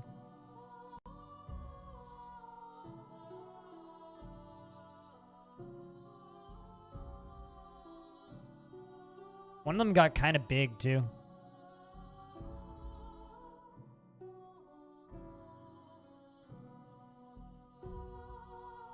Really? Huh.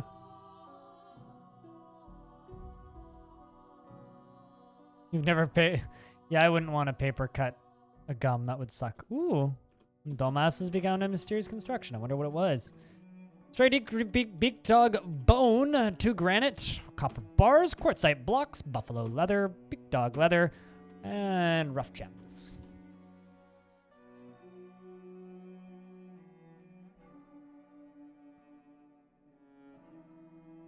Like how they try to get around. Are they just leaving? They just like, now we're done. I think they might just be done.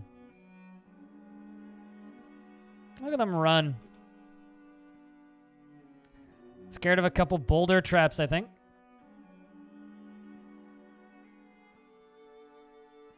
Yep, they're leaving.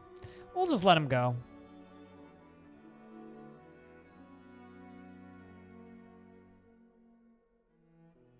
God, could you imagine running up all of these steps? Oh no.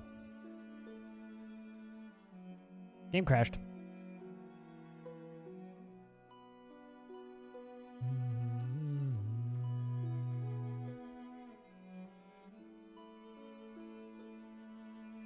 Shit. That's what, 2 crashes this week? More than the rest of this year. We'll see you later, Tailing.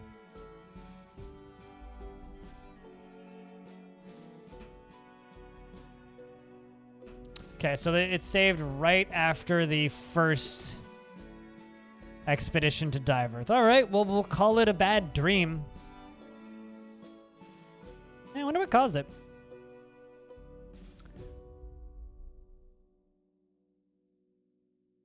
Hiya, Tapioca. If you want a new updated version of the community world, by the way, you can go grab it. Yeah, I just got a crash. Lost about 2 months of in-game time. Oh, right before the Vile Force of Darkness arrived. Gotcha.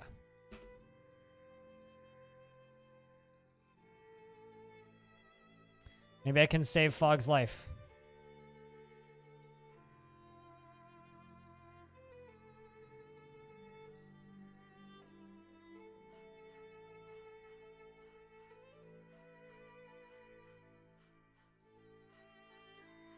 Yep, I can, it seems.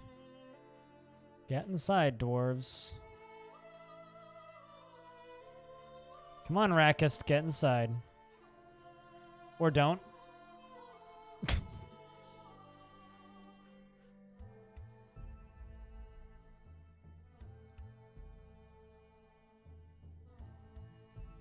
Lycut and Rakist. Both taking forever.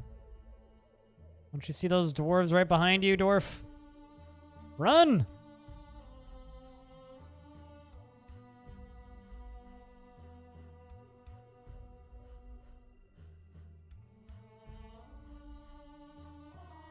Oh God, they're going for him. Also that child. Oh no! Rakist! Run, child! No. Alright, now we gotta jump down to the fort and pull that lever really fucking fast! The child got caught. Unfortunate. Well, we got the doors shut.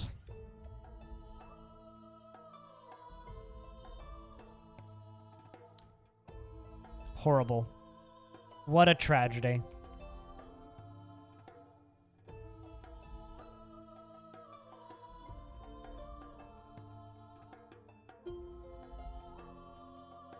What an absolute tragedy, chat room.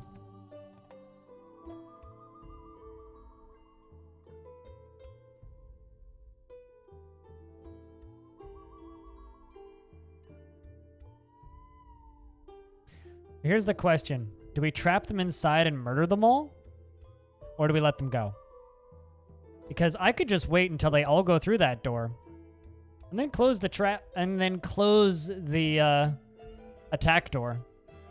And lock them inside and then kill every single one of them. I'm thinking about it. You say kill them all? Yeah, I tend to agree. It's a good thing that our militia commanders had a premonition. It's a rare thing indeed that you get the ability to predict the future.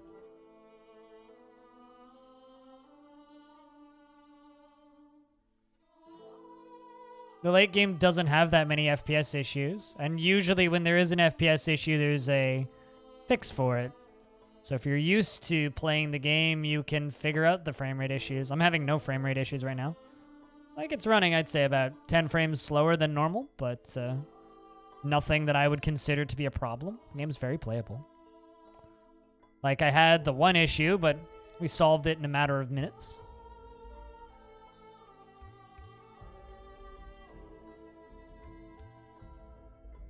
No, I would say they're not demotivating.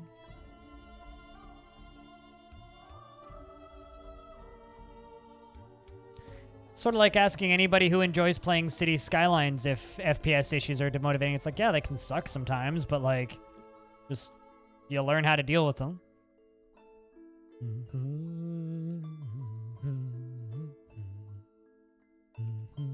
But of course, that's like going to be on a person-to-person basis, right?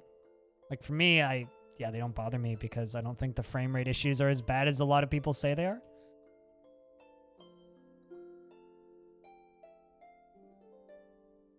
Like, yeah, the frame rate can be annoying sometimes, for sure.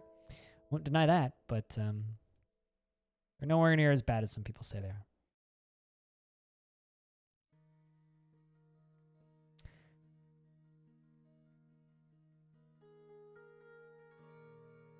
Uh-huh. Just like this is the hardest, most impossible game to play ever made.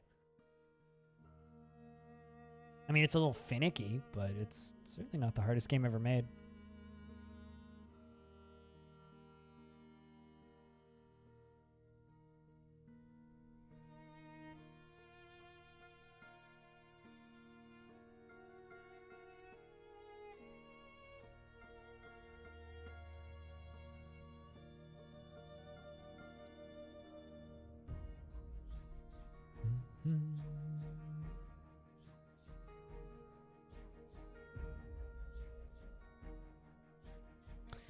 All right, let's hope that we don't get any other premonitions into the future.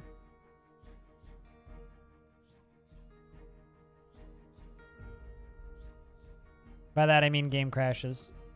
They aren't that common anyway.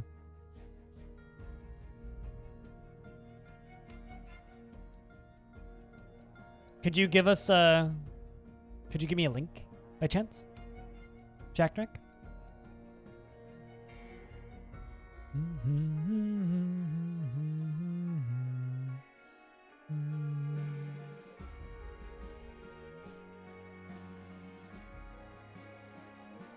These dwarves go, oh god, have we made a mistake?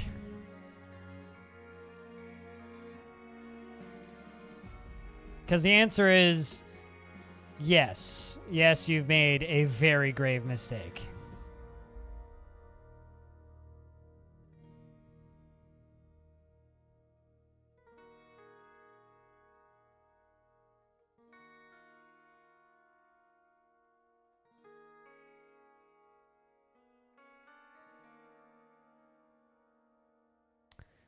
My military lines up and gets ready for the charge. Shouts to the two mothers carrying their babies into combat, getting them started early. Oh, hot dogs, horseshoes, and hand grenades. Ah, okay, no, I know what you're talking about. Yeah, that kind of fits. I don't know how much Not something I'd be interested in, but yeah, no, I would agree with you. I love watching them, like, dodge out of the way of the traps and then falling down here. And then, like, breaking their ankles, I hope.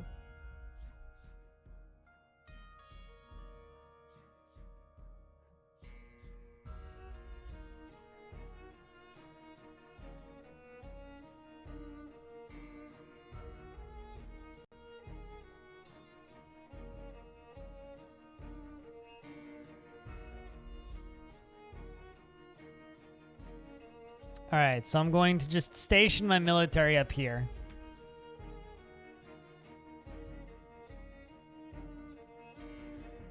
Watch them charge. We'll follow the first name dwarf, Marty, the Lasher.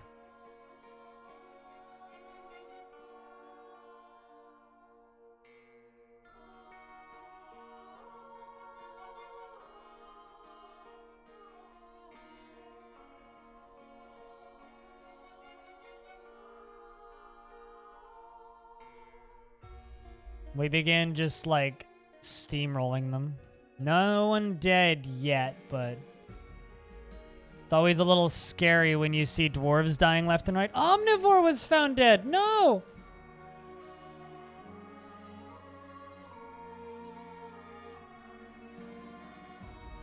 Let's let my dwarves go and rescue the wounded.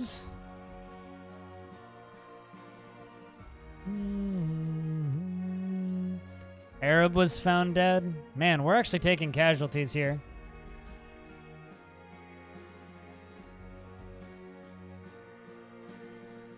Not that many left, fortunately.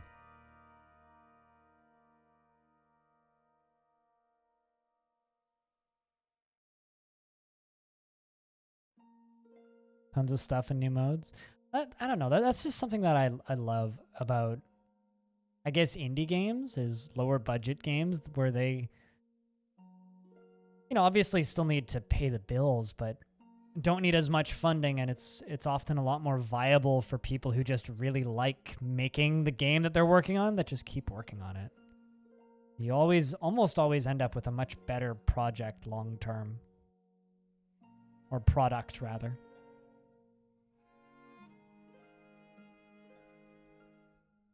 Psychedelic porn cup started popping up on your Facebook feed. Well, I'm sorry that you've had to use Facebook, but that's cool.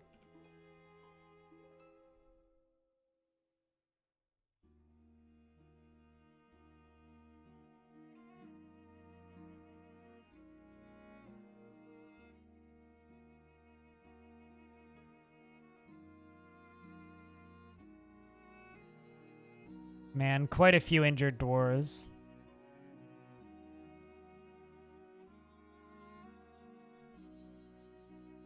So let's just get all of these corpses dealt with.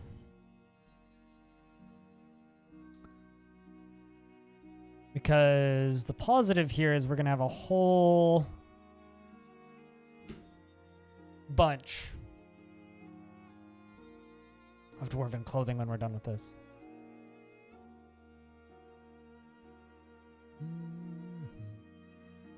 Yeah, no, I've heard of hot dogs, horseshoes, and hand grenades, but I haven't actually played it. No.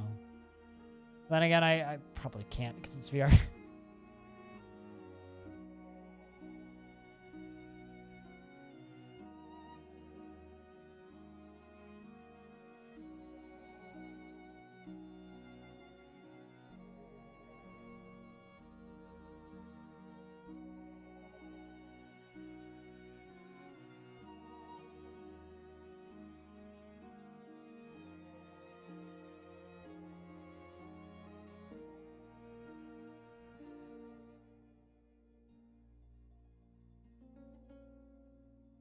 And blood has slipped into a depression. You poor, poor dwarf. So yeah, looks like our goal is probably achievable, but going to be very difficult. Of course, the goal for this fortress being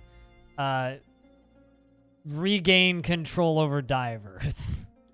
I think that might end up being harder than I initially anticipated. Not impossible. But the fact that Bobbet, the skunk monster, is running that fortress to the point where we attack them, we get to fight Bobbet himself, that is a little terrifying. A little bit. And by a little bit, I don't mean a little bit. I mean fucking extremely terrifying. So...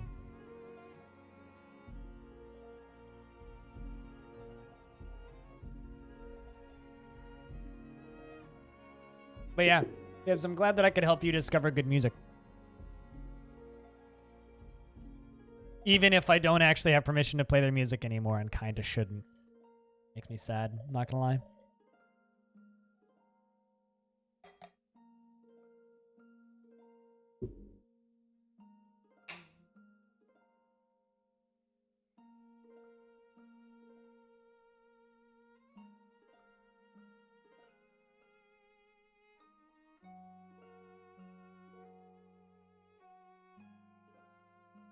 Gonna take a little bit, but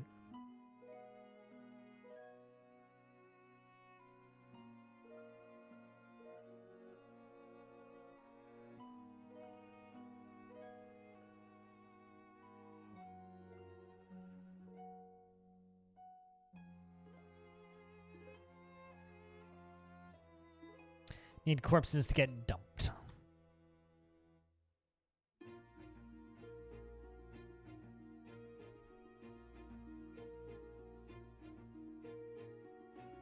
Why can't I mass dump you all? Actually, I have a hunch as to why you're not letting me do that game.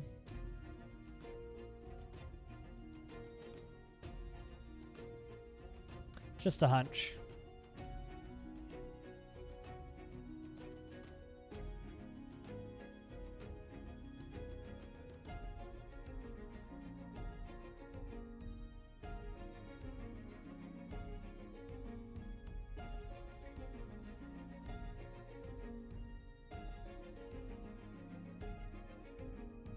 Let's see if that'll fix it.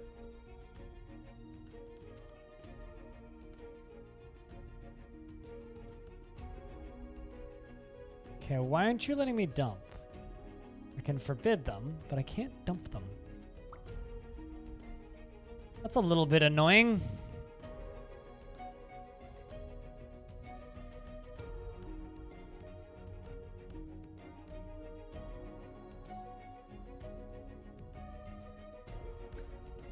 Because technically they've all already been dumped.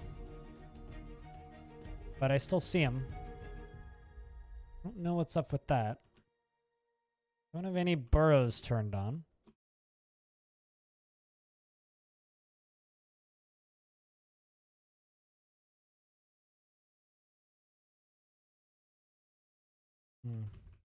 Yeah, I don't know.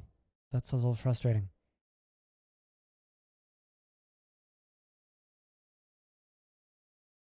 Just a little bit. Not sure why that's happening.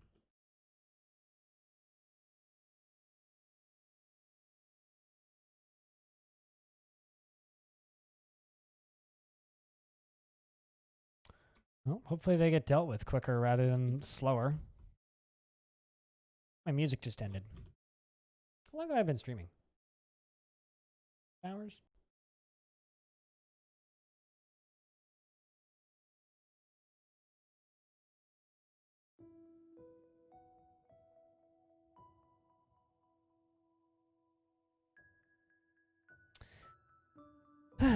All right, chat room. So I've been streaming for 6 hours. I did a 14-kilometer hike yesterday. I'm in a shit ton of pain, especially in my knee, because of a suspected knee injury from previous things I've done. So I think I'm going to call it a little bit early today. We've done some long streams the past few days. Like, I think my Thursday stream was 12 hours, and so was my Wednesday stream. Tomorrow we'll kind of go back to the long streams. But I need to play it a little easy today. So tomorrow we'll be picking back up the Long Death Millennium Fort. And, yeah, me too. What's the background music? Let me wait for this to finish. Yeet. That's Hobo's Trash. Right now we're listening to, like, I literally just turned on the Celeste soundtrack, but before that we were listening to the Endless Space 2 soundtrack. So, the Endless Space 2 soundtrack.